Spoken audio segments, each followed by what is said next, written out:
ನಮಸ್ಕಾರ ಎಲ್ಲರಿಗೂ 6 ಕ್ಲಾಸಿಗೆ ಸ್ವಾಗತ. ಮತ್ತೆ ನಿನ್ನೆ ಒಂದು ವೇಗಸ್ ನರದ ಬಗ್ಗೆ ಅರ್ಧಂಬರ್ಧ ಮಾತಾಡಿದ್ವಿ. ಇವತ್ತು ಅದನ್ನು ತಿಳ್ಕೊಂಡ್ಬಿಟ್ಟು ಲಂಗ್ಸ್ ಮೆರಿಡಿಯನ್ ಬಗ್ಗೆ, ಇವತ್ತು ಡ್ರೈನೆಸ್ ಮೆಟಲ್ ಎನರ್ಜಿ ಬಗ್ಗೆ ತಿಳ್ಕೊಳ್ಳೋಣ. ಅದಕ್ಕಿಂತ ಮುಂಚೆ ನನ್ನ PPTಯನ್ನು ಶೇರ್ ಮಾಡಿಬಿಟ್ಟು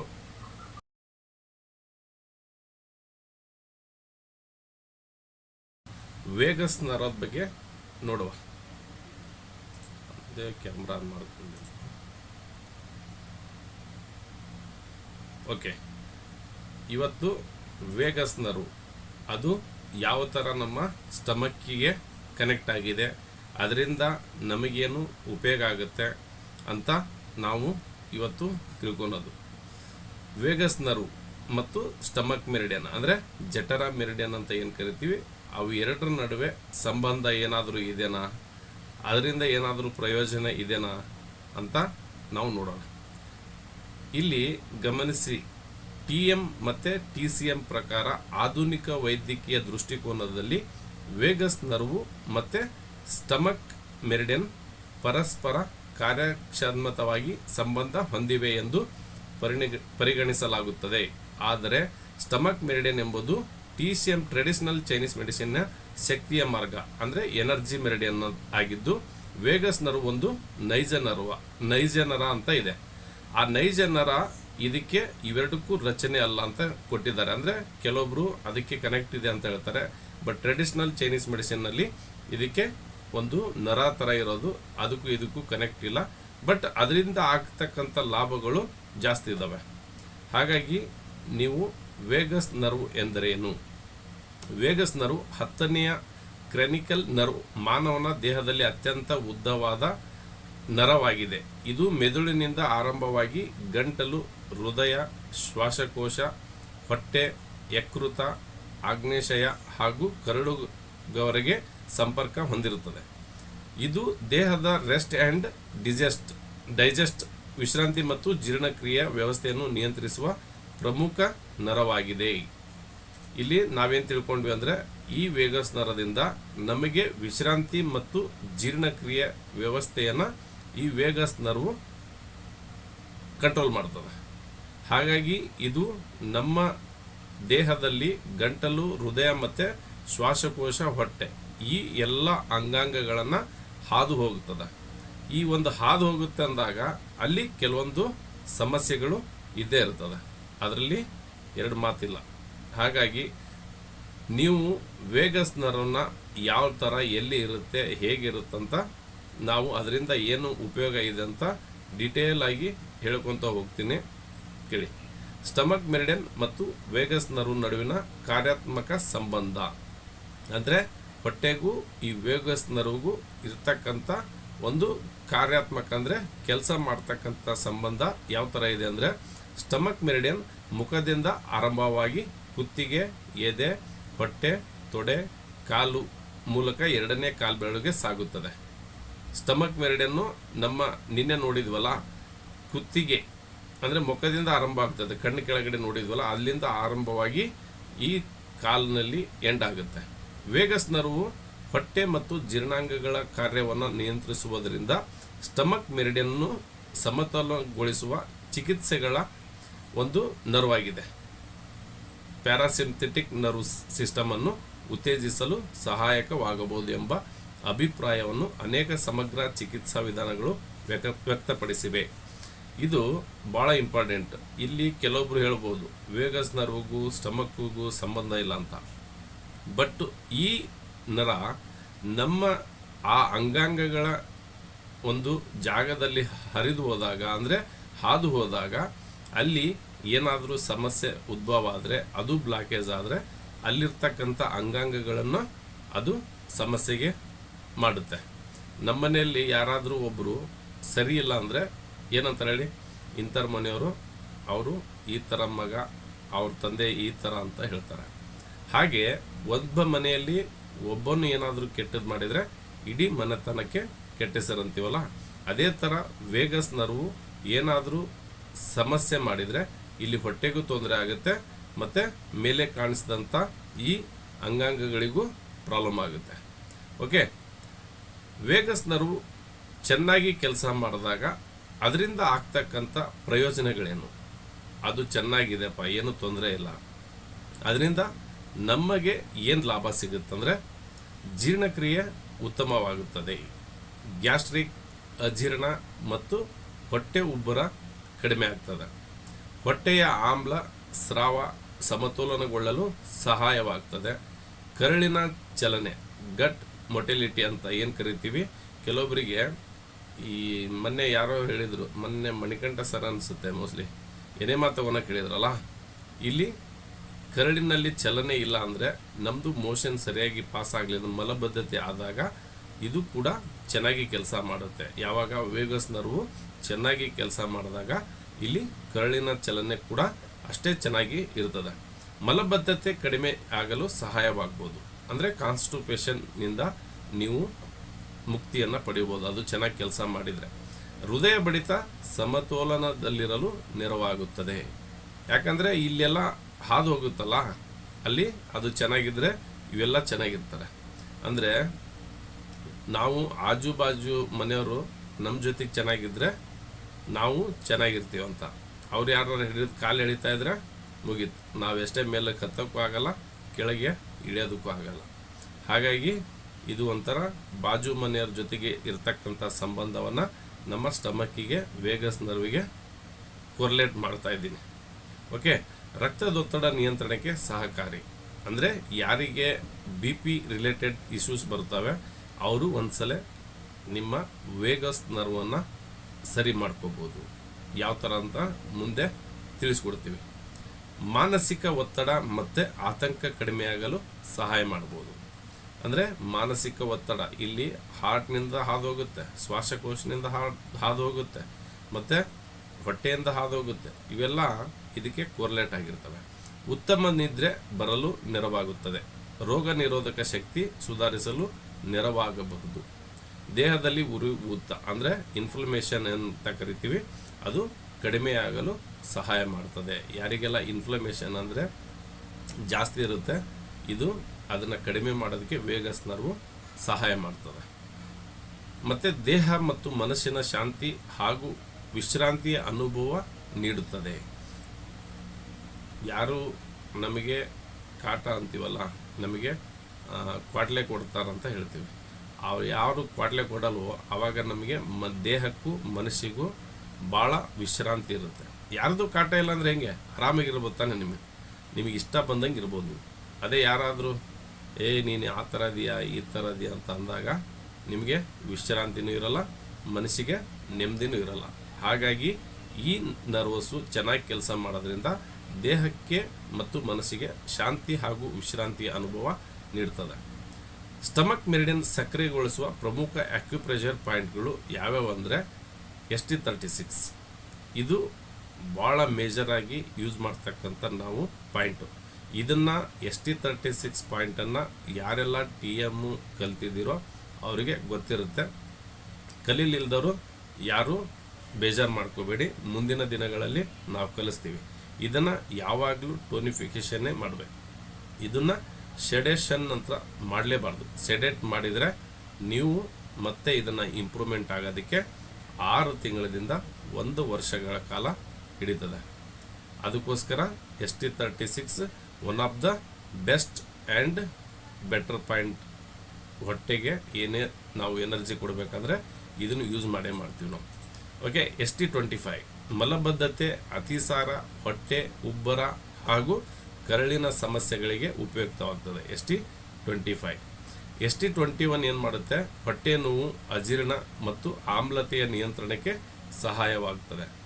ಸಿವಿಟೋಲ್ ಅಂದರೆ ರೆಂಟೋಲ್ ಅಂತಲೂ ಕರಿತೀವಿ. ಹೊಟ್ಟೆಯ ಪ್ರಮುಖ ನಿಯಂತ್ರಣ ಕೇಂದ್ರವೆಂದು ಪರಿಗಣಿಸಲಾಗುತ್ತದೆ. ಓಕೆ, ಇದನ್ನು ನೀವು ಪಾಯಿಂಟನ್ನು ಆಕ್ಯುಪ್ರೆಷರ್ ಥರ ನೀವು ಪ್ರೆಸ್ ಮಾಡ್ಕೋಬೋದು. ಇವೆಲ್ಲ ಪಾಯಿಂಟನ್ನು ಆಕ್ಯುಪ್ರೆಷರ್ ಥರ ನೀವು ಪ್ರೆಸ್ ಮಾಡ್ಬೋದು. ಸೆಡೇಷನ್ನು, ಟೋನಿಫಿಕೇಷನ್ನು ನೀವು ಈಗ ಕಲಿಯೋರಿಗೆ ಅವಶ್ಯಕತೆ ಇಲ್ಲ. ಹಾಗಾಗಿ ನೀವು ಇವನ್ನೆಲ್ಲ ಏನಾದರೂ ಸಿವಿಟೋಲ್ ಮೊನ್ನೆ ಮಾತಾಡಿದ್ದೀವಲ್ಲ, ಇದು ಈ ಥರ ಇರುತ್ತೆ. ಓಕೆ, ವೇಗಸ್ ನರ್ವನ್ನು ಸಹಜವಾಗಿ ಉತ್ತೇಜಿಸುವ ವಿಧಾನಗಳು. ಅಂದರೆ ವೇಗಸ್ ನರ್ವನ್ನು ಸಹಜವಾಗಿ ಆಕ್ಟಿವೇಟ್ ಮಾಡಲು ಅದು ಸಮಸ್ಯೆಗೆ ಆದರೆ ಅದು ಕಾರ್ಯ ಕಡಿಮೆ ಆದರೆ ಅದನ್ನು ಕಾರ್ಯ ಹೆಚ್ಚಿಸಿಗೆ ಮಾಡಲಿಕ್ಕೆ ಏನು ಮಾಡಬೇಕಂದ್ರೆ ಆಳವಾದ ಡಯಾಫ್ರಮ್ ಅಂದರೆ ಡೀಪ್ ಬ್ರೀತಿಂಗ್ ಮಾಡಬೇಕು. ಅಂದರೆ ಉಸಿರಾಟವನ್ನು 56 ಇಂಚಿನ ಎದೆ ಅಂತ ಹೇಳ್ತೀವಲ್ಲ ಅಷ್ಟು ನೀವು ಹಿಗ್ಬೇಕು. ನಿಮ್ಮೆದೆ ಬ್ರೀತಿಂಗ್ ಎಕ್ಸಸೈಸ್ ಮಾಡಬೇಕಾದ್ರೆ ಉಸಿರಾಟವನ್ನು ಪೂರ್ಣ ಪ್ರಮಾಣದಲ್ಲಿ ಒಳಗಡೆ ತಗೋಬೇಕು. ಮತ್ತು ನಿಧಾನವಾದ ಉಸಿರಾಟ ಅಭ್ಯಾಸ ಮಾಡ್ಕೋಬೇಕು. ಮತ್ತು ಧ್ಯಾನ ಮೆಡಿಟೇಷನ್ ಮಾಡೋದ್ರಿಂದ ಓಂ ಜಪ ಅಥವಾ ಮಂತ್ರೋಚ್ಚಾರಣೆ ಮಾಡೋದ್ರಿಂದ ನಿಮಗೆ ವೇಗಸ್ ನರ್ವು ಆಕ್ಟಿವೇಟ್ ಆಗ್ತದೆ. ಹಾಡುವುದು ಅಥವಾ ಹಮ್ಮಿಂಗ್ ಮಾಡೋದು, ತಣ್ಣೀರಿನಿಂದ ಮುಖ ತೊಳೆಯೋದು ಅಥವಾ ಸ್ವಲ್ಪ ಸಮಯ ತಣ್ಣೀರಿನ ಸ್ಪರ್ಶ ಮಾಡೋದ್ರಿಂದ ಅದು ಉತ್ತೇಜನ ಆಗ್ತದೆ.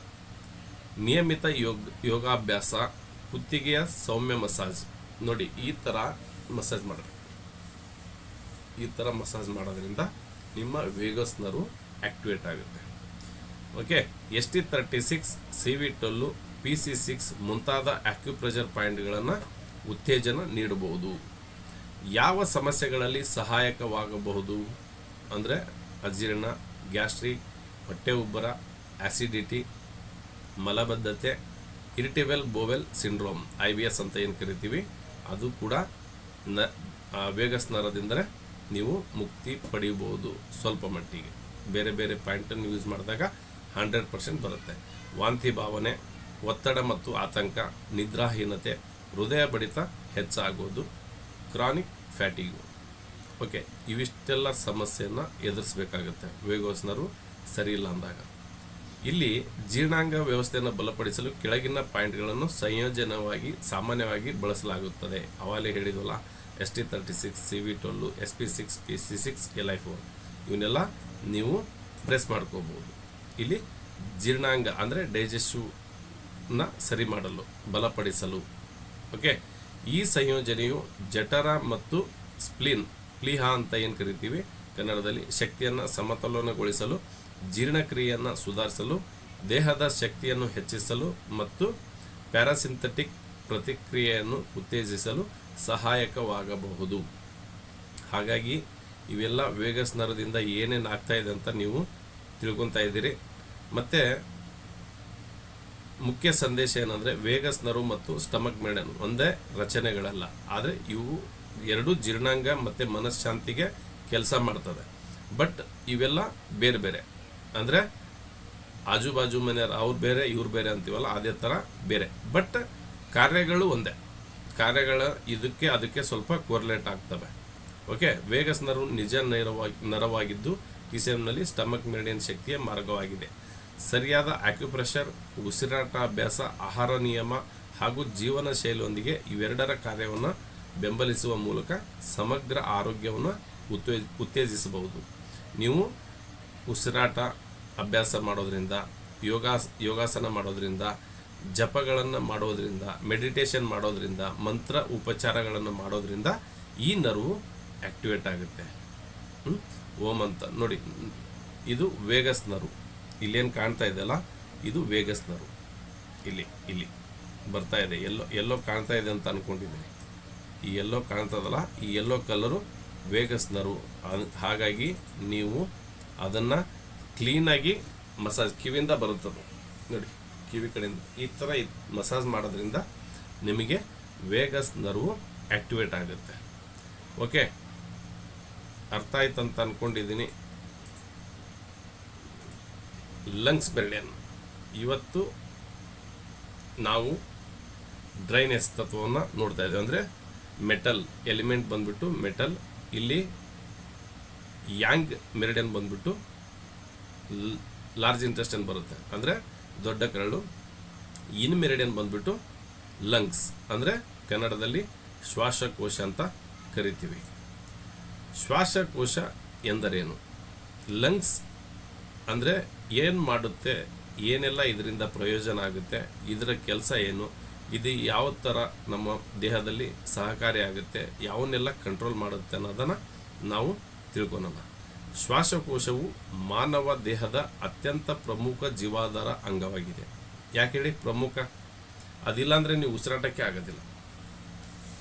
ಶ್ವಾಸಕೋಶ 1 ಸೆಕೆಂಡ್ ನಾವು ಮೂಗು ಬಂದ್ ಮಾಡಿಬಿಟ್ರೆ ಎಲ್ಲಿಂದನೋ ಹಂಗೆ ಒದ್ದಾಡ್ಬಿಟ್ಟು ಮೈಯೆಲ್ಲ ಬೆವ್ದು ಬರುತ್ತೆ. ಅಂದರೆ ಮೂಗು ಹಿಡ್ಕೊಂಡಾದ್ರೆ ಬಾಯಿ ಓಪನ್ ಇದ್ರೂ ಕೂಡ ಮತ್ತೆ ಉಸಿರಾಡಬಹುದು. ಬಾಯಿ ಮತ್ತು ಮೂಗು ಎರಡನ್ನೂ ಕೂಡ ನಾವು ಕ್ಲೋಸ್ ಮಾಡಿದಾಗ ನಮಗೆ ಉಸಿರಾಟಲು ಕಷ್ಟ ಆದಾಗ ಅಲ್ಲಿ ಹಾರ್ಟಿಗೆ ಎನರ್ಜಿ ಹೋಗೋದಿಲ್ಲ. ಅಲ್ಲಿ ಆಕ್ಸಿಜನ್ ಹೋಗ್ಲಿಲ್ದಾಗ ಎಲ್ಲ ಅಂಗಾಂಗಗಳು ತಮ್ಮ ಕಾರ್ಯವನ್ನು ಸ್ಥಗಿತಗೊಳಿಸ್ತವೆ. ಹಾಗಾಗಿ ಇದು ನಮ್ಮ ದೇಹಕ್ಕೆ ಅತ್ಯಂತ ಪ್ರಮುಖ ಜೀವಾಧಾರ ಅಂಗವಾಗಿದೆ.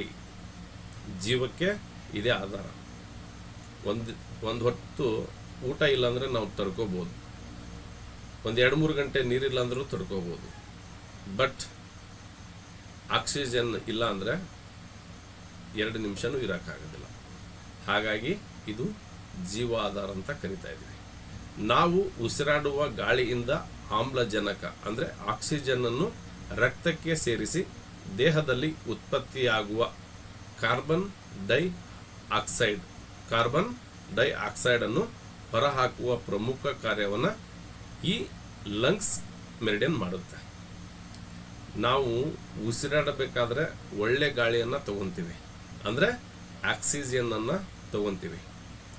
ಅದೇ ನಮ್ಮ ದೇಹದಲ್ಲಿರ್ತಕ್ಕಂಥ ಕಾರ್ಬನ್ ಡೈಆಕ್ಸೈಡ್ ಅಂದರೆ ಕೆಟ್ಟ ಒಂದು ಗಾಳಿಯನ್ನು ಹೊರಗಡೆ ಬಿಡ್ತೀವಿ. ಅದನ್ನು ನಮ್ಮ ವಾತಾವರಣದಲ್ಲಿ ತೊಂದರೆ ಆಗಬಾರ್ದಂತ ಕಾರ್ಬನ್ ಡೈಆಕ್ಸೈಡನ್ನು ಗಿಡ ಮರಗಳು ರಿಸೀವ್ ಮಾಡ್ಕೊತವೆ, ಅಂದರೆ ಸ್ವೀಕಾರ ಮಾಡ್ತವೆ.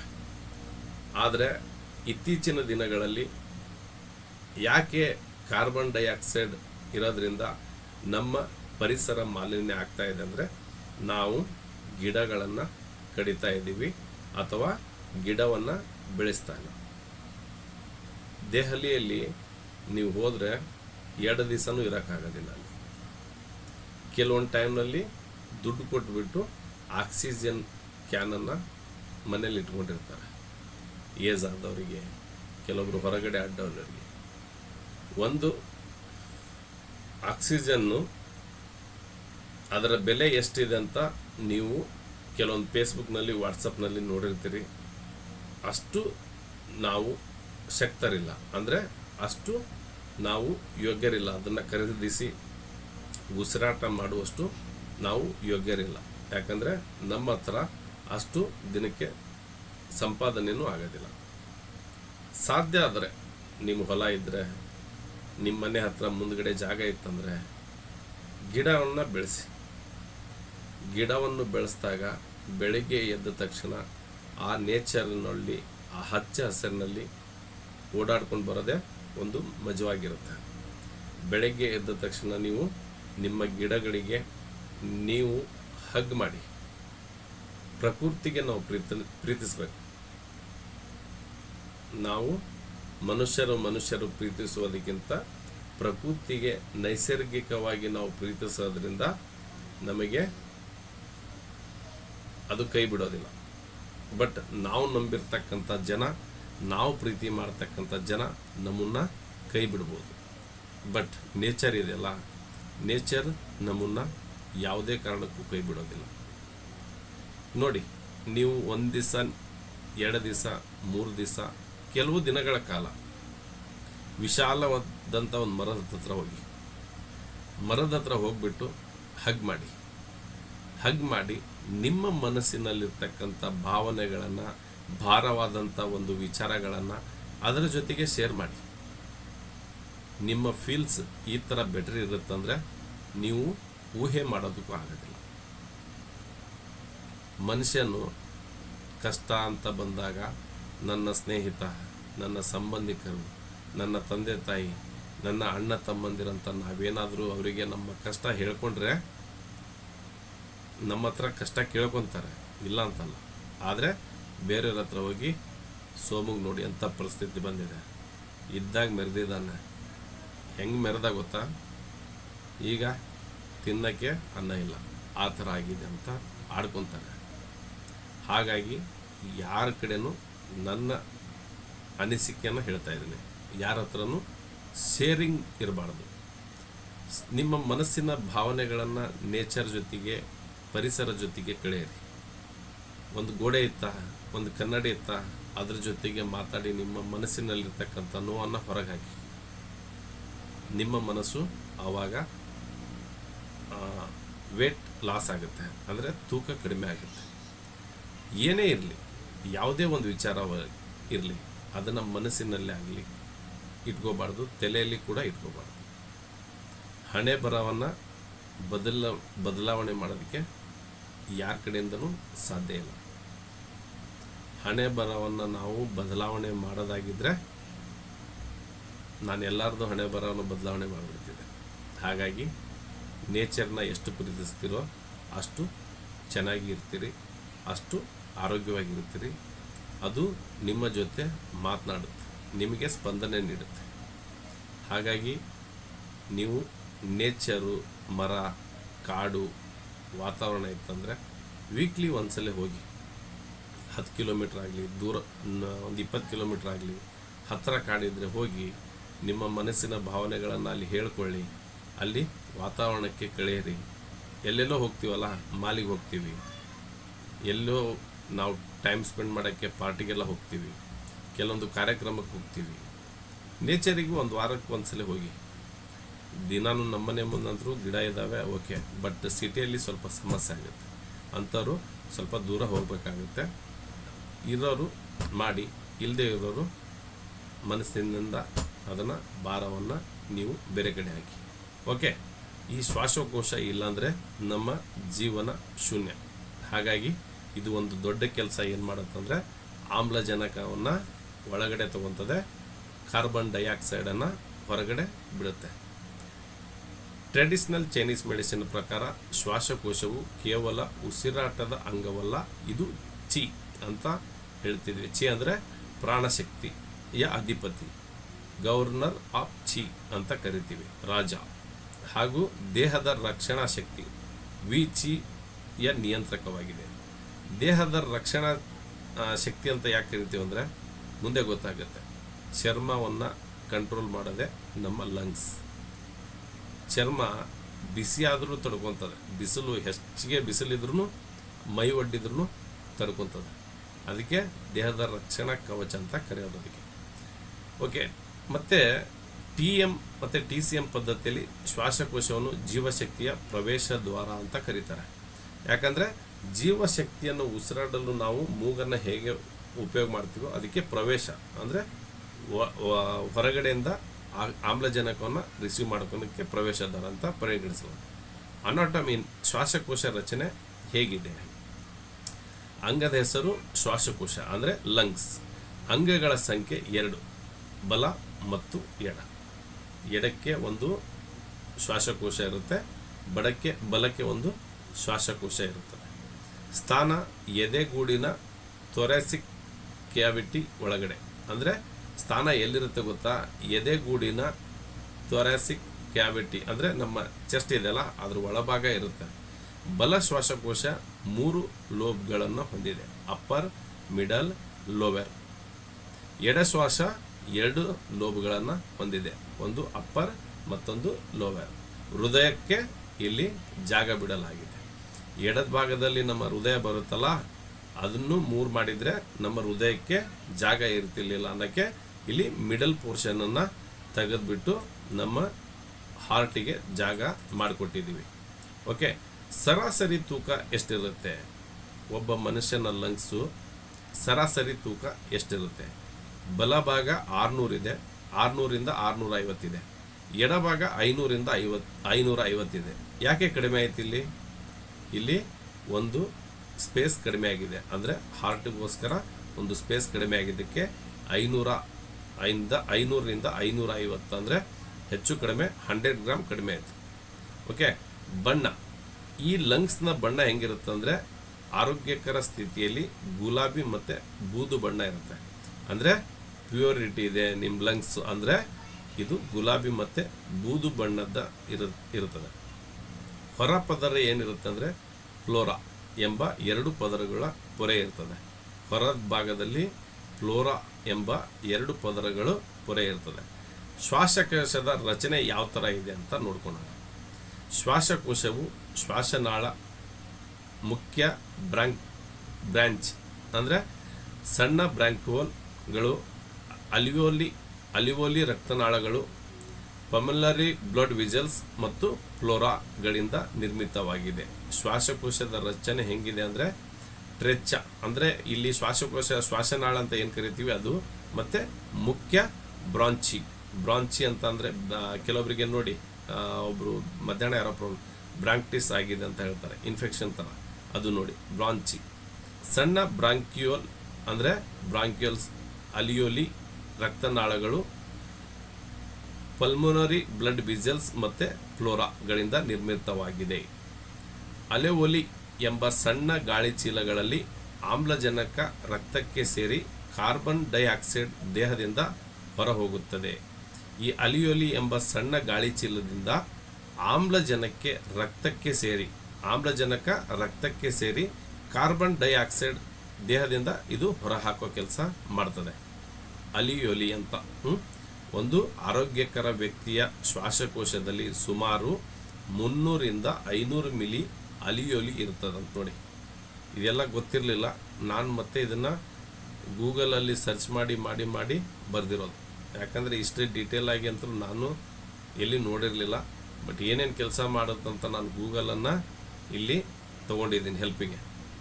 ಹಾಗಾಗಿ ಇವನ್ನೆಲ್ಲ ಹೆಂಗ್ಲಿ ಕಲ್ತ್ರಿ ಸರ್ ಅಂತ ಮತ್ತೆ ನೀವು ಕ್ವಶನ್ ಬರಬಾರ್ದು. ಏನೇನು ಬರುತ್ತಂತ ನಾನು ಸ್ವಲ್ಪ ಸ್ಟಡಿ ಮಾಡಿದಾಗ ಇದೆಲ್ಲ ಗೊತ್ತಾಗಿದ್ದು. ಓಕೆ, ಇವತ್ತೇ ನಾನು ಕೂಡ ಇವನ್ನೆಲ್ಲ ಕೇಳ್ತಾ ಇರೋದು. ಅಲಿವೋಲಿ ಎಂಬ ಸಣ್ಣ ಗಾಳಿ ಚೀಲಗಳಿಂದ ಆಮ್ಲಜನಕ ರಕ್ತಕ್ಕೆ ಸೇರಿ ಕಾರ್ಬನ್ ಡೈಆಕ್ಸೈಡ್ ದೇಹದಿಂದ ಹೊರಹೋಗುತ್ತದೆ. ಒಂದು ಆರೋಗ್ಯಕರ ವ್ಯಕ್ತಿಯ ಶ್ವಾಸಕೋಶದಲ್ಲಿ ಸುಮಾರು 300 - 500 ಮಿಲಿಯನ್ ಅಲಿವಿಯೋಲಿ ಇರುತ್ತವೆ, ಅಂದರೆ ಮೋಸ್ಟ್ಲಿ ಕಣಗಳು ಇರ್ತವೆ. ಶ್ವಾಸಕೋಶದ ಪ್ರಮುಖ ಕಾರ್ಯಗಳು ಏನು? ಲಂಗ್ಸ್ ಫಂಕ್ಷನ್ಸ್ ಏನಿದು? ಮೇಜರ್ ಆಗಿರ್ತಕ್ಕಂಥ ಲಂಗ್ಸ್ನ ಕೆಲಸ ಏನಂದರೆ ಉಸಿರಾಡುವಾಗ ಆಮ್ಲಜನಕ ದೇಹದೊಳಗಡೆ ಪ್ರವೇಶಿಸಿ ಕಾರ್ಬನ್ ಡೈಆಕ್ಸೈಡನ್ನು ಹೊರಗೆ ಹಾಕ್ತದೆ. ಇದು ಮೇಜರ್ ಕೆಲಸ. ಎರಡನೇ ಕೆಲಸ ಏನು? ಚಿ ಉತ್ಪಾದನೆ ಮಾಡುತ್ತೆ. ಚಿ ಅಂದರೆ ಪ್ರಾಣಶಕ್ತಿ. ಲಂಗ್ನ ಏರ್ ಚಿ ಮತ್ತು ಸ್ಪ್ಲೀನ್ನ ಫುಡ್ ಚಿ ಸೇರಿ ಜಾಂಗ್ ಚಿ ಅಂತ ಆಗ್ತದೆ. ಅಂದರೆ ಲಂಗ್ನಿಂದ ಏರ್ ಚಿ ಬರುತ್ತೆ, ಸ್ಪ್ಲೀನ್ನಿಂದ ಫುಡ್ ಚಿ ಬರ್ತದೆ. ಇವೆರಡು ಸೇರಿದ ಮೇಲೆ ಜಾಂಗ್ ಚಿ ಗ್ಯಾದರಿಂಗ್ ಚಿ ಅನ್ನು ನಿರ್ಮಿಸುತ್ತವೆ. ಓಕೆ, ಚಿ ಉತ್ಪಾದನೆ ಅಂದರೆ ಪ್ರಾಣ ಉತ್ಪಾದನೆ ಮಾಡೋಕ್ಕೆ ಇವೆರಡು ಹೆಲ್ಪ್ ತೊಗೊತವೆ. ಒಂದು ಲಂಗ್ಸು, ಇನ್ನೊಂದು ಸ್ಪ್ಲೀನ್ ಮೆರಿಡಿಯನ್. ಮತ್ತು ರೋಗ ನಿರೋಧಕ ಶಕ್ತಿ ವಿ-ಚಿ ಅಂತ ಕರಿತೀವಿ. ಶ್ವಾಸಕೋಶವು ವೈರಸ್, ಬ್ಯಾಕ್ಟೀರಿಯಾ, ಧೂಳು ಮತ್ತು ಶೀತದಿಂದ ದೇಹವನ್ನು ರಕ್ಷಿಸುವ ರಕ್ಷಣಾ ಶಕ್ತಿಯ ನಿಯಂತ್ರಿಸುತ್ತದೆ. ಇದನ್ನು ಭಾಳ ಜನ ಅಬ್ಸರ್ವ್ ಮಾಡಬೇಕು. ರೋಗ ನಿರೋಧಕ ಶಕ್ತಿ ಅಂದರೆ ಏನು ಅಂತ. ಒಬ್ಬ ಮನುಷ್ಯನಲ್ಲಿ, ನಿಮ್ಮನೇಲಿ ಒಬ್ಬರು ಇದ್ದಾರಂದರೆ ಅವರಿಗೆ ನೀವು ಒಬ್ಬರು ಏನೇ ತಿಂದರೂ, ಎಷ್ಟೇ ಕೋಲ್ಡ್ ತಿಂದರೂ, ಎಷ್ಟೇ ಡಸ್ಟಿಗೆ ಹೋದರೂ, ಎಷ್ಟೇ ಏನೇ ಮಾಡಿದರೂ ಅವರಿಗೆ ಈ ರೋಗ ನಿರೋಧಕ ಶಕ್ತಿ ಚೆನ್ನಾಗಿರುತ್ತೆ. ಅವರಿಗೆ ಯಾವುದೇ ಥರದ ಸಮಸ್ಯೆ ಆಗಲ್ಲ.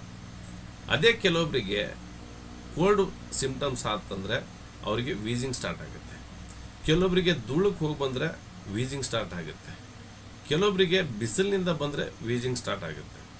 ಕೆಲವೊಬ್ಬರಿಗೆ ಏನು ಮಾಡಿಲ್ಲ, ಅವರು ಸ್ವಲ್ಪ ಮನೆಯಲ್ಲಿರ್ತಕ್ಕಂಥ ಕಸವನ್ನು ಗುಡಿಸಿದ್ದಾರೆ, ಅವ್ರಿಗೂ ಕೂಡ ಇದು ಸಮಸ್ಯೆ ಕಾಡುತ್ತೆ. ಯಾಕಂದರೆ ಅಲ್ಲಿ ರೋಗ ನಿರೋಧಕ ಶಕ್ತಿ ಕಡಿಮೆ ಇದೆ. ಓಕೆ, ಲಂಗ್ಸು ರೋಗ ನಿರೋಧಕ ಶಕ್ತಿಯನ್ನು ಉತ್ಪಾದನೆ ಮಾಡುತ್ತದೆ. ಚರ್ಮದ ನಿಯಂತ್ರಣ ಭಾಳ ಜನದ್ದು ದೊಡ್ಡ ಸಮಸ್ಯೆ. ನನಗೆ ಯಾರೋ ಫೋನ್ ಮಾಡಿಬಿಟ್ಟು, ಸರ್ ಚರ್ಮಕ್ಕೆ ಒಂದು ಬುಕ್ ಮಾಡಿಬಿಡಿ ಸರ್ ಅಂತ. ಚರ್ಮದ ಎಷ್ಟು ಕಾಯಿಲೆ ಇದಾವೆ ಸರ್, ಅಷ್ಟು ಕಾಯಿಲೆಗೆ ಒಂದು ಬುಕ್ ಮಾಡಿಬಿಡಿ ಸರ್, ಅದು ಭಾಳ ಇಂಪಾರ್ಟೆಂಟ್ ಇದೆ ಅಂತ ಹೇಳ್ತಾರೆ. ನೋಡೋಣ, ವಿಶ್ವಶಕ್ತಿಯ ದಯದಿಂದ ಯೂನಿವರ್ಸ್ ನಮಗೆ ಕನೆಕ್ಟ್ ಆದರೆ ಮಾಡೋಣ. ಅದನ್ನು ಪ್ರತಿಯೊಬ್ಬರಿಗೆ ಆಸೆಗಳನ್ನು ಈಡೇರಿಸೋಣ. ಓಕೆ, ಚರ್ಮ ನಿಯಂತ್ರಣ. TCM ಪ್ರಕಾರ ಲಂಗ್ಸ್ ಗೌನ್ ಸ್ಕಿನ್. ಲಂಗ್ಸ್ ದುರ್ಬಲವಾದರೆ ಚರ್ಮ ಒಣಗೋದು, ಅಲರ್ಜಿ, ತುರಿಕೆ ಮತ್ತು ಎಕ್ಸಿಮಾ ಅಂತ ಕಾಣಬಹುದು. ಕೆಲವೊಬ್ಬರಿಗೆ ಇದೇನಾದರೂ ಲಂಗ್ಸ್ ಏನಾದರೂ ವೀಕ್ ಆತಂದರೆ, ದುರ್ಬಲವಾದರೆ ಸ್ಕಿನ್ನು ಬಿಸಿಲಿಗೆ ಹೋಗೋದು ತಡ ಒಂಥರ ಒಣ ಸ್ಕಿನ್ ಆದಂಗೆ ಆಗುತ್ತೆ. ಒಣ ಇರುತ್ತೆ ಅಂದರೆ ಹೆಂಗೆ ಅಂದರೆ ಡ್ರೈನೆಸ್ ಆಗಿರುತ್ತೆ. ಅದೇ ಕೆಲವೊಬ್ಬರಿಗೆ ಅಲರ್ಜಿ ಸ್ಟಾರ್ಟ್ ಆಗುತ್ತೆ, ಗುಳ್ಳೆಗಳು ಸ್ಟಾರ್ಟ್ ಆಗುತ್ತೆ, ಕೆಲವೊಬ್ಬರಿಗೆ ತುರಿಕೆ ಸ್ಟಾರ್ಟ್ ಆಗುತ್ತೆ. ಯಾಕಂದರೆ ಅಲ್ಲಿ ನಮ್ಮ ಲಂಗ್ಸು ದುರ್ಬಲವಾಗಿದೆ ಅಂತ ತಿಳ್ಕೊಬೇಕು. ಮತ್ತು ಬೆವರು ನಿಯಂತ್ರಣ, ರೋಮಕೋಪಗಳನ್ನು ತೆರೆಯುವುದು, ಮುಚ್ಚುವುದು ಹಾಗೂ ಬೆವರಿನ ನಿಯಂತ್ರಣವನ್ನು ಲಂಗ್ ನಿರ್ವಹಿಸ್ತದೆ. ರೋಮಕೋಪನಗಳನ್ನಂತ ಅಂದರೆ ಸ್ವಲ್ಪ ಕನ್ಫ್ಯೂಸ್ ಮಾಡ್ಕೋಬೇಡಿ. ನಮ್ಮ ಸ್ಕಿನ್ ಏನಿರುತ್ತಲ್ಲ, ಹೇರ್ಸ್ ಏನಿರುತ್ತಲ್ಲ, ಸ್ಕಿನ್ ಮೇಲೆ ಇರ್ತಕ್ಕಂಥ ಹೇರ್ಸು, ಆ ಹೇರ್ಸನ್ನು ಅಲ್ಲಿ ರಂಧ್ರಗಳ ಸ್ಮಾಲ್ ರಂಧ್ರ ಇರ್ತವೆ, ಅಲ್ಲಿ ಓಪನ್ ಆಗೋದು ಕ್ಲೋಸ್ ಮಾಡೋ ಕೆಲಸವನ್ನು ನಮ್ಮ ಲಂಗ್ಸ್ ಮಾಡ್ತದೆ. ಯಾವಾಗ ನಿಮಗೆ ಸ್ವೆಟ್ ಆಚೆ ಕಳಿಸ್ಬೇಕು, ಯಾವಾಗ ಸ್ವೆಟ್ಟನ್ನು ಆಚೆ ಕಳಿಸ್ಬಾರ್ದು ಅನ್ನೋದನ್ನು ನಮ್ಮ ಲಂಗ್ಸ್ ಕೆಲಸ ಮಾಡ್ತದೆ. ಕೆಲವೊಬ್ರು ಬಾಡಿ ಡಿಟಾಕ್ಸಿಫೈನೇ ಆಗೋದಿಲ್ಲ, ಕೆಲವೊಬ್ರ ಬಾಡಿ ಭಾಳ ಬೆವರು ಬರುತ್ತಾ ಇರುತ್ತೆ. ಹಾಗಾಗಿ ಈ ಬೆವರು ನಿಯಂತ್ರಣವನ್ನು ಲಂಗ್ಸ್ ಮೆರಿಡಿಯನ್ ಮಾಡ್ತದೆ. ಓಕೆ, ನೀರಿನ ಚಲನೆ ದೇಹದ ದ್ರವಗಳನ್ನು ಸರಿಯಾದ ರೀತಿಯಲ್ಲಿ ವಿತರಿಸಲು ಸಹಾಯ ಮಾಡುತ್ತದೆ. ಅಂದರೆ ದೇಹದಲ್ಲಿ ನೀರಿನ ಚಲನೆ ಅಂದರೆ ಸರಾಗವಾಗಿ ಯಾರ್ಯಾರಿಗೆ ಏನೇನು ಬೇಕು, ಲಂಗ್ಸ್ ಕಿಡ್ನಿಗೆ ನೀರು ಬೇಕಾದರೆ ಅದನ್ನು ಅಂದರೆ ಪೈಪ್ಲೈನ್ ಟೈಪ್ಸ್ ಈ ಥರ ಇದು ಕೆಲಸ ಮಾಡ್ತದೆ. ಧ್ವನಿ ನಿಯಂತ್ರಣ, ಲಂಗ್ ಚಿ ಉತ್ತಮವಾಗಿದ್ದರೆ ಧ್ವನಿ ಸ್ಪಷ್ಟವಾಗಿರುತ್ತದೆ ಮತ್ತು ಮಾತನಾಡುವ ಶಕ್ತಿ ಉತ್ತಮವಾಗಿರ್ತದೆ. ನೋಡಿ, ಭಾಳ ಜನದ್ದು ಕೆಲವೊಬ್ರದ್ದು ಏನು ಕಂಪ್ಲೇಂಟ್ ಇರುತ್ತೆ ಅಂದರೆ ಧ್ವನಿ ಸರಿಯಾಗಿ ಬರೋದಿಲ್ಲ, ನಾನು ಮಾತಾಡಬೇಕಾದ್ರೆ ಧ್ವನಿ ಸರಿಯಾಗಿ ಬರೋಲ್ಲ ಅಂತ ಹೇಳ್ತೀರಿ. ಅವರು ಲಂಗ್ಸ್ ಸಿ ಉತ್ತಮವಾಗಿದ್ದರೆ ಧ್ವನಿ ಸ್ಪಷ್ಟವಾಗಿರ್ತದೆ ಅಂತ ಹೇಳ್ತಾ ಇದ್ರಿ. ಭಾವನೆಗಳನ್ನು ನಿಯಂತ್ರಣ, ಲಂಗ್ಸ್ನ ಪ್ರಮುಖ ಭಾವನೆ ಏನಂದ್ರೆ ಗೊತ್ತಾ? ದುಃಖ. ಈ ದುಃಖ ನೀವು ಪದೇ ಪದೇ ಪದೇ ದುಃಖದಲ್ಲಿದ್ದರೆ ನಿಮ್ಮ ಲಂಗ್ಸು ಬೇಗನೆ ಹಾಳಾಗುತ್ತೆ. ಈ ಸ್ಮೋಕ್ ಮಾಡ್ತಾರಲ್ಲ, ಸ್ಮೋಕ್ ಮಾಡೋರು ಅವರಾಗೆ ಹಾಳು ಮಾಡ್ಕೊತಾರೆ. ಬಟ್ ನೀವು ದುಃಖ ಪಡ್ತೀರಲ್ಲ, ಆ ಸ್ಮೋಕ್ಗಿಂತ 1.5 ರೇಷಿಯೋ ಜಾಸ್ತಿ ಇರುತ್ತೆ, ಅಂದರೆ 1.5% ಜಾಸ್ತಿ ಇರ್ತದೆ. ಯಾರು ಹೇಳಿದರೂ ದುಃಖ ಆಗೋದು, ಏನು ಹೇಳಿದರೂ ದುಃಖ ಆಗೋದು, ಏನನ್ನು ಕೇಳಿದರೂ ದುಃಖ ಆಗೋದು, ಕುಂತರೂ ದುಃಖ ಆಗೋದು, ನಿಂತರೂ ದುಃಖ ಆಗೋದು, ಮಲ್ಕೊಂಡಾಗೂ ದುಃಖ ಆಗೋದು. ಇದನ್ನು ಯಾರು ಮಾಡ್ತಿರಲ್ಲ ಅವರಿಗೆ ರೋಗ ನಿರೋಧಕ ಶಕ್ತಿನೂ ಕಡಿಮೆ ಇರುತ್ತೆ, ಸ್ಕಿನ್ ಅಲರ್ಜಿನೂ ಇರುತ್ತೆ, ಸರಿಯಾಗಿ ಮಾತು ಬರಲ್ಲ. ಹಾಗಾಗಿ ಅಬ್ಸರ್ವ್ ಮಾಡಿ, ನಿಮ್ಮ ದಿನನಿತ್ಯ ನಿಮ್ಮ ಒಂದು ಲೈಫ್ ಸ್ಟೈಲ್ನಲ್ಲಿ, ನಿಮ್ಮ ಜೀವನ ಶೈಲಿಯಲ್ಲಿ ನಾನು ಎಷ್ಟು ದುಃಖ ಪಡ್ತಾ ಇದ್ದೀನಿ, ಇದರಿಂದ ಸೋಮು ಅವ್ರು ಹೇಳ್ತಾ ಇರೋದು ನನಗೇನಾದರೂ ತರ್ತಾ ಇದೆನಾ, ಬರ್ತಾ ಇದೆನಾ ಅಂತ ನೋಡ್ಕೊಳ್ಳಿ. ಇದು ಭಾಳ ಇಂಪಾರ್ಟೆಂಟ್. ಓಕೆ, ಮತ್ತು ಏನಂದರೆ ಲಂಗ್ಸ್ ಇದು ಎಲಿಮೆಂಟ್ ಬಂದ್ಬಿಟ್ಟು ಮೆಟಲ್, ಅಂದರೆ ಲೋಹ ತತ್ವ ಅಂತ ಕರಿತೀವಿ. ಇನ್ ಆರ್ಗನ್ ಬಂದ್ಬಿಟ್ಟು ಲಂಗ್, ಯಾಂಗ್ ಆರ್ಗನ್ ಬಂದ್ಬಿಟ್ಟು ಲಾರ್ಜ್ ಇಂಟೆಸ್ಟೈನ್, ಸೀಸನ್ ಇರೋದು ಬಂದ್ಬಿಟ್ಟು ಶರದ್ ಋತು ಅಂದರೆ ಆಟನ್ ಅಂತ ಕರಿತೀವಿ. ಎಮೋಷನ್ ಬಂದ್ಬಿಟ್ಟು ದುಃಖ, ಗ್ರೀಫ್ ಅಂತ ಕರಿತೀವಿ. ಸೀಸನ್ ಆರ್ಗನ್ ಸೆನ್ಸ್ ಆರ್ಗನ್ ಬಂದ್ಬಿಟ್ಟು ಮೂಗು, ನೋಸ್. ಟಿಶ್ಯೂ ಆರ್ಗನ್ ಬಂದ್ಬಿಟ್ಟು ಚರ್ಮ, ಸ್ಕಿನ್ ಅಂತ ಕರಿತೀವಿ. ಬಾಡಿ ಫ್ಲೂಯಿಡ್ ಕಫ, ಮ್ಯೂಕಸ್. ಕಲರ್ ಬಂದ್ಬಿಟ್ಟು ಬಿಳಿ. ನಮ್ಮ ಲಂಗಿಗೆ ಬಿಳಿ ಕಲರ್ ಆಹಾರ ಅಂದರೆ ಭಾಳ ಅಚ್ಚುಮೆಚ್ಚು. ಅಂದರೆ ಕೆಲವೊಬ್ಬರಿಗೆ ನೋಡಿ, ನನಗೆ ಸ್ವೀಟ್ನಲ್ಲಿ ಬರ್ಫಿ ಇದ್ದರೆ ಚೆನ್ನಾಗಿ, ಮೈಸೂರಿನಿಂದ ಮೈಸೂರು ಪ್ಯಾಕ್ಗೆ ಚೆನ್ನಾಗಿ ಅಂತ ಹೇಳ್ತೀವಲ್ಲ, ಅದೇ ಥರ ಲಂಗ್ಸಿಗೆ ಬಿಳಿ ಕಲರ್ ಆಹಾರ ಅಂದರೆ, ಬಿಳಿ ಕಲರ್ ಫುಡ್ ಅಂದರೆ ಭಾಳ ಇಷ್ಟ. ಕ್ಲೈಮೇಟ್ ಒಣತನ, ಡ್ರೈನೆಸ್. ಸೌಂಡ್ ಅಳುವುದು, ಕ್ರೈಯಿಂಗ್. ಭಾಳ ಯಾರು ಅಳ್ತೀರಿ ಅವರು ನೀವು ಮೆಟಲ್ ತತ್ವದವರು ಅಂತ ತಿಳ್ಕೊಳ್ಳಿ. ಓಕೆ, 5 ಎಲಿಮೆಂಟ್ ಥಿಯರಿದಲ್ಲಿ ಲಂಗ್ಸ್ ಏನೆಲ್ಲ ಕೆಲಸ ಮಾಡುತ್ತೆ ಅಂತ ನೋಡೋಣ. Okay, lungs meridian. Lung meridian ಒಂದು ಇನ್ ಮೆರಿಡಿಯನ್ ಆಗಿದ್ದು ಇದರಲ್ಲಿ ಒಟ್ಟು 11 ಆಕ್ಯುಪ್ರೆಷರ್ ಪಾಯಿಂಟ್ಗಳು ಇರ್ತವೆ, LU1 ನಿಂದ LU11. ಈ ಮೆರಿಡಿಯನ್ LU1 ಎಂಬ ಪಾಯಿಂಟ್ನಿಂದ ಎದೆ ಭಾಗದಲ್ಲಿ ಆರಂಭವಾಗಿ ಭುಜದ ಒಳಭಾಗ, ಮೇಲ್ಬಾಹು, ಮೊಣಕೈ, ಮುಂಗೈ, ಮಣಿಕಟ್ಟು ಹಾಗೂ ಹೆಬ್ಬರಳಿನ ಮೂಲಕ ಸಾಗುತ್ತಾ LU11 ಕೊನೆಗೊಳ್ಳುತ್ತದೆ, ಹೆಬ್ಬಟ್ಟ ಹತ್ರ ಕೊನೆಗೊಳ್ಳುತ್ತದೆ. ಲಂಗ್ ಮೆರಿಡಿಯನ್ ಪಾತ್ವೆ ಯಾವ ಥರ ಹೋಗುತ್ತಂತ ನೋಡೋಣ. ಓಕೆ, LU11 ಬಂದ್ಬಿಟ್ಟು ಇಲ್ಲಿ ಹೆಬ್ಬಟ್ಟ ಹತ್ರ ಬಂದು ಎಂಡ್ ಆಗುತ್ತೆ. ಹಾಗಾಗಿ ನೀವು ಲಂಗ್ಸ್ ಮೆರಿಡಿಯನ್ನನ್ನು ಯಾವ ಥರ ಇದೆ ಅಂತ ನೋಡ್ಕೊಂಡ್ರಿ. ಇದು ಡೌನ್ಲೋಡ್ ಆಗಿದೆ ಅಂತ ಅಂದ್ಕೊಂಡಿದ್ದೆ, ಡೌನ್ಲೋಡ್ ಆಗಿಲ್ಲ ಇದು, ಹಾಗಾಗಿ ಮತ್ತೆ ತೋರಿಸ್ಬೇಕಾಯ್ತು. Okay, thank you. ಓಕೆ, ನೋಡಿ ಇಲ್ಲಿ ಇದೆ ನೋಡಿ, LU1, LU2, LU3, LU4, LU5, LU6, LU7, LU8, LU9 wrist ಹತ್ರ ಬರುತ್ತೆ, LU10, LU11. ಓಕೆ, ಈ ಥರ ಹೋಗುತ್ತೆ. ಲಂಗ್ ಮೆರಿಡಿಯನ್ನ ಪ್ರಮುಖ ಕೆಲಸಗಳು: ದೇಹಾದ್ಯಂತ ಚಿ ಹರಡುವುದು, ಉಸಿರಾಟವನ್ನು ನಿಯಂತ್ರಿಸುವುದು, ರೋಗ ನಿರೋಧಕ ಶಕ್ತಿಯನ್ನು ಹೆಚ್ಚಿಸುವುದು, ಚರ್ಮಕ್ಕೆ ಪೋಷಣೆ ನೀಡುವುದು, ಕಫದ ನಿಯಂತ್ರಣ, ದೇಹದ ನೀರಿನ ಸರಿಯಾದ ವಿತರಣೆ, ಧ್ವನಿಯನ್ನು ಬಲಪಡಿಸೋದು ಇದರ ಕೆಲಸವಾಗಿದೆ. ಓಕೆ, ಇನ್ ಆ್ಯಂಡ್ ಯಾಂಗ್ ಕಾನ್ಸೆಪ್ಟಲ್ಲಿ ನೋಡೋಣ. ಲಂಗ್ ಒಂದು ಇನ್ ಆರ್ಗನ್, ಜಾಂಗ್ ಆರ್ಗನ್ ಅಂತಲೇ ಕರಿತೀವಿ, ಆಗಿದ್ದು ಜೀವಶಕ್ತಿಯನ್ನು ಸಂಗ್ರಹಿಸಿ ದೇಹಕ್ಕೆ ಪೋಷಣೆ ನೀಡುತ್ತದೆ. ಲಂಗ್ನ ಯಾಂಗ್ ಜೋಡಿ ಅಂಗ ಲಾರ್ಜ್ ಇಂಟೆಸ್ಟೈನ್ ಅಂದರೆ ದೊಡ್ಡ ಕರಳು ಆಗಿದ್ದು, ಇನ್ನು ಬಂದ್ಬಿಟ್ಟು ಲಂಗು ಒಳಾಂಗಣ, ಚಿ ಸಂಗ್ರಹಣೆ, ಉಸಿರಾಟ. ಯಾಂಗ್ ಬಂದ್ಬಿಟ್ಟು ಲಾರ್ಜ್ ಇಂಟೆಸ್ಟೈನ್, ಹೊರಾಂಗ, ತ್ಯಾಜ್ಯ ವಿಸರ್ಜನೆ, ಮಲ ವಿಸರ್ಜನೆ, ಈ ಯಾಂಗದ ಕೆಲಸ ಇರುತ್ತೆ. ಓಕೆ, ಲಂಗ್ ಮತ್ತು ಲಾರ್ಜ್ ಇಂಟೆಸ್ಟೈನ್ನ ಸಂಬಂಧ ಯಾವ ಥರ ಇದೆ ಅಂತ TCM ಪ್ರಕಾರ ಲಂಗ್ಸ್ ಮತ್ತು ಲಾರ್ಜ್ ಇಂಟೆಸ್ಟೈನ್ ಪರಸ್ಪರ ಸಂಬಂಧ ಹೊಂದಿವೆ. ಲಾರ್ಜ್ ಇಂಟೆಸ್ಟೈನ್ನಲ್ಲಿ ಮಲಬದ್ಧತೆ ಉಂಟಾದರೆ ಲಂಗ್ ಚಿ ದುರ್ಬಲವಾಗಬಹುದು. ನೋಡಿ, ಇಲ್ಲಿ ಪೇರ್ ಮೆರಿಡಿಯನ್ ಅಂತ ಕರಿತೀವಿ, ಅಂದರೆ ಗಂಡ ಹೆಂಡತಿ ಥರ ಸಂಬಂಧ ಅಂತ. ಒಂದು ಗಂಡ ಹೆಂಡತಿ ಸಂಬಂಧ ಅಂದರೆ ಹೆಂಗೆ ಅಂದರೆ, ಒಂದು ಹಾಳಾದರೆ ಇನ್ನೊಂದು ಕೂಡ ಹಾಳಾಗುತ್ತೆ. ಲಾರ್ಜ್ ಇಂಟೆಸ್ಟೈನ್ನಲ್ಲಿ ಮಲಬದ್ಧತೆ ಅಂದರೆ ಕಾನ್ಸ್ಟಿಪೇಷನ್ ಏನಾದರೂ ಪ್ರಾಬ್ಲಮ್ ಆದರೆ ಲಂಗ್ ಚಿ ದುರ್ಬಲವಾಗ್ಬೋದು. ಲಂಗ್ ಡ್ರೈನೇಜ್ ಹೆಚ್ಚಾದರೆ ಲಾರ್ಜ್ ಇಂಟೆಸ್ಟೈನ್ ಕೂಡ ಒಣಗಿ ಮಲಬದ್ಧತೆ ಉಂಟಾಗ್ಬೋದು. ಯಾವಾಗ ನಿಮಗೆ ಲಂಗ್ಸ್ನಲ್ಲಿ ಡ್ರೈ ಆಗುತ್ತೋ ಆವಾಗ ನಿಮಗೆ ಮೋಷನ್ ಕೂಡ ಡ್ರೈ ಆಗಿರ್ತದೆ.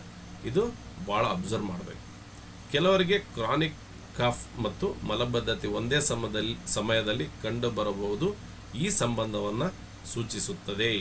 ಓಕೆ, ನೋಡಿ, ನೀವು ನೆನಪಿಡಬೇಕಾಗಿರ್ತಕ್ಕಂಥ ಅಂಶ ಏನಂದರೆ, ಲಂಗ್ ಅಂದರೆ ಮೆಟಲ್ ಎಲಿಮೆಂಟ್, ಲಂಗ್ ಅಂದರೆ ಇನ್ ಆರ್ಗನ್, ಪೇರ್ ಆರ್ಗನ್ ಅಂದರೆ ಲಾರ್ಜ್ ಇಂಟೆಸ್ಟೈನ್, ಎಮೋಷನ್ ಅಂದರೆ ದುಃಖ, ದುಃಖದ ಅಪೋಸಿಟ್ ಏನು ಅದನ್ನು ನೀವು ಇರಬೇಕು. ಇದನ್ನು ಅಳವಡಿಸ್ಕೋಬೇಡಿ ನಿಮ್ಮ ಜೀವನದಲ್ಲಿ, ಇದರ ಅಪೋಸಿಟನ್ನು ಅನುಭವಿಸಿ. ಕ್ಲೈಮೇಟ್ ಬಂದ್ಬಿಟ್ಟು ಡ್ರೈನೆಸ್ ಇರುತ್ತೆ. ಸೆನ್ಸ್ ಆರ್ಗನ್ ಬಂದ್ಬಿಟ್ಟು ನೋಸ್ ಅಂದರೆ ಮೂಗು, ಟಿಶ್ಯೂ ಆರ್ಗನ್ ಬಂದ್ಬಿಟ್ಟು skin. Lung governs qi. Okay, lung controls respiration ಅಂದರೆ ಉಸಿರಾಟ. Lungs protective wei qi immunity ರೋಗ ನಿರೋಧಕ ಶಕ್ತಿ. ಇಲ್ಲಿ ಫಾರ್ಮುಲಾ ಏನು ಕೊಟ್ಟಿದ್ದೀವಿ ಅಂದರೆ, lung is equal to breath plus qi plus skin plus immunity. Lung ಚೆನ್ನಾಗಿತ್ತಂದರೆ ನಿಮ್ಮದು ಬ್ರೀತಿಂಗ್ ಚೆನ್ನಾಗಿರುತ್ತೆ, ಉಸಿರಾಟ ಚೆನ್ನಾಗಿರುತ್ತೆ, ಪ್ರಾಣಶಕ್ತಿ ಚೆನ್ನಾಗಿರುತ್ತೆ, ಸ್ಕಿನ್ ಅಂದರೆ ಚರ್ಮ ಚೆನ್ನಾಗಿರುತ್ತೆ, ರೋಗ ನಿರೋಧಕ ಶಕ್ತಿನೂ ಚೆನ್ನಾಗಿರುತ್ತೆ. ಲಂಗ್ಸ್ ಒಂದು ಚೆನ್ನಾಗಿದ್ದರೆ ನಿಮಗೆ ಲಾಭಗಳು 4. ಒಂದು ಚೆನ್ನಾಗಿದ್ದರೆ 4 ಲಾಭಗಳು ಬರ್ತವೆ. ಯಾವುದ್ಯಾವುದಂತ ನೀವು ತಿಳ್ಕೊಂಬಿಡಿ. ಲಂಗ್ ವೀಕ್ ಆದರೆ ಏನಾಗುತ್ತೆ? ಲಂಗ್ ವೀಕ್ ಆದರೆ 1, 2, 3, 4, 5 ಬರ್ತವೆ. ಒಂದು ಚೆನ್ನಾಗಿದ್ದರೆ 4 ಬರ್ತವೆ, ಒಂದು ಕೆಟ್ಟೋದ್ರೆ 5 ಬರ್ತವೆ. ಯಾವುದು? ಕೆಮ್ಮು, ಶೀತ, ಅಲರ್ಜಿ, ಒಣ ಚರ್ಮ, ಕಡಿಮೆ ರೋಗ ನಿರೋಧಕ ಶಕ್ತಿ, ಇಷ್ಟೆಲ್ಲ ಬರ್ತವೆ. ಓಕೆ, ಲಂಗ್ ಸ್ಟ್ರಾಂಗ್ ಇದ್ರೆ ಏನು? ಉತ್ತಮ ಉಸಿರಾಟ, ಉತ್ತಮ ಜೀವಶಕ್ತಿ, ಆರೋಗ್ಯಕರ ಚರ್ಮ, ಉತ್ತಮ ರೋಗ ನಿರೋಧಕ ಶಕ್ತಿ. ಮೇಲೆ ಹೇಳಿದ್ದನ್ನೇ ಇಲ್ಲಿ ಕನ್ನಡದಲ್ಲಿ ಕೊಟ್ಟಿದ್ದಾರೆ ಅಷ್ಟೇ. 6 ಕೀ ದೃಷ್ಟಿಯಲ್ಲಿ ಲಂಗ್ 6 ಕೀ ಎನರ್ಜಿ ಸಿಸ್ಟಮ್ ಪ್ರಕಾರ ಲಂಗ್ ಲಾರ್ಜ್ ಇಂಟೆಸ್ಟೈನ್ ಜೋಡಿ ಡ್ರೈನೇಜ್ ಎನರ್ಜಿಯೊಂದಿಗೆ ಸಂಬಂಧ ಹೊಂದಿದೆ. ನಾವು ಬ್ರೌನ್ ಕಲರನ್ನು 6 ಕೀದಲ್ಲಿ ಡ್ರೈನೇಜ್ ಅಂತ ಕರಿತೀವಲ್ಲ, ಅದು ಹೊಂದಿದೆ. ಆದರೆ 6 ಕೀ ಚಿಕಿತ್ಸೆಯಲ್ಲಿ ಲಂಗ್ ಎಂಬ ಅಂಗವನ್ನು ಆಧರಿಸಿ ಬಣ್ಣವನ್ನು ಆಯ್ಕೆ ಮಾಡುವುದಿಲ್ಲ. ಇದು ಮೋಸ್ಟ್ ಇಂಪಾರ್ಟೆಂಟ್. ನನಗೆ ಮಧ್ಯಾಹ್ನ ಯಾರೋ ಮೆಸೇಜ್ ಮಾಡಿದ್ರಿ, ಸರ್ ಡ್ರೈನೇಜ್ ಅಲ್ವಾ, ಅದನ್ನು ನೀವು ಹಾಕಿದಾಗ ಅಲ್ಲಿ ಡ್ರೈ ಆಗುತ್ತಂತ. ಬಟ್ ಇಲ್ಲಿ ಬಣ್ಣಗಳನ್ನು ನೋಡಿ, ಎಲಿಮೆಂಟನ್ನು ನೋಡಿ ನೀವು ಬಣ್ಣವನ್ನು ಚಾಯ್ಸ್ ಮಾಡಬಾರ್ದು. ಅದು ಇನ್ನು ಕೆಲಸನ ಮಾಡ್ತದಂತ ತಿಳ್ಕೊಬೇಕು. ಓಕೆ, ಬಣ್ಣವನ್ನು ಆಯ್ಕೆ ಮಾಡೋದಿಲ್ಲ. ಮೊದಲು ಯಾವ energy, wind, heat, hotness, humidity, dryness ಅಥವಾ ಕೋಲ್ಡ್ನೆಸ್ ಅಸಮತೋಲನದಲ್ಲಿದೆ ಎಂಬುದನ್ನು ಗುರುತಿಸಿ.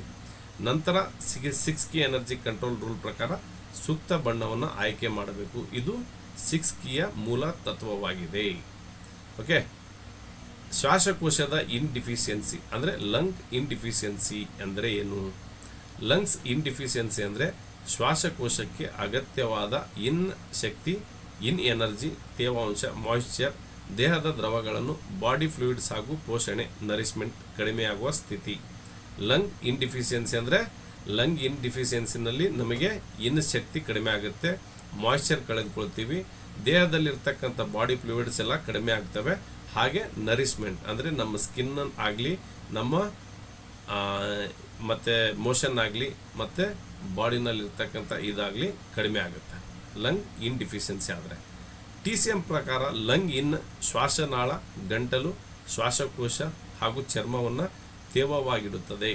ಲಂಗ್ ಕಡಿಮೆ ಆದಾಗ ದೇಹದಲ್ಲಿ ಡ್ರೈನೆಸ್, ಒಣತನ ಮತ್ತು ಎಂಟಿ ಹೀಟ್ ಡಿಫಿಷಿಯನ್ಸಿ ಹೀಟ್ ಉಂಟಾಗಿ ಅನೇಕ ಲಕ್ಷಣಗಳು ಕಾಣಿಸಿಕೊಳ್ತವೆ. ಲಂಗ್ ದೇಹದ ಉಸಿರಾಟವನ್ನು ಸುಗಮಗೊಳಿಸುವುದರ ಜೊತೆಗೆ ಶ್ವಾಸಕೋಶದ ಒಳಭಾಗವನ್ನು ರಕ್ಷಿಸುತ್ತದೆ. ಕಡಿಮೆ ಆದಾಗ ಉಸಿರಾಟದ ಮಾರ್ಗ ಒಣಗುತ್ತದೆ. ಕೆಲವರಿಗೆ ನೋಡಿ ಮೂಗೆಲ್ಲ ಡ್ರೈನೆಸ್ ಇತ್ತಂದರೆ ಅವರಿಗೆ ತಗೊಳ್ಬೇಕಾದ್ರೆ ಉರಿ ಬರುತ್ತೆ, ಅಂದರೆ ಮೂಗೆಲ್ಲ ಉರಿ ಬರುತ್ತೆ. ಓಕೆ, ಈ ಥರ ಸಮಸ್ಯೆ ಡ್ರೈನೆಸ್ ಇದ್ದಾಗ ಆಗುತ್ತೆ. ರೋಗ ನಿರೋಧಕ ಶಕ್ತಿಯು ನಿಧಾನವಾಗಿ ದುರ್ಬಲವಾಗ್ತದೆ. ನಿಮಗೆ ಜ್ವರ ಬಂದರೆ, ನಿಮಗೆ ನೆಗಡಿ ಆದರೆ, ನೀವು ಧೂಳಕ್ಕೆ ಹೋದರೆ, ನಿಮಗೆ ಉಸಿರಾಟದ್ದು ಅಂದರೆ ಅಸ್ತಮ ಟೈಪ್ ಆದರೆ, ಇದನ್ನೆಲ್ಲ ಅದ್ರ ಜೊತೆಗೆ ಯುದ್ಧ ಮಾಡೋದಕ್ಕೆ, ಬ್ಯಾಕ್ಟೀರಿಯಾ ಜೊತೆಗೆ ಯುದ್ಧ ಮಾಡೋದಕ್ಕೆ ನಮಗೆ ಇಮ್ಯುನಿಟಿ ಪವರ್ ಮೋಸ್ಟ್ ಇಂಪಾರ್ಟೆಂಟ್. ಅಂದರೆ ರೋಗ ನಿರೋಧಕ ಶಕ್ತಿ ಬೇಕೇ ಬೇಕು. ಯಾವ ಮನುಷ್ಯನಿಗೆ ರೋಗ ನಿರೋಧಕ ಶಕ್ತಿ ಕಡಿಮೆ ಇರ್ತದೋ ಆ ಮನುಷ್ಯ ಪ್ರತಿ ದಿವಸ, ಪ್ರತಿ ವಾರ, ಪ್ರತಿ ತಿಂಗಳು ಕಾಯಿಲೆ ಜೊತೆಗೆ ಗುದ್ದಾಡ್ತಾನೆ ಇರ್ತಾನೆ. ಓಕೆ, ನೀವು ರೋಗ ನಿರೋಧಕ ಶಕ್ತಿಯನ್ನು ಅಂದರೆ ಇಮ್ಯುನಿಟಿ ಪವರನ್ನು ಜಾಸ್ತಿ ಮಾಡುವಲ್ಲಿ ಹೆಚ್ಚು ಗಮನ ಕೊಡ್ರಿ. ಓಕೆ, ಇದನ್ನು ರೋಗ ನಿರೋಧಕ ಶಕ್ತಿಯನ್ನು ತಗೋಬೇಕಂದ್ರೆ ಏನು ಮಾಡ್ಬೇಕು ಹೇಳಿ? ನಾವು ಜಾಸ್ತಿ ದುಃಖ ಇದ್ದಾಗ ಆಟೋಮೆಟಿಕ್ ಆಗಿ ರೋಗ ನಿರೋಧಕ ಶಕ್ತಿ ಜಾಸ್ತಿ ಆಗುತ್ತೆ, ಹೌದಲ್ಲ? ಆ್ಯಕ್ಚುಲಿ ಅದು ತಪ್ಪು. ನೀವು ದುಃಖದಲ್ಲಿದ್ದಾಗ ನಿಮ್ಮ ಇಮ್ಯುನಿಟಿ ಪವರ್ ಕಡಿಮೆ ಆಗುತ್ತೆ. ಹಾಗಾಗಿ ಖುಷಿಯಾಗಿರಿ, ನಗ್ತಾ ಇರಿ, ನಗಿಸ್ತಾ ಇರಿ. ಓಕೆ, ಲಂಗ್ ಇನ್ಡಿಫಿಷಿಯನ್ಸಿಗೆ ಉಂಟಾಗುವ ಪ್ರಮುಖ ಕಾರಣಗಳು ಯಾವ್ಯಾವು? ಲಂಗ್ ಡಿಫಿಷಿಯನ್ಸಿಯಿಂದ ಉಂಟಾಗುವ ಪ್ರಮುಖ ಕಾರಣಗಳು ಯಾವ್ಯಾವು? ದೀರ್ಘಕಾಲದ ಒಣಕೆಮ್ಮು, ದೀರ್ಘಕಾಲದ ಜ್ವರ, ಕೋವಿಡ್ ಅಥವಾ ಇತರ ವೈರಲ್ ಸೋಂಕಿನಿಂದ ನಂತರ. ಇಲ್ಲಿ ಕೋವಿಡ್ ಬಂದಮೇಲಂತರೂ ಇಂಥ ಜನನ್ನ ಹೋಗಿ ಆಸ್ಪತ್ರೆ ಕ್ವಾರಂಟೈನಿಗೆ ಹಾಕಿದ್ರು, ಭಗವಂತನೇ ಬಲ್ಲ ಅವ್ರನ್ನ. ಸ್ವಲ್ಪ ನೋಡಿ, ನಾವೆಲ್ಲ ಹೆಂಗೆ ತಪ್ಪು ಮಾಡ್ತೀವಿ ಅಂದರೆ, ಹುಷಾರಿಲ್ದಾಗ ನೆಗಡಿ ಅಂದರೆ ಕೋಲ್ಡು, ಕೆಮ್ಮು, ಜ್ವರ ಬರೋದು ಕಾಮನ್. ಬಟ್ ಕ್ವಾರಂಟೈನಲ್ಲಿ ಅದು ಆ ಕೋವಿಡ್ ಟೈಮ್ನಲ್ಲಿ ನೆಗಡಿ ಆದಂದರೆ ಕ್ವಾರಂಟೈನ್ ಮಾಡ್ತಿದ್ರು. ಎಷ್ಟು ಅಂದರೆ, ಬಟ್ ಅದು ಜನಗಳದ್ದು ತಪ್ಪು, ಏನು ಮಾಡೋಕ್ಕಾಗೋದಿಲ್ಲ, ಅದನ್ನು ಕಂಟ್ರೋಲ್ ಮಾಡ್ಕೋಬೋದು.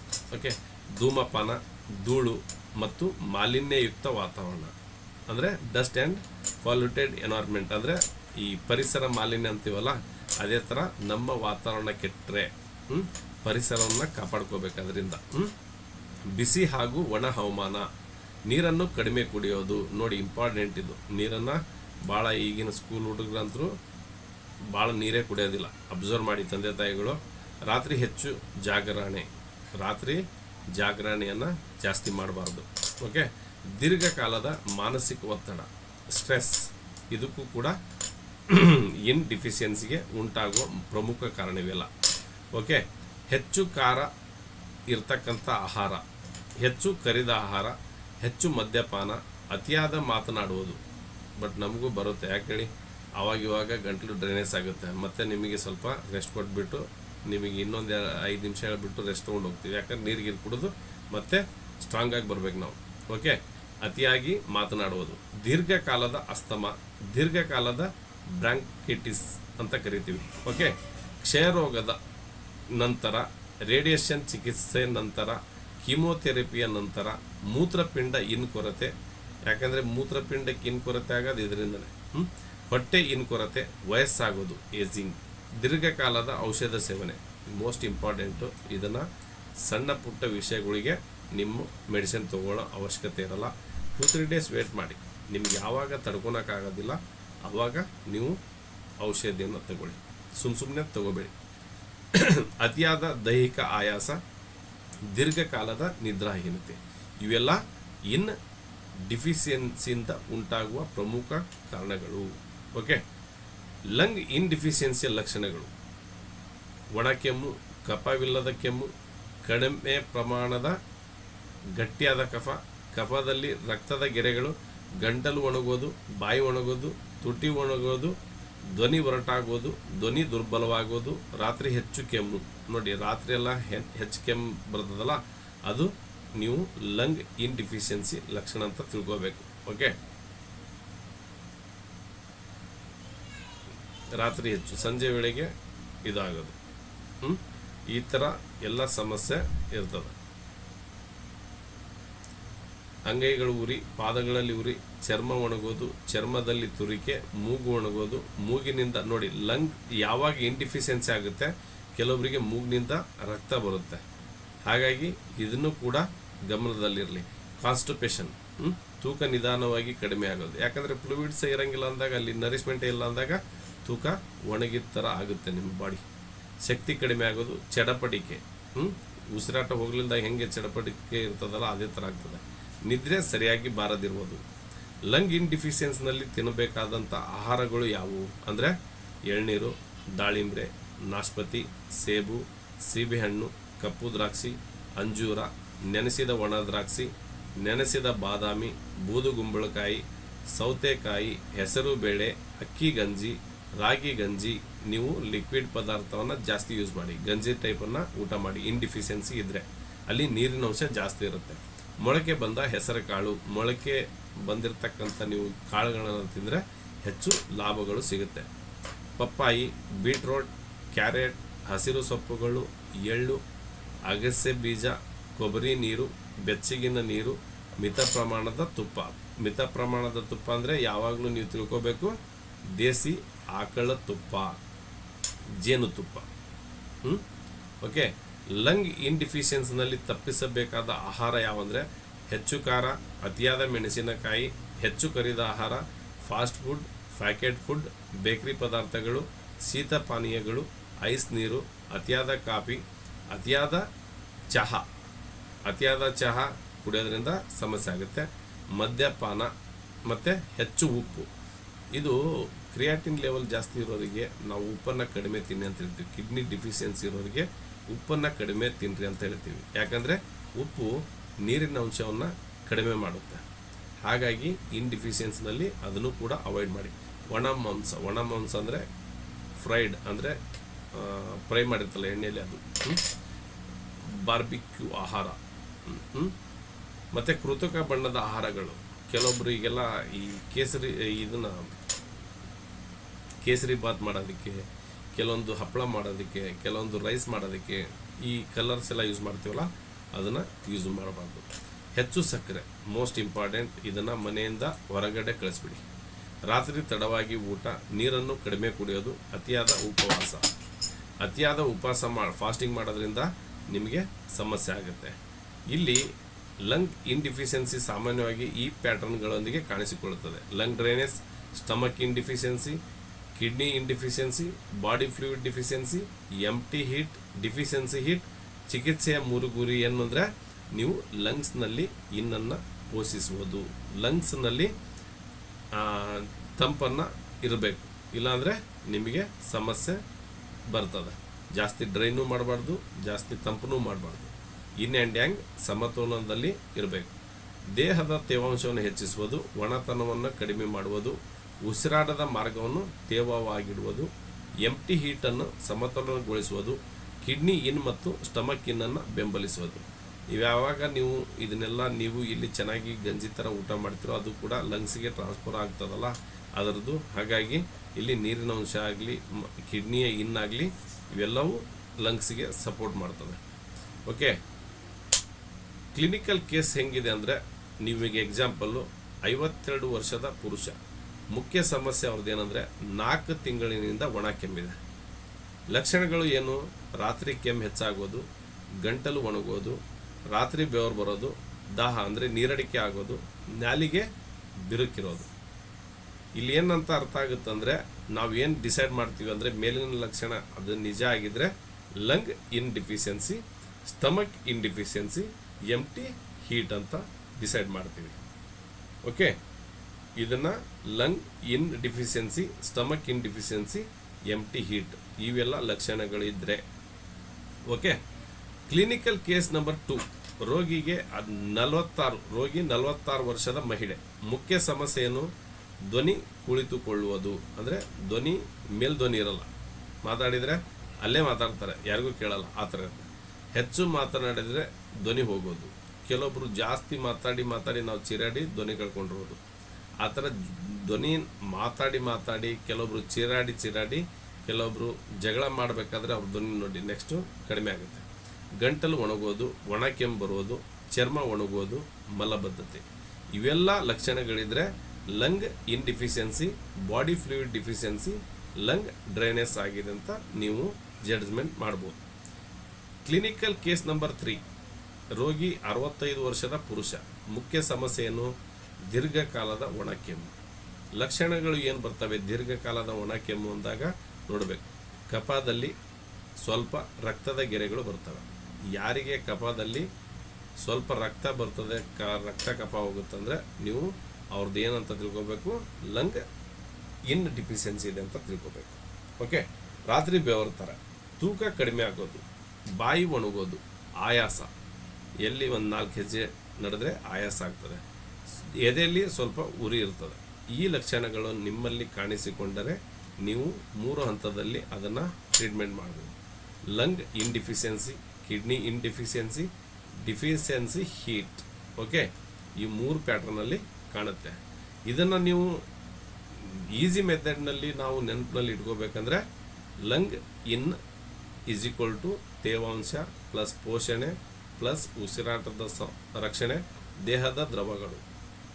ಅದೇ ಲಂಗ್ ಇನ್ ಕಡಿಮೆ ಆದರೆ ಒಣ ಕೆಮ್ಮು, ಗಂಟಲು ಒಣಗೋದು, ರಾತ್ರಿ ಬೆವರು, ದಾಹ, ಒಣ ಚರ್ಮ, ಮಲಬದ್ಧತೆ, ಎಂಟಿ ಹೀಟ್. ಇನ್ನಿದ್ರೆ ಈ ಥರ ಇರುತ್ತೆ. ಲಿವರ್ ಇನ್ ಕಡಿಮೆ ಆದರೆ ಈ ಥರ ಆಗುತ್ತೆ. ಸರಳ ನೆನಪು ಸೂತ್ರ ಏನಂದರೆ ಒಣತನ ಕಂಡ್ರೆ ಮೊದಲು ಲಂಗ್ ಇನ್ ಬಗ್ಗೆ ಯೋಚಿಸಬೇಕು.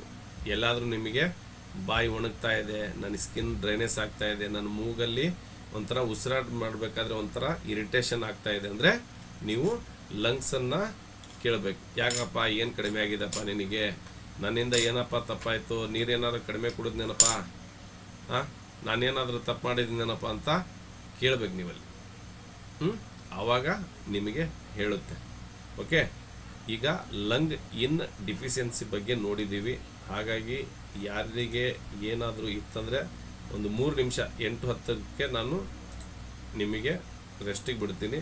ಅಲ್ಲಿ ತನಕ ನೀವು ಏನಾದರೂ ಕೇಳೋದಿದ್ರೆ ಸರಿಯಾಗಿ PPT ಬಂತ ಏನು ಅಂತ ನೀವು ಕೇಳ್ಬೋದು. PPT ಬಂತ್ರ ಎಲ್ಲರಿಗೂ?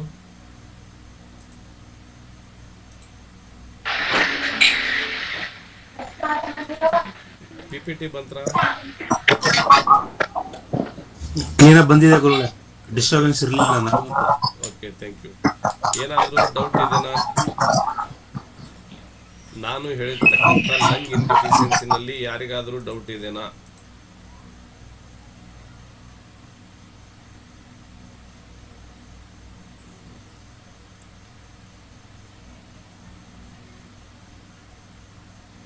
ನಾನು ಈಗ ಹೇಳಿದ ಲಂಗ್ಸ್ ನಲ್ಲಿ ಏನಾದರೂ ಡೌಟ್ ಇದೆನಾ? Hello, hi sir. ಹಾಯ್, ನಮಸ್ಕಾರ, ಹೇಳಿ ಮೇಡಮ್. ಇದು ಲಂಗ್ ಇಂಡಿಫಿಷಿಯನ್ಸಿ ಮತ್ತು ಸ್ಟಮಕ್ ಇಂಡಿಫಿಷಿಯನ್ಸಿ ಸೇಮ್ ಹೆಚ್ಚು ಕಡಿಮೆ ಒಂದೇ ತರ ಅನ್ಸುತ್ತೆ ಅಲ್ವಾ ಸರ್? ಹೌದು ಹೌದು, ಯಾಕಂದ್ರೆ ಅದ್ರದ್ದು ನೆಕ್ಸ್ಟ್ ಬಂದ್ಬಿಟ್ಟು ಈಗ ಸಣ್ಣ ಮದರ ಅದನ್ನ ಹೆಂಗೆ ಹೇಳ್ತೀವಲ್ಲ ಅದೇ ತರ ಕೊರ್ಲೇಟ್ ಮಾಡ್ತೀವಿ. ಯಾಕಂದ್ರೆ ಅಲ್ಲಿ ಪ್ರಾಬ್ಲಮ್ ಆದಾಗ ನಿಮ್ಗೆ ಅದು ಪ್ರಾಬ್ಲಮ್ ಆಗುತ್ತೆ. ಅದು ಒಂದರ ಪ್ರಾಬ್ಲಮ್ ಆಗ್ಬೋದು ಅನ್ನೋ ತರ ನೀವು ಹೇಳ್ತಾ ಇರೋದು ಏನ್ ಮೇಡಮ್? ಒಂದ್ರಲ್ಲಿ ಇನ್ಡಿಫಿಷಿಯನ್ಸಿ ಇದೆ ಅಂದ್ರೆ ಸ್ಟಮಕ್ ಅಲ್ಲಿ ಇದ್ರೆ ಲಂಗ್ಸ್ ಅಲ್ಲೂ ಇದೆ ಅಂತ. ಅನುಭವಗಳು ಹೆಂಗ್ ಬರುತ್ತೆ ಅಂದ್ರೆ ನಾ ಹೇಳಿದ್ನಲ್ಲ, ನಿಮಗೆ ಒಣ ಚರ್ಮ ಆಗೋದು, ಕಾನ್ಸ್ಟಿಪೇಷನ್ ಪ್ರಾಬ್ಲಮ್ ಆಗೋದು, ಮೂಗಲಲ್ಲಿ ಉಸಿರಾಟೋದಕ್ಕೆ ಪ್ರಾಬ್ಲಮ್ ಆಗೋದು, ಈ ತರ ದಾಹ ಜಾಸ್ತಿ ಆಗೋದು, ನಿದ್ದೆ ಬೆವರು ಬರೋದು, ಇವೆಲ್ಲ ಇನ್ಡಿಫಿಷಿಯನ್ಸಿ ಕೆಲವೊಂದು ಲಕ್ಷಣಗಳು ನಿಮ್ಮಲ್ಲಿ ಕಾಣ್ತವೆ. ಹಾಗಾಗಿ ನಾನು ಡೀಟೇಲ್ ಆಗಿ ನಿಮಗೆ ಇನ್ನೊಂದ್ಸಲ ನೀವು ಕ್ಲಾಸನ್ನು ಕೇಳಿದಾಗ ನೋಟ್ಸನ್ನು ನೋಡಿದಾಗ ನಿಮಗೆ ಯಾವುದೇ ಥರದ ಡೌಟ್ ಬರಲ್ಲ. ಬಟ್ ಬಂದಾಗ ಅದನ್ನು ತಮಗೆ ತಾವೇ ಅಪ್ಲೈ ಮಾಡಿಕೊಂಡು ಪ್ರಾಕ್ಟೀಸ್ ಮಾಡಿ ರಿಸರ್ಚ್ ಮಾಡಬೇಕು. ನೀವು ನಾನು ಹೇಳಿದ್ದೀನಿ Okay, sir. ಏನೇನು ಮಾಡಬೇಕು ಏನೇನಿಲ್ಲ ಅಂತ. ಬಟ್ ಎಕ್ಸ್ಪ್ಲೇನ್ ನಾನು ಕರೆಕ್ಟಾಗಿ ಮಾಡ್ತಾ ಇದ್ದೀನಿ ಅಂತ ನನ್ನ ಅನಿಸಿಕೆ ಇದೆ. ಅದನ್ನು ನೀವು ಹೇಳ್ಬೇಕು. Okay, sir. ಅರ್ಥ ಆಗ್ತಾ ಇದೆ, ನೀಟಾಗಿ ಅರ್ಥ ಆಗ್ತಾ ಇದೆ. ಹ್ಞೂ ಅದೇ ಡೌಟ್ ಇತ್ತು ನನಗೆ. ಇದು ಸ್ಟಮಕ್ದು ಮತ್ತೆ ಲಂಗ್ಸ್ ಎರಡೂನು ಇನ್ಡಿಫಿಷಿಯನ್ಸಿ ಸೇಮ್ ಇದೆ. ಒಂದ್ರಲ್ಲಿ ಆಯ್ತು ಅಂದ್ರೆ ಇನ್ನೊಂದ್ರಲ್ಲಿ ಆಯ್ತು ಎಸ್ ಮೇಡಮ್, ಎಸ್. ಅಂದ್ರೆ ಎರಡನ್ನೂ ಬ್ಯಾಲೆನ್ಸ್ ಮಾಡ್ಬೇಕಾಗುತ್ತೆ ಅವಾಗ. ಹೌದು. ಈಗ ಡ್ರೈನೇಜ್ ಅಂದ್ರೆ ಎಲ್ಲ ಕಡೆ ಬಂದ್ಬಿಡ್ತು. ಎಲ್ಲಿ ಆಗೈತೆ ಅಂತ ಅದನ್ನ ಫೈಂಡ್ ಔಟ್ ಮಾಡೋದೇ ನಿಮ್ಮ ದೊಡ್ಡ ಟಾಸ್ಕ್ ಅದು. ಹಾ ಹಾ ಈಗ Skin ಅಲ್ಲಿ dry ಸ್ಕಿನ್ ಅಲ್ಲಿ ಡ್ರೈ ಆಗಿದ್ರೆ ಸ್ಕಿನ್ ಅನ್ನ ಮಾಡೋದು ಯಾರು? ಲಂಗ್ಸ್. ಅದರಲ್ಲಿ ಕಾನ್ಸ್ಟಿಪೇಷನ್ ಅಲ್ಲಿ ಪ್ರಾಬ್ಲಮ್ ಆದ್ರೆ ಯಾರು? Large intestine. ಹೌದು. ಈ ತರ ನಾವು ಫೈಂಡ್ ಔಟ್ ಮಾಡಕ್ ಹೋಗ್ಬೇಕು. ಓ, ಇವರು ಯಾರನ್ನ ಕಂಟ್ರೋಲ್ ಮಾಡ್ತಾ ಇದ್ದಾರೆ. ನಾವು ಮೂಗನ್ನ ನಾವು ಬ್ಲಾಕೇಜ್ ಆಗಿದೆ ಅಂತ ಹೇಳ್ತೀವಿ. ಅಲ್ಲಿ ಏನಾಗಿರ್ತದೆ? ಲಂಗ್ಸ್ನಲ್ಲಿ ಪ್ರಾಬ್ಲಮ್ ಆಗಿರ್ತದೆ. ಲಂಗ್ಸನ್ನು ಕ್ಲಿಯರ್ ಮಾಡಿದರೆ ನೋಸ್ ಬ್ಲಾಕ್ ಕ್ಲಿಯರ್ ಆಗುತ್ತೆ. ಈ ಥರ ನಾಲಿಗೆಯನ್ನು ಯಾರು ನೋಡ್ತಾರೆ? ಇವನ್ನೆಲ್ಲ ಕಂಟ್ರೋಲ್ ಮಾಡೋರು ಯಾರಂತ ಮೆರಿಡಿಯನ್ನಲ್ಲಿ ನೀವು ಅದನ್ನು ನೋಡ್ಕೋಬೇಕು. ಮೋಸ್ಟ್ ಇಂಪಾರ್ಟೆಂಟ್ ಕಲಿಬೇಕಾದ್ರೆ. Okay, okay sir. Thank you. Okay, ಒಂದೀಗ 5 ನಿಮಿಷ ರೆಸ್ಟ್ ಇರುತ್ತೆ. ದಯವಿಟ್ಟು ನಮ್ಮ ನಾಗರಾಜ್ ಸರ್ ಇಲ್ಲಾಂದ್ರೆ ಯಾರು ಮಾತಾಡೋಂಗಿದ್ರೆ ಮಾತಾಡ್ಬೋದು. ಮತ್ತೆ ಏನು ಸರ್ ನೀವು ನಾಗರಾಜ್ ಸರ್ನ ಅಷ್ಟೇ ಮಾತಾಡ್ತೀರಂತ? ಸರ್ ಎಂಪಿ ಹೀಟ್ ಅಂದ್ರೆ ಏನು? ಯಾರ್ದು ಕೊರ್ ಸೌಂಡ್ ಬರ್ತಾ ಇದೆಯಲ್ಲ? ಸರ್ ಮ್ಯೂಟ್ ಮಾಡಿ, ಒಂದು ನಿಮಿಷ ಎಲ್ಲರೂ ಮ್ಯೂಟ್ ಮಾಡಿ. ಭಾಳ ಯಾರ್ದು ಹಾ, ಹೇಳಿ ಮೇಡಮ್. ಈಗ ಎಂಟಿ ಹೀಟ್ ಅಂದ್ರೆ ಏನು ಸರ್? ಹೀಟ್ ಅಂದ್ರೆ ಅದಕ್ಕೊಂದು ಅರ್ಥ ಇರುತ್ತೆ. ಓಕೆ, ಎಂಟಿ ಹೀಟ್ ಅಂದ್ರೆ ಹಾ, ಕೋಲ್ಡ್ ಅಂದ್ರೆ ಅದಕ್ಕೊಂದು ಅರ್ಥ ಇರುತ್ತೆ. ಎಂಟಿ ಅಂದ್ರೆ ಕೆಲಸಕ್ಕೆ ಬಾರ್ಲಿದ್ದಂತ ಹೀಟ್. ಅಂದ್ರೆ ಅದು ಒಂಥರ ಹೆಂಗಂದ್ರೆ ಈ ಕಡೆ ಹೀಟು ಅಲ್ಲ ಏನಲ್ಲ. ಎಂಟಿ ಅಂದ್ರೆ ನಿಮಗೆ ಫೈರ್ನಲ್ಲಿ ನಾವು ನೆಕ್ಸ್ಟ್ ಇದನ್ನ ಮಾಡ್ಬೇಕಾದ್ರೆ TM ನಲ್ಲಿ ಭಾಳ ಎಕ್ಸ್ಪ್ಲೇನ್ ಮಾಡ್ತೀವಿ ಅದ್ರ ಬಗ್ಗೆ. ಎಂಟಿ ಹೀಟ್ ಅಂದ್ರೆ ಅದು ಸುಮ್ಮನೆ ಹೀಟ್ ಜನರೇಟ್ ಆಗೋದು ಅಂತ ಹೇಳ್ತೀವಿ. ಅಂದ್ರೆ ಅದು ಯಾವುದೇ ಥರ ಹೀಟ್ ಅಂದ್ರೆ ಎಕ್ಸಸ್ ಹೀಟ್ ಇರಲ್ಲ. ಅದು ಎಂಟಿ ಅಂದ್ರೆ ನಾವು ಲೆಕ್ಕಕ್ಕೆ ತೊಗೊಳಂಗಿಲ್ಲ ಅಂತ ಹೇಳ್ತೀವಲ್ಲ, ಆ ಥರ ಎಂಟಿ ಹೀಟ್ ಬರುತ್ತೆ, ಜನರೇಟ್ ಆಗುತ್ತೆ. ಓಕೆ, ಓಕೆ ಆ ಥರ ಇರುತ್ತೆ. ಎಂಟಿ ಹೀಟ್ ಅಂತ ಕರಿತೀವಿ ಅದನ್ನು. ಓಕೆ ಓಕೆ, ನೆಕ್ಸ್ಟ್ ಕ್ಲಾಸನ್ನು ಸರ್ ಯಾವಾಗ ಇಂಡಿಫಿಷಿಯನ್ಸಿ ಆದ್ರೂ ಅದೇ ಎಂಟಿ ಹೀಟ್ ಆಗೇ ಇರುತ್ತೆ ಸರ್? ಅದು ಹಂಗಿರಲ್ಲ. ಈಗ ಅದು ಡೋಸೇಜ್ ಮೇಲೆ ಹೋಗ್ತದೆ. ಈಗ ಸ್ವಲ್ಪ ಡ್ರೈನೆಸ್ ಆಯ್ತು ಅಂತ ತಿಳ್ಕೊಳ್ಳಿ, ನಿಮ್ಗೆ ಗೊತ್ತಾಗ್ಬಿಡುತ್ತೆ. ಸ್ವಲ್ಪ ಡ್ರೈನೆಸ್ ಆದಾಗ ಏನಾಗುತ್ತೆ, ನೀವು ಸ್ವಲ್ಪ ನೀರು ಕುಡಿದಾಗ ಗಂಟ್ಲೆಲ್ಲ ಸರಿ ಹೋಗುತ್ತೆ. ನೀವು ಅದೇ ಥರ ನೀವು ಭಾಳ ಬಿಟ್ಟಾಗ ಏನಾಗುತ್ತೆ, ಪೂರ್ತಿ ಡ್ರೈ ಆಗಿ ಅದು ಎಂಟಿ ಹೀಟ್ ಆಗಕ್ಕೆ ಸ್ಟಾರ್ಟ್ ಆಗುತ್ತೆ. ಓಕೆ. ಈಗ ನೀವು ಸ್ವಲ್ಪ, ಈಗ ನಮಗೆ ಗಂಟ್ಲಕ್ಕೆ ನೀರು ಬೇಕಾಗಿದೆ. ಈಗ ನಾನು ಕ್ಲಾಸ್ ಮಾಡಿದ್ದೀನಿ, ಇಷ್ಟೋ ತನಕ ಕ್ಲಾಸ್ ಮಾಡಿದಾಗ ನಾನು ನೀರು ಕುಡಿದ್ರೆ ಏನು ಪ್ರಾಬ್ಲಮ್ ಇಲ್ಲ. ಇನ್ನು ನಾನು 2 ಅವರ್ಸ್ ನಿಮ್ಮ ಜೊತೆಗೆ ನಾನು ಮಾತಾಡ್ತಾ ಇದ್ರೆ ಏನಾಗುತ್ತೆ? ತುಂಬಾನೇ ಡ್ರೈ ಆಗ್ಬಿಡುತ್ತೆ. ಡ್ರೈ ಆಗಕ್ಕೆ ಸ್ಟಾರ್ಟ್ ಆಗುತ್ತೆ. ಅಲ್ಲಿ ಹೀಟ್, ಎಂಟಿ ಹೀಟ್ ಆಗಕ್ಕೆ ಸ್ಟಾರ್ಟ್ ಆಗುತ್ತೆ. ಓಕೆ, ಓಕೆನಾ? Okay thank you. Okay, Nagaraj sir ನೀವು ಮಾತಾಡಿ. ಓಕೆ. ಎಲ್ಲ ಆತ್ಮ ಬಂಧುಗಳು ನಮಸ್ಕಾರ.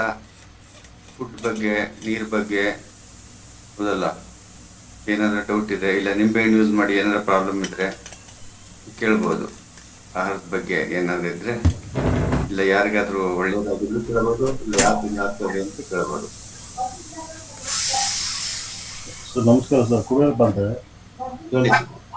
ಸರ್ ನಿಮ್ಮ ಕ್ಲಾಸ್ ಅಟೆಂಡ್ ಮಾಡಿ ನಾನು ತುಂಬ ಚೆನ್ನಾಗಿದೆ ಅಂತ ಹೇಳಿದೆ ಅಷ್ಟೇ. ನಾನು ಹಾ ಇವಾಗ ಕೋರ್ಸ್ ಜಾಯ್ನ್ ಆಗಿದೆ ನಾನು 2 days ಬ್ಯಾಕ್. ಹೇಳಿ ಸರ್. ಅದೇನಾದ್ರು ರಿಪೀಟ್ ಸಿಗುತ್ತಾ ಅಥವಾ ಏನಾದ್ರು ನಿಮಗೆ ಇನ್ಫಾರ್ಮೇಶನ್ ಮಾತಾಡೋಕ್ಕಾಗತ್ತಾ ಅಂತ? ಅದು ಇಲ್ಲ ಸರ್, ಆಕ್ಚುಲಿ ಅದು ರೆಕಾರ್ಡಿಂಗ್ ಕ್ಲಾಸ್ ಬಿಟ್ಟಿದೆ. ನೀವು ನನ್ನ ನಂಬರ್ಗೆ ಆಯ್ ಅಂತ ಕಳಿಸಿ, ಅದನ್ನ ನಿಮ್ಗೆ ಫುಲ್ ನಂದೇ ವಿಡಿಯೋಗಳು ಅದು ಫುಡ್ಗೆ ಸಂಬಂಧಪಟ್ಟಾಗೆ, ಧ್ಯಾನಕ್ಕೆ ಪಟ್ಟಂಗೆ ಮತ್ತೆ ನೀರಿಗೆ ಸಂಬಂಧಪಟ್ಟಂಗೆ ಇದೆ ಸರ್. ಅದು ನಂಬರ್ ಹೇಳಿರ್ತೀನಿ, ಬೇಕಾದ್ರೆ ಯಾವ್ದಾದ್ರು ತಗೊಂಡು ನನಗೆ ಈ ತರ ಲಿಂಕ್ ಏನಿದ್ರು ನಾನು ಇದು ಮಾಡ್ಕೊಳ್ತೀನಿ. ಇಲ್ಲ ನಾವು ನಂಬರ್ ತಗೊಳ್ಳಿ ಸರ್, 98441 ಯಾವ್ದು ಹೆಸರು ಇರ್ತದೆ ಹಾಕಿ ಸರ್. ಕ್ಲಾಸಲ್ಲಿ ಇದ್ದೀವಿ ಅಂತ ಗೊತ್ತಾದ್ಮೇಲೆ ಗೊತ್ತಾಗ್ತದೆ. ಯಾಕೆಂದ್ರೆ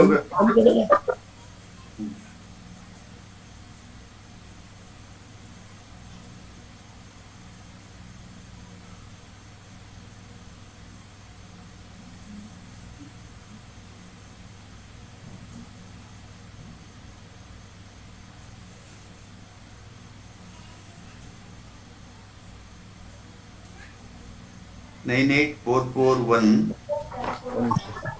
98 441 ಓಕೆ 39 ಓಕೆ 769. 9844139769. ಹೌದು ಸರ್.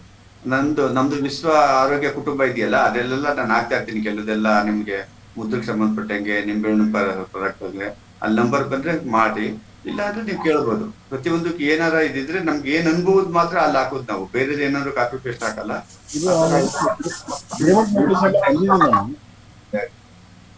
ಪಿರಮಿಡ್ ಎಲ್ಲ ಬಂದಿದೆ ಸರ್ ನಾನು. Thank you. ಮತ್ತೆ ನಮ್ಗೆ ನಾವು ಕಾನ್ಸಂಟ್ರೇಷನ್ ಮಾಡೋದೇ ಅದೇ.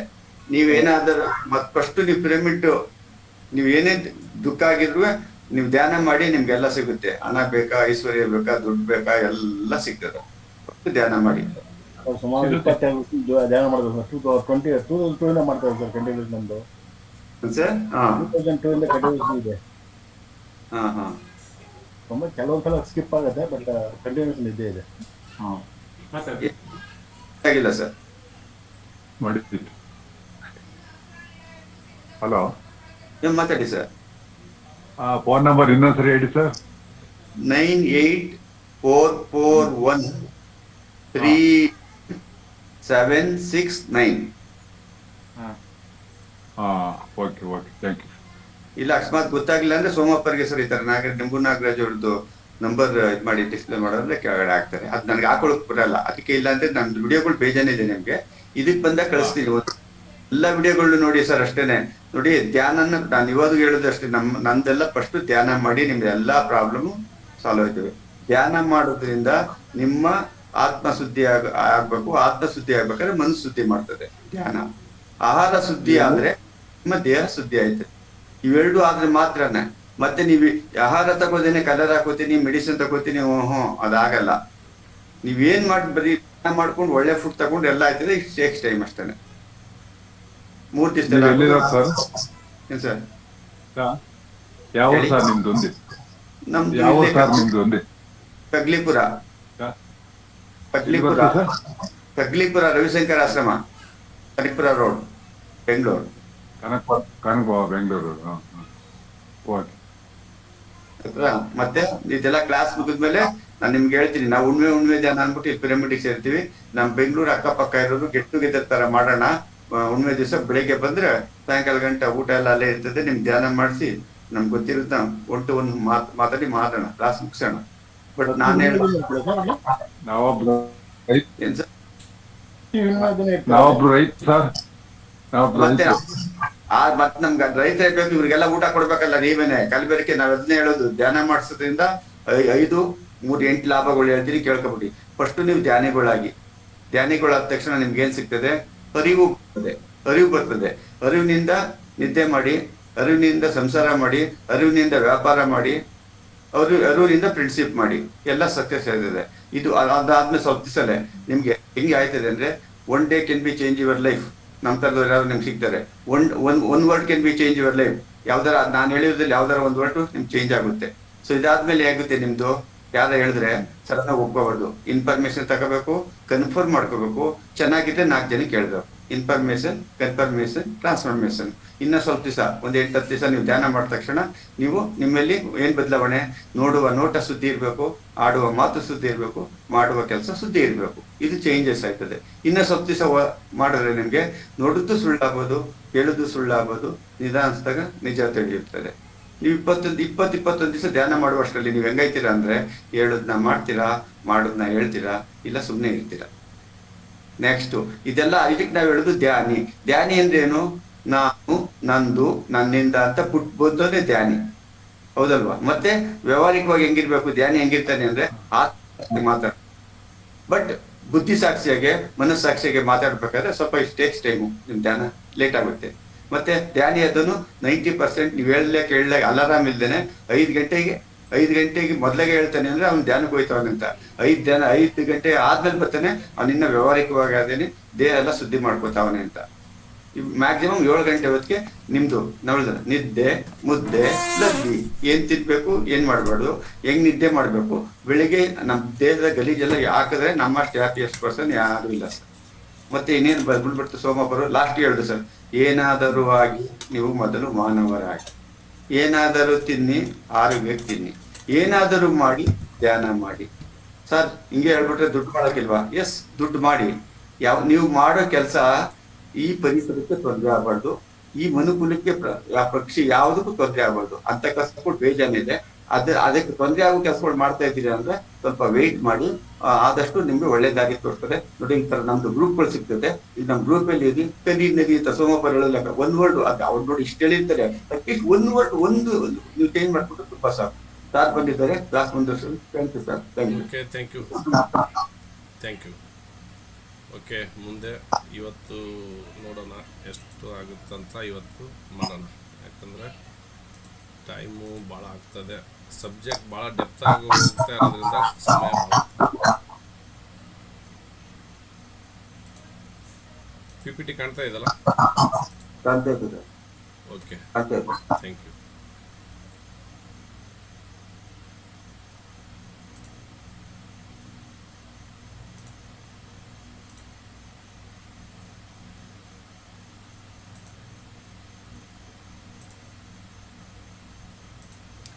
ಓಕೆ, ಶ್ವಾಸಕೋಶದ ಯಾಂಗ್ ಡಿಫಿಷಿಯನ್ಸಿ ಅಂದರೆ ಲಂಗ್ ಯಾಂಗ್ ಡಿಫಿಷಿಯನ್ಸಿ ಅಂದರೆ ಏನು ಅಂತ ನೋಡೋಣ.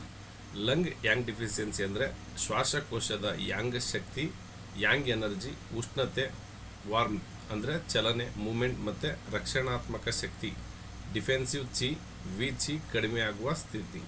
ಯಾವಾಗ ನಮಗೆ ಯಾಂಗ್ ಎನರ್ಜಿ ಕಡಿಮೆ ಆಗುತ್ತೋ ಅಲ್ಲಿ ನಮಗೆ ಉಸಿರಾಟಕ್ಕೂ ಸಮಸ್ಯೆ ಆಗುತ್ತೆ, ಚಲನೆಗೂ ಸಮಸ್ಯೆ ಆಗುತ್ತೆ ಮತ್ತು ರಕ್ಷಣಾತ್ಮಕ ಶಕ್ತಿನೂ ಕಡಿಮೆ ಆಗುತ್ತೆ.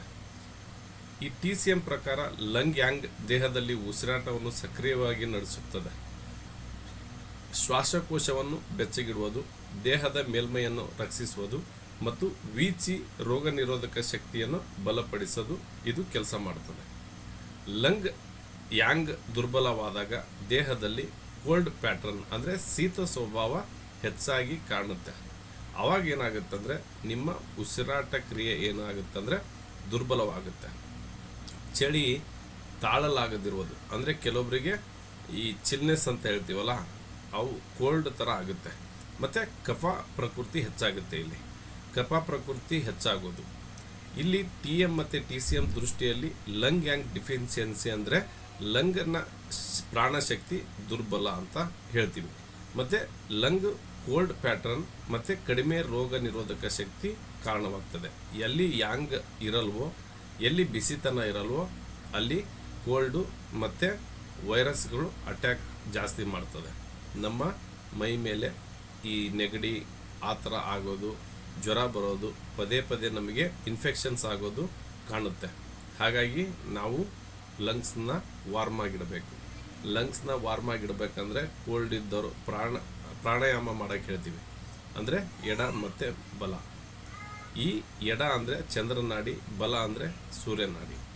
ಯಾವಾಗ ನಿಮಗೆ ಕೋಲ್ಡ್ ಆಗುತ್ತೋ ನೀವು ಸೂರ್ಯನಾಡಿಯನ್ನು ಆ್ಯಕ್ಟಿವೇಟ್ ಮಾಡಬೇಕು. ಯಾವಾಗ ನಿಮಗೆ ಹೀಟ್ ಅನಿಸುತ್ತೋ ಆವಾಗ ಚಂದ್ರನಾಡಿಯನ್ನು ಆ್ಯಕ್ಟಿವೇಟ್ ಮಾಡಿದಾಗ ನೀವು ಬ್ಯಾಲೆನ್ಸ್ ಆಗಿ ಮಾಡ್ಬೋದು. ಲಂಗ್ ಯಾಂಗ್ ಡಿಫಿಷಿಯನ್ಸಿ ಆಗುವ ಪ್ರಮುಖ ಕಾರಣಗಳು ಯಾವ್ಯಾವ ಅಂದರೆ ದೀರ್ಘಕಾಲದ ಶೀತದ ಪರಿಣಾಮ. ಕೆಲವೊಬ್ಬರಲ್ಲಿ ಮೂಗ್ನಲ್ಲಿ ಸೋರ್ತಾನೆ ಇರ್ತದೆ, ಕೋಲ್ಡು ಸೋರ್ತಾನೆ ಇರ್ತದೆ. ಆಗಾಗ್ಗೆ ಶೀತ ಮತ್ತು ಕೆಮ್ಮಾಗೋದು. ಲಂಗ್ಸ್ ಯಾವಾಗ ಸ್ಟ್ರೆಂಥನ್ ಇರಲ್ವೋ ಆವಾಗ ನಿಮಗೆ ಅಲ್ಲಿ ಹ್ಯೂಮಿಡಿಟಿ ಪವರ್ ಕಡಿಮೆ ಆಗಿಬಿಟ್ಟು ಅಲ್ಲಿ ಕೆಮ್ಮುಗಳು ಬರೋಕ್ಕೆ ಸ್ಟಾರ್ಟ್ ಆಗ್ತವೆ. ಅತಿಯಾಗಿ ತಂಪಾದ ಆಹಾರ ಸೇವನೆ. ಈಗ ಕೆಲವೊಬ್ಬರು ಐಸ್ ಕ್ರೀಮ್ ತಿನ್ನೋದು, ಚಾಕ್ಲೇಟ್ ತಿನ್ನೋದು, ಕೆಲವೊಂದು ತಣ್ಣೀರನ್ನು ಸೇವನೆ ಮಾಡೋದು, ಸ್ವೀಟನ್ನು ಹೆಚ್ಚಿಗೆ ತಿನ್ನೋದು, ಇವೆಲ್ಲ ಮಾಡೋದ್ರಿಂದ ನಿಮ್ಮ ಯಾಂಗ್ ಶಕ್ತಿ ದುರ್ಬಲ ಆಗ್ತದೆ. ಐಸ್ ನೀರು ಮತ್ತು ಶೀತಪಾನೀಯಗಳು ಅಧಿಕ ಸೇವನೆ. ದೀರ್ಘಕಾಲದ ಅಸ್ತಮ ಇರೋರು ಚಳಿಗಾಲ ಬಂತಂದರೆ, ಮಳೆಗಾಲ ಬಂತಂದರೆ ಅವರಿಗೆ ದೊಡ್ಡ ಹಿಂಸೆ. ದೀರ್ಘಕಾಲದ ಬ್ರಾಂಕೈಟಿಸ್ ಅಂದರೆ ಇದು ಒಂದು ಉಸಿರಾಟದ ಸಮಸ್ಯೆ. ಬ್ರಾಂಕೈಟಿಸ್ ಅನ್ನೋದು ಧೂಮಪಾನ ಯಾರೆಲ್ಲ ಮಾಡ್ತಾರಲ್ಲ ಅಲ್ಲಿ ಅವರಿಗೆ ಉಸಿರಾಟದ ಪ್ರಾಬ್ಲಮ್ ಹೆಚ್ಚಿಗೆ ಆಗ್ತದೆ. ವಾಯು ಮಾಲಿನ್ಯ. ನಮ್ಮ ಪರಿಸರದಲ್ಲಿ ವಾಯು ಮಾಲಿನ್ಯ ಉಂಟಾದಾಗ ನಮ್ಮ ದೇಹಕ್ಕೆ ಉಸಿರಾಟದ ತೊಂದರೆ ಆಗ್ತದೆ. ದೇಹದ ದುರ್ಬಲತೆ, ಅತಿಯಾದ ದೈಹಿಕ ಶ್ರಮ, ದೀರ್ಘಕಾಲದ ಅನಾರೋಗ್ಯ ಇವೆಲ್ಲ ದೀರ್ಘಕಾಲದ ಅನಾರೋಗ್ಯ ಆಗೋದ್ರಿಂದ ಅವರು ಮನೆ ಬಿಟ್ಟು ಹೊರಗಡೆ ಬರಲ್ಲ, ಇಲ್ಲ ಬೆಡ್ ಇಟ್ಟಿಂಗ್ ಇರ್ತಾರೆ, ಬೆಡ್ ರೆಸ್ಟ್ ಮಾಡ್ತಿರ್ತಾರೆ. ಆವಾಗ ನಿಮಗೆ ಸೂರ್ಯನ ಬೆಳಕು ಸಿಗಲಿಲ್ಲದಾಗ ನಿಮಗೆ ಯಾಂಗನ ಕೊರತೆ ಆಗ್ತದೆ. ಮೂತ್ರಪಿಂಡ ಯಾಂಗ್ ಕೊರತೆ ಇದ್ದಾಗಲೂ ನಮಗೆ ಲಂಗ್ಸಿಗೆ ಹಾನಿ ಆಗ್ತದೆ. ಅಂದರೆ ಸ್ಪ್ಲೀನ್ ಯಾಂಗ್ ಕೊರತೆ ಇದ್ದರೂ ಅದು ಲಂಗ್ಸಿಗೆ ಪ್ರಾಬ್ಲಮ್ ಮಾಡುತ್ತೆ. ನೋಡಿ, ಯಾವ್ಯಾವ ಮೆರಿಡಿಯನ್ ಪ್ರಾಬ್ಲಮ್ ಆದ್ರೂ ನಮಗೆ ಎಲ್ಲೆಲ್ಲಿ ಹೊಡೆತ ಕೊಡುತ್ತಂತ ನೋಡ್ತಾ ಇದ್ದೀವಿ. ಅತಿಯಾದ ರಕ್ತಸ್ರಾವದ ನಂತರ ಅಂದರೆ ಭಾಳ ಬ್ಲಡ್ ಹೋಗ್ಬಿಟ್ರೆ ಅಲ್ಲಿ ಇರ್ತಕ್ಕಂಥ ಒಂದು ನರಿಶ್ಮೆಂಟು ಹೋಗ್ಬಿಟ್ಟು ಯಾಂಗು ಪ್ರಾಬ್ಲಮ್ ಆಗುತ್ತೆ. ವಯಸ್ಸಾಗೋದು ಅಂದರೆ ಏಜಿಂಗ್ ಟೈಮ್ನಲ್ಲಿ ನಿದ್ರೆಯ ಕೊರತೆ, ನೀವು ಕಂಟಿನ್ಯೂ 1-2 ರಿಂದ 3 ದಿವಸ ನಿದ್ದೆ ಕೊರತೆ ಆದಾಗ ನಿಮಗೆ ಅಲ್ಲಿ ಕೂಡ ಈ ಸಮಸ್ಯೆ ಕಾಡುತ್ತೆ. ಅತಿಯಾದ ಮಾನಸಿಕ ಒತ್ತಡ, ಸ್ಟ್ರೆಸ್ ಅಂತ ಏನು ಕರಿತೀವಿ, ಆ ಮೆಂಟಲ್ ಸ್ಟ್ರೆಸ್ಸನ್ನು ನೀವು ಕಡಿಮೆ ಮಾಡಬೇಕು. ಹೆಚ್ಚಿಗೆ ಆದಾಗ ಅಲ್ಲಿ ಸಮಸ್ಯೆ ಬರುತ್ತೆ. ರೋಗ ನಿರೋಧಕ ಶಕ್ತಿ ಕಡಿಮೆ ಆಗೋದು, ಅಂದರೆ ಇಮ್ಯುನಿಟಿ ಪವರ್ ಯಾವಾಗ ಕಡಿಮೆ ಆಗುತ್ತೆ ಅಲ್ಲಿ ನಿಮಗೆ ಸಮಸ್ಯೆ ಬರುತ್ತವೆ. ವ್ಯಾಯಾಮದ ಕೊರತೆ, ಅಂದರೆ ಎಕ್ಸಸೈಸ್ ಮಾಡಿದರೆ ನೀವು ಯಾಂಗ್ ರೇಸ್ ಮಾಡ್ಬೋದು. ಆ ಎಕ್ಸಸೈಸ್ ಮಾಡಲಿಲ್ಲದಾಗ ನಿಮಗೆ ಯಾಂಗ್ ಡಿಫಿಷಿಯನ್ಸಿ ಕಾಣುತ್ತೆ. ಮತ್ತು ಲಂಗ್ ಯಾಂಗ್ ಡಿಫಿಷಿಯನ್ಸಿಯ ಲಕ್ಷಣಗಳು ಯಾವ್ಯಾವ ಇರ್ತಾವೆ ಅಂದರೆ ಆಗಾಗ ಶೀತ ಆಗೋದು, ಅಂದರೆ ಫ್ರೀಕ್ವೆಂಟ್ ಕೋಲ್ಡ್ ಆಗುತ್ತೆ. ಬೆಳಗ್ಗೆ ಹೆಚ್ಚು ಕೆಮ್ಮು ಬರುತ್ತೆ. ಯಾವಾಗ ತಂಪು ಎದ್ದಾಗ ಇಲ್ಲ ನೈಟ್ ಸಂಜೆ ಹೊತ್ತು ನಿಮಗೆ ಬಂದಾಗ ಅಲ್ಲಿ ಯಾಂಗ್ ಕಡಿಮೆ ಆಗಿದೆ ಅಂತ ನೀವು ತಿಳ್ಕೊಬೋದು. ಬಿಳಿ ಕಫ ಬರುತ್ತೆ. ನೀವು ಯಾವಾಗ ಕೆಮ್ಮದಾಗ ಬಿಳಿ ಕಫ ಬರುತ್ತೋ ಅಲ್ಲಿ ಯಾಂಗ್ ಇಲ್ಲ, ಕೋಲ್ಡ್ ಆಗಿದೆ ಅಂತ ತಿಳ್ಕೊಬೇಕು. ಅದೇ ಹಳದಿ ಬಂತಂದರೆ ನಿಮಗೆ ಹೀಟ್ ಆಗಿದೆ ಅಂತ ತಿಳ್ಕೊಬೇಕು. ಹೆಚ್ಚು ಕಫ ಆಗೋದು, ಎಕ್ಸೆಸಿವ್ ಫ್ಯಾಗ್ಲಮ್, ಅಂದರೆ ನಿಮಗೆ ಹೆಚ್ಚು ಕಫ ಜನರೇಟ್ ಆಗ್ತಿರ್ತದೆ ತಂಪಾದಾಗ. ಅಲ್ಲಿ ಕೆಲವೊಬ್ಬರಿಗೆ ಕಫ ಭಾಳ ಕೋಲ್ಡ್ ಆಗಿಬಿಟ್ರೆ ಗಟ್ಟಿಯಾಗಿಬಿಡುತ್ತೆ, ಅದು ಹೊರಗಡೆ ಬರೋಕ್ಕೆ ಆಗೋದಿಲ್ಲ. ಆವಾಗ ಉಸಿರಾಟದ ತೊಂದರೆ ಆಗ್ತದೆ. ಆಳವಾಗಿ ಉಸಿರಾಡಲು ತುಂಬ ಕಷ್ಟ. ಕೆಲವೊಬ್ರು ಹೆಂಗೆ ಮಾಡ್ತಾರೆ ಗೊತ್ತಾ, ಉಸಿರನ್ನ ಯಾವಾಗಲೂ ಎದೆ ಉಬ್ಬಿಸಿ ತಗೋಬೇಕು. ಆವಾಗ ನಿಮಗೆ ಉಸಿರಾಟ ಅಲ್ಲಿ ಬ್ಲಾಕೇಜಸ್ ಇರಲ್ಲ. ನೀವು ಯಾವಾಗ ಪೂರ್ಣ ಪ್ರಮಾಣವನ್ನು ಗಾಳಿಯನ್ನು ನಿಮ್ಮ ಒಳಗಡೆ ಎಳ್ಕೊತಿರೋ ಆವಾಗ ಲಂಗ್ಸು ತನ್ನಷ್ಟಕ್ಕೆ ತಾನೇ ಹಿಗ್ಗುತ್ತೆ. ಯಾವಾಗ ಬಿಡ್ತಿರೋ ತನ್ನಷ್ಟಕ್ಕೆ ತಾನೇ ಕುಗ್ಗುತ್ತೆ, ಕಡಿಮೆ ಆಗುತ್ತೆ. ಹಾಗಾಗಿ ಬ್ರೀತಿಂಗ್ ಎಕ್ಸಸೈಸ್ ಮಾಡಿ ಅಂತ ಹೇಳ್ತೀವಿ.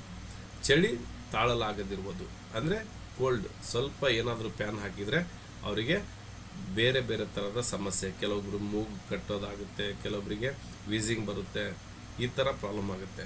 ತಣ್ಣನೆಯ ಕೈಗಳು, ಕೆಲವೊಬ್ರು ಕೈ ಮುಟ್ಟಿದರೆ ಕೋಲ್ಡಾಗಿರ್ತವೆ, ಒಂಥರ ಫ್ರಿಜ್ನಲ್ಲಿ ಇಲ್ಲ ತಣ್ಣೀರಿನಲ್ಲಿ ಕೈ ಇಟ್ಟಾರೆ ಅನ್ಬೇಕು, ಆ ಥರ ಅನುಭವಗಳು ಆಗ್ತವೆ. ಮಾತನಾಡಿದರೆ ಬೇಗ ಆಯಾಸವಾಗೋದು. ನೋಡಿ, ಯಾರಿಗೆ ಅಸ್ತಮ ಇರುತ್ತಲ್ಲ ಅವರು ಕಂಟಿನ್ಯೂಸ್ ಆಗಿ ಮಾತಾಡೋಕ್ಕಾಗೋದಿಲ್ಲ. ಮಾತಾಡಿದರೆ ಅವರಿಗೆ ಏದುಸಿರು ಬರೋದು, ಒಂಥರ ಅಂತ ಕೆಮ್ತಾರೆ. ಆ ಥರ ಸಮಸ್ಯೆಗಳನ್ನು ನೀವು ಎದುರಿಸ್ಬೇಕಾಗ್ತದೆ. ಧ್ವನಿ ದುರ್ಬಲವಾಗೋದು, ಅಂದರೆ ಮಂದವಾಗಿ ನಿಧಾನಗತಿಯಲ್ಲಿ ಮಾತಾಡೋದು, ಯಾರಿಗೂ ಕೇಳಿಸೋದೇ ಇಲ್ಲ ಅವ್ರು ಮಾತಾಡಿದ್ದು, ಆ ಥರ. ಮೆಟ್ಟಲು ಹತ್ತಿದಾಗ ಉಸಿರಾಟ ಹೆಚ್ಚಾಗೋದು. ಯಾಕಾಗುತ್ತಂದರೆ ಮೆಟ್ಟಲು ಹತ್ತಿದಾಗ ನಿಮಗೆ ಲಂಗ್ಸ್ ಸ್ಟ್ರೆಂಥನ್ ಇಲ್ಲ ಅಂದಾಗ ನೀವು ಉಸಿರನ್ನು ತೆಗೆದುಕೊಳ್ಳೋದು ಮತ್ತು ಹೊರಗೆ ಬಿಡಲು ಭಾಳ ಕಷ್ಟ ಆಗ್ತದೆ. ಅಂದರೆ ಇನ್ಹೇಲ್ ಮತ್ತು ಎಕ್ಸೇಲ್ ಅಂತ ಏನು ಹೇಳ್ತೀವಲ್ಲ, ಅದು ಮಾಡಬೇಕಾದ್ರೆ ಸಮಸ್ಯೆ ಆಗುತ್ತೆ. ದೇಹದಲ್ಲಿ ಎನರ್ಜಿ ಕಡಿಮೆ ಆಗುತ್ತೆ, ದೇಹದಲ್ಲಿ ಶಕ್ತಿ ಕಡಿಮೆ ಆಗುತ್ತೆ. ಯಾಕೆ ಶಕ್ತಿ ಕಡಿಮೆ ಆಗುತ್ತೆ? ನಾವು ಹೇಳಿದ್ವಿ, ಇದು ಲಂಗ್ಸು ಏರ್ ಚೀನ ತಗೊತದೆ, ಸ್ಪ್ಲೀನು ಫುಡ್ ಚೀನ ತಗೊತದೆ. ಅವೆರಡೂ ಸೇರಿದರೆ ನಿಮಗೆ ದೇಹದಲ್ಲಿ ಶಕ್ತಿ ಬರ್ತದೆ. ಇಲ್ಲಿ ನಿಮಗೆ ಏರ್ ಚೀ ಸರಿಯಾಗಿ ಬರಲಿಲ್ಲ ಅಂದರೆ ಅಲ್ಲಿಂದ ಫುಡ್ ಚೀನು ಸರಿಯಾಗಿ ಬರೋದಿಲ್ಲ.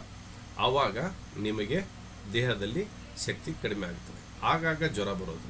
ಯಾವಾಗ ನಿಮ್ಮ ಲಂಗ್ಸ್ ಕೋಲ್ಡ್ ಆಗಿರುತ್ತೋ ಅಲ್ಲಿ ಇನ್ಫೆಕ್ಷನ್ ಜಾಸ್ತಿ ಆಗಿ ನಿಮಗೆ ವೈರಸ್ಗಳು ಅಲ್ಲಿ ಅಟ್ಯಾಕ್ ಮಾಡುತ್ತೆ. ಹಾಗಾಗಿ ಜ್ವರಗಳು ಬರೋಕ್ಕೆ ಸ್ಟಾರ್ಟ್ ಮಾಡುತ್ತೆ. ಜ್ವರ ಯಾಕೆ ಬರುತ್ತಂದರೆ ಅಲ್ಲಿ ಬಿಸಿತನವನ್ನು ಹುಟ್ಟಾಕಬೇಕು. ಬಾಡಿ ಏನು ಮಾಡುತ್ತಂದರೆ ಆ ಬಿಸಿತನವನ್ನು ಹುಟ್ಟಾಕಿದಾಗ ಅಲ್ಲಿ ಯಾವುದೇ ಥರದ ವೈರಸ್ ಇರಬಾರ್ದು ಅಂದ್ಬಿಟ್ಟು ಬಾಡಿ ಟೆಂಪ್ರೇಚರು ಜಾಸ್ತಿ ಆಗುತ್ತೆ. ಓಕೆ, ಆಗಾಗ ವೈರಲ್ ಸೋಂಕು ಹೇಳಿದ್ವಲ್ಲ ಆವಾಗಲೇ, ಸೇಮ್ ವೈರಲ್ ಇನ್ಫೆಕ್ಷನ್. ಮೂಗು ಕಟ್ಟಿಕೊಳ್ಳೋದು, ಅಂದರೆ ಕೆಲವೊಬ್ಬರಿಗೆ ನೋಸ್ ಬ್ಲಾಕ್ ಅಂತ ಏನು ಹೇಳ್ತೀವಲ್ಲ ಅದು ಆಗುತ್ತೆ. ಸೈನಸ್ ಸಮಸ್ಯೆ, ಅಲರ್ಜಿ, ಹೆಚ್ಚು ಸೀನುವುದು, ಬೆವರು ಕಡಿಮೆ ಬರುವುದು, ಮುಖ ಬಿಳಿಯಾಗಿರುವುದು, ನಿಧಾನವಾದ ನಾಡಿ. ನಾವು ನಾಡಿ ಹಿಡಿದಾಗ, ನಾಡಿ ಏನು ಚೆಕ್ ಮಾಡ್ತೀವಲ್ಲ, ಅದು ಹಿಡಿದಾಗ ಸ್ವಲ್ಪ ಪ್ರಮಾಣದಲ್ಲಿರ್ತದೆ. ಕೆಲವೊಬ್ರು ಹುಷಾರಾಗಿರೋದು ನಾಡಿ ನೋಡಿ, ಕೆಲವೊಬ್ರು ಹುಷಾರಿಲ್ಲದೆ ಇರೋತಕ್ಕಂಥ ಒಬ್ಬ ಮನುಷ್ಯನ ನಾಡಿ ನೋಡಿದಾಗ ನಿಮಗೆ ಅನುಭವಕ್ಕೆ ಬರುತ್ತೆ. ತಿಳಿ ಗುಲಾಬಿ ಅಥವಾ ಬಿಳಿ ನಾಲಿಗೆ ಇರ್ತದೆ. ಅಂದರೆ ನಿಮಗೆ ವೈಟ್ ಕೋಟಿಂಗ್ ಇದ್ದರೆ ಕೋಲ್ಡ್ ಪ್ಯಾಟರ್ನ್ ಅಂತ ನಿಮಗೆ ಹೇಳಿದ್ವಿ. ಬಿಳಿ ನಾಲಿಗೆ ಲೇಪನ ಅಂದರೆ ಜಾಸ್ತಿ ಇತ್ತಂದರೆ ಭಾಳ ಕೋಲ್ಡ್ ಆಗಿದೆ ಅಂತ ತಿಳ್ಕೊಬೇಕು. ಪೇಲ್ ಆಗಿದೆ, ಸ್ವಲ್ಪ ಬಿಳಿ ಇದೆ ಅಂದರೆ ಸ್ವಲ್ಪ ಪ್ರಮಾಣದಲ್ಲಿದೆ ಅಂತ ತಿಳ್ಕೊಬೇಕು. ದಣಿವು ಏನಂದರೆ ನಿಮಗೆ ಯಾವಾಗ ಶಕ್ತಿ ಇರಲ್ವೋ, ನಿಮಗೆ ಏನೇ ಕೆಲಸ ಮಾಡಿದರೂ, ಎಲ್ಲೇ ಅಡ್ಡಾಡಿದರೂ ನಿಮಗೆ ದಣಿವು ಅನ್ನೋದು ಬರ್ತಾ ಇರ್ತದೆ. ಲಂಗ್ ಯಾಂಗ್ ಡಿಫಿಷಿಯನ್ಸಿನಲ್ಲಿ ಯಾವ ಆಹಾರ ತಿನ್ನಬೇಕಂದ್ರೆ ಶುಂಠಿ, ಬೆಳ್ಳುಳ್ಳಿ, ಕರಿಮೆಣಸು, ತುಳಸಿ, ದಾಲ್ಚಿನ್ನೆ ಮತ್ತು ಲವಂಗ, ಏಲಕ್ಕಿ, ಬೆಚ್ಚಗಿನ ನೀರು, ಬಿಸಿ ತರಕಾರಿ ಸೂಪು, ಹೆಸರು ಬೇಳೆ ಸೂಪು, ಹುರುಳಿ, ಸಜ್ಜೆ, ನವಣೆ, ರಾಗಿ, ಗೋಡಂಬಿ ಮಿತವಾಗಿ ಬಳಸಬೇಕು. ಇವೆಲ್ಲ ಸ್ವಲ್ಪ ಇನ್ನನ್ನು ರೇಸ್ ಮಾಡ್ತಕ್ಕಂಥ ಆಹಾರ ಇವೆಲ್ಲ. ಹಾಗಾಗಿ ಇವನ್ನ ಕಡಿಮೆ ಬಳಸಿ. ಕಪ್ಪು ಎಳ್ಳು, ಖರ್ಜೂರ, ಒಣ ದ್ರಾಕ್ಷಿ ಮಿತವಾಗಿ ಇರಲಿ. ಜೇನುತುಪ್ಪ ಬೆಚ್ಚಗಿನ ನೀರಿನೊಂದಿಗೆ ಅಲ್ಲ. ನೋಡಿ, ಬೆಚ್ಚಗಿನ ನೀರಿನೊಂದಿಗೆ ಜೇನುತುಪ್ಪವನ್ನು ತೆಗೆದುಕೊಳ್ಳಬಾರದು. ಬೆಚ್ಚಗಿನ ಗಂಜಿ ಅಂದರೆ ನಾವು ಕೆಲವೊಬ್ಬರಿಗೆ ಹುಷಾರಿಲ್ಲದಾಗ, ಕೆಲವೊಬ್ಬರಿಗೆ ಜ್ವರ ಬಂದರೆ ಅವರಿಗೆ ಊಟ ತಿನ್ನೋದಕ್ಕೆ ಕಷ್ಟ ಆಗುತ್ತಂದು ಗಂಜಿ ರೂಪದಲ್ಲಿ ಕೊಡ್ತೀವಿ. ಬೆಚ್ಚಗಿನ ಹಾಲು ಸಹಿಸಿದರೆ ಅಂದರೆ ನಿಮಗೆ ಆದರೆ ತಗೋಬೋದು. ಓಕೆ, ಅದಕ್ಕೆ ಬೇಕಾದರೆ ಸ್ವಲ್ಪ ಅರಿಶಿನ ಕೂಡ ಹಾಕ್ಕೋಬೋದು. ಅರಿಶಿನ ಹಾಲನ್ನು ನೀವು ತೆಗೆದುಕೊಳ್ಬೋದು. ಇವೆಲ್ಲ ನೀವು ಯಾಂಗ್ ಡಿಫಿಷಿಯನ್ಸ್ನಲ್ಲಿ ತಿನ್ನಬೇಕಾದ ಆಹಾರಗಳು. ಕೆಲವೊಬ್ಬರಿಗೆ ನಾವೇನು ಹೇಳ್ತೀವಿ ಅಂದರೆ ಭಾಳ ಕಫ ಇದ್ದರೆ ನಿಮಗೆ ಕರಿಮೆಣಸು, ತುಳಸಿ ಎಲೆ ಇಲ್ಲ ವಿಳ್ಯದೆಲೆಯನ್ನು ಸ್ವಲ್ಪ ಅದನ್ನು ಉಪ್ಪು ಹಾಕಿಬಿಟ್ಟು ಬಾಯಲ್ಲಿ ಜಿಗೆಯೋದಕ್ಕೆ ಹೇಳ್ತೀವಿ. ಹಾಗಾಗಿ ಅಲ್ಲಿರ್ತಕ್ಕಂಥ ಕಫ ಕಡಿಮೆ ಆಗುತ್ತೆ. ಓಕೆ, ಲವಂಗ ತಿನ್ನೋಕ್ಕೆ ಹೇಳ್ತೀವಿ.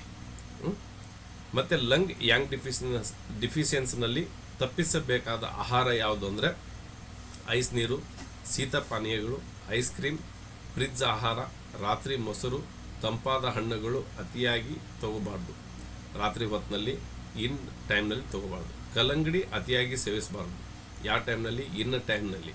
ನಿಮಗೆ ಯಾಂಗಿತ್ತಂದರೆ ತಿನ್ಬೋದು. ತಂಪಾದ ಜ್ಯೂಸು, ಅತಿಯಾದ ಸಲಾಡ್ ಅಂದರೆ ಸೌತೆಕಾಯಿ, ಕ್ಯಾರೆಟು, ಬೀಟ್ರೂಟು ಇವನ್ನೆಲ್ಲ ತಗೋಬಾರ್ದು. ಹಸಿ ಆಹಾರ, ಅತಿಯಾದ ಬಾಳೆಹಣ್ಣು ಕೆಲವೊಂದು ಬಾಳೆಹಣ್ಣು ಬರ್ತವೆ, ಆ ಬಾಳೆಹಣ್ಣು ಹುಳಿ ಇರುತ್ತೆ, ಸ್ವಲ್ಪ ಒಗರಿರುತ್ತೆ. ಆ ಥರ ಬಾಳೆಹಣ್ಣು ತೊಗೊಂಡ್ರೆ ನಿಮಗೆ ಏನು ಸಮಸ್ಯೆ ಆಗಲ್ಲ. ಭಾಳ ಸಿಹಿ ಇರ್ತಾವಲ್ಲ ಆ ಥರ ಬಾಳೆಹಣ್ಣು ತಗೊಂಡಾಗ ನಿಮಗೆ ಕಫ ಇನ್ನೂ ಜಾಸ್ತಿ ಆಗುತ್ತೆ. ಹೆಚ್ಚು ಸಕ್ಕರೆ, ಈಗ ಮೊಸರಿನಲ್ಲಿ ಸಕ್ಕರೆ ಹಾಕ್ಕೊಂಡು ತಿಂತಾರೆ, ಹಾಗಾಗಿ ಕಫ ಅದರಲ್ಲಿ ಕೂಡ ಬರುತ್ತೆ. ಪ್ಯಾಕೆಟ್ ಆಹಾರ, ಜಂಕ್ ಫುಡ್ಡು, ಕರಿದ ಆಹಾರ, ಧೂಮಪಾನ, ಮದ್ಯಪಾನ, ರಾತ್ರಿ ತಡವಾಗಿ ಊಟ ಮಾಡೋದು. ರಾತ್ರಿ ತಡವಾಗಿ ಊಟ ಮಾಡಿದರೆ ಡೈಜೆಷನ್ ಆಗೋದಿಲ್ಲ, ಅದು ಕಫ ಆಗಿ ಕನ್ವರ್ಟ್ ಆಗುತ್ತೆ. ಅತಿಯಾದ ಉಪವಾಸ, ಭಾಳ ಉಪವಾಸ ಮಾಡಿದರೂ ಕೂಡ ನಿಮಗೆ ಸಮಸ್ಯೆ ಆಗುತ್ತೆ. ದೀರ್ಘಕಾಲದ ತಂಪು ವಾತಾವರಣದಲ್ಲಿ ಇರುವುದು ಅಂದರೆ ಭಾಳ ಎ ಸಿಯಲ್ಲಿ ಇರೋರು, ಕಾರ್ನಲ್ಲಿ ಹೋಗಬೇಕಾದ್ರೆ ಎ ಸಿ ಯೂಸ್ ಮಾಡ್ತಾರೆ, ಮನೆಯಲ್ಲಿ ಎ ಸಿ ಯೂಸ್ ಮಾಡ್ತಾರೆ, ಆಫೀಸ್ನಲ್ಲಿ ಎ ಸಿ ಯೂಸ್ ಮಾಡ್ತಾರೆ. ಅವರಿಗೆ ಸೂರ್ಯನ ಬಿಸಿಲು ಅಂದ್ರೆ ಗೊತ್ತಿರಲ್ಲ. ಹಾಗಾಗಿ ಇದನ್ನು ದೀರ್ಘಕಾಲದ ತಂಪು ವಾತಾವರಣದಲ್ಲಿ ಇರೋದು ಕೂಡ ಒಂದು ದೊಡ್ಡ ಪ್ರಾಬ್ಲಮ್. ಲಂಗ್ ಯಾಂಗ್ ಡಿಫಿಷಿಯನ್ಸಿ ಸಾಮಾನ್ಯವಾಗಿ ಈ ಪ್ಯಾಟರ್ನ್ಗಳಲ್ಲಿ ಕಂಡುಬರುತ್ತದೆ. Lung qi deficiency, lung cold pattern, wei qi deficiency, spleen yang deficiency, kidney yang deficiency, chronic phlegm ಅಂದರೆ ಕೋಲ್ಡ್ ಡ್ಯಾಮ್ ಪ್ಯಾಟರ್ನ್. ಇವನ್ನೆಲ್ಲವನ್ನು ನೀವು ಅಂದ್ಕೊಂಡ್ರೆ ನೀವು ತಿಳ್ಕೋಬೇಕು ಯಾಂಗ್ ಡಿಫಿಷಿಯನ್ಸಿ ಇದೆ ಅಂತ. ಓಕೆ, ಚಿಕಿತ್ಸೆಯ ಮುಖ್ಯ ಗುರಿ ಏನು? ಲಂಗನ್ನು ಯಾಂಗನ್ನು ಬಲಪಡಿಸಬೇಕು. ಲಂಗ್ನಲ್ಲಿ ಯಾಂಗನ್ನು ಅಂದರೆ ಹೀಟನ್ನು ನಾವು ಬಲಪಡಿಸಬೇಕು. ವಿಚಿ ರೋಗ ನಿರೋಧಕ ಶಕ್ತಿ ಹೆಚ್ಚಿಸುವುದು ಅಂದರೆ ಇಮ್ಯುನಿಟಿ ಪವರ್ನ ಜಾಸ್ತಿ ಮಾಡಬೇಕು. ಶ್ವಾಸಕೋಶವನ್ನು ಬೆಚ್ಚಗಿಡುವುದು. ಕೆಲವರಿಗೆ ಕಫ ಗಟ್ಟಿಯಾದಾಗ ನಾವು ಬಿಸಿನೀರನ್ನು ಶಾಖ ಎದೆಗೆ ಕೊಡಿ, ಇಲ್ಲಾಂದರೆ ಬಿಸಿ ಬಟ್ಟೆನಲ್ಲಿ ಎದೆಗೆ ಕೊಡಿ ಅಂತ ಹೇಳ್ತೀವಿ. ಅಲ್ಲಿ ಕಫವನ್ನು ಕಡಿಮೆ ಮಾಡೋದು. ಉಸಿರಾಟದ ಶಕ್ತಿಯನ್ನು ಸುಧಾರಿಸುವುದು ಅಂದರೆ ಬ್ರೀತಿಂಗ್ ಎಕ್ಸಸೈಸ್ ಮಾಡಿ. ಎಷ್ಟು ಸಾಧ್ಯನೋ ಅಷ್ಟು ನೀವು ದಿನೇ ಇವತ್ತು 10 ಮಾಡಿದರೆ ನಾಳೆ 15, 20 ಈ ಥರ ನೀವು ಬ್ರೀತಿಂಗ್ ಎಕ್ಸಸೈಸನ್ನು ಮಾಡೋದ್ರಿಂದ ನಿಮ್ಮ ಲಂಗ್ಸು ಹೀಟ್ ವಾರ್ಮಪ್ ಆಗುತ್ತೆ. ಓಕೆ, ಕಿಡ್ನಿಯನ್ನು ಮತ್ತು ಸ್ಪ್ಲೀನನ್ನು ಯಾಂಗ್ ರೇಸ್ ಮಾಡೋದು, ಇದರಿಂದ ಕೂಡ ನಿಮಗೆ ಲಂಗ್ಸು ಸ್ಟ್ರೆಂಥನ್ ಆಗುತ್ತೆ. ಇಲ್ಲಿ ಕ್ಲಿನಿಕಲ್ ಕೇಸ್ ನಂಬರ್ 1 ಏನಿದೆ, 60 ವರ್ಷದ ಪುರುಷ. ಮುಖ್ಯ ಸಮಸ್ಯೆ ಏನಂದರೆ 8 ವರ್ಷಗಳಿಂದ ಬೆಳಿಗ್ಗೆ ಕಫದೊಂದಿಗೆ ಕೆಮ್ಮಿದೆ. ಅವರಿಗೆ ಲಕ್ಷಣಗಳು ಏನು ಕಾಣ್ತಾವೆ ಅಂದರೆ ಬಿಳಿ ಕಫ ಆಗುತ್ತೆ, ಚಳಿಗೆ ತಡ್ಕೊಳಕ್ಕಾಗೋದಿಲ್ಲ, ಆಯಾಸ ಆಗುತ್ತೆ, ಮೆಟ್ಟಲು ಹತ್ತಿದಾಗ ಉಸಿರಾಟ ಹೆಚ್ಚಾಗೋದು. ಓಕೆ, ತಣ್ಣನೆ ಕೈಗಳು. ಇಲ್ಲಿ ಏನು ಮಾಡಬೇಕು, ಲಂಗ್ ಯಾಂಗ್ ಡಿಫಿಷಿಯನ್ಸಿ ಇದೆ, ಲಂಗ್ ಯಾಂಗನ್ನು ರೇಸ್ ಮಾಡಬೇಕು. ಲಂಗ್ ಚಿ ಡಿಫಿಷಿಯನ್ಸಿ ಇದೆ, ಲಂಗ್ ಚೀನ ಜಾಸ್ತಿ ಮಾಡಬೇಕು. ಕ್ರಾನಿಕ್ ಫೇಲ್ಗ್ಲಮ್ ಅಂದರೆ ಕಫ ಜಾಸ್ತಿ ಇರುತ್ತೆ. ಇದನ್ನು ಮಾಡಿದಾಗ ಈ ಥರ ನೀವು ರೇಸ್ ಮಾಡಿದರೆ ಅಲ್ಲಿ ಲಂಗ್ ಯಾಂಗ್ ಡಿಫಿಷಿಯನ್ಸಿನಿಂದ ನೀವು ಮುಕ್ತಿ ಪಡಿಬೋದು. ಓಕೆ, ಕ್ಲಿನಿಕಲ್ ಕೇಸ್ ನಂಬರ್ 2, 42 ವರ್ಷದ ಮಹಿಳೆ. ಅವ್ರಿಗೇನು ಸಮಸ್ಯೆ ಅಂದರೆ ಆಗಾಗ ಶೀತ ಮತ್ತು ಸೈನಸ್ ಆಗುತ್ತೆ.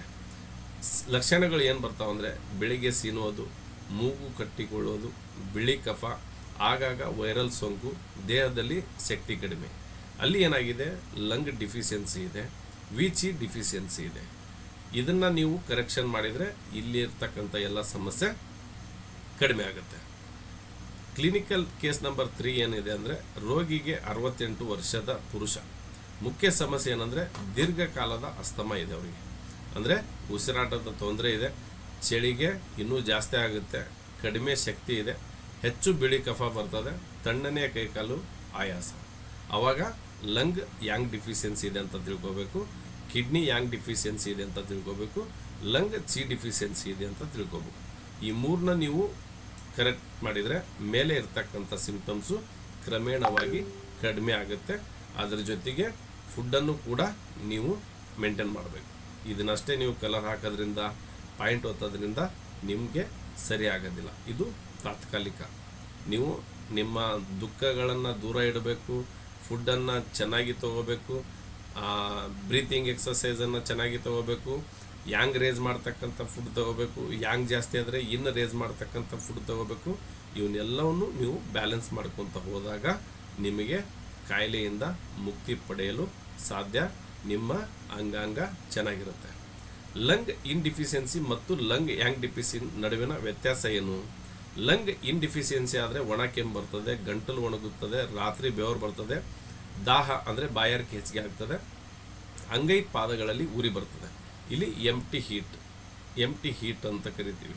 ಕೆಂಪು ನಾಲಿಗೆ ಇರ್ತದೆ, ಅವ್ರದ್ದು ಲೇಪನ ಕಡಿಮೆ ಇರ್ತದೆ, ಅಂದರೆ ಬಿಳಿ ಕೋಟಿಂಗ್ ಕಡಿಮೆ ಇರ್ತದೆ.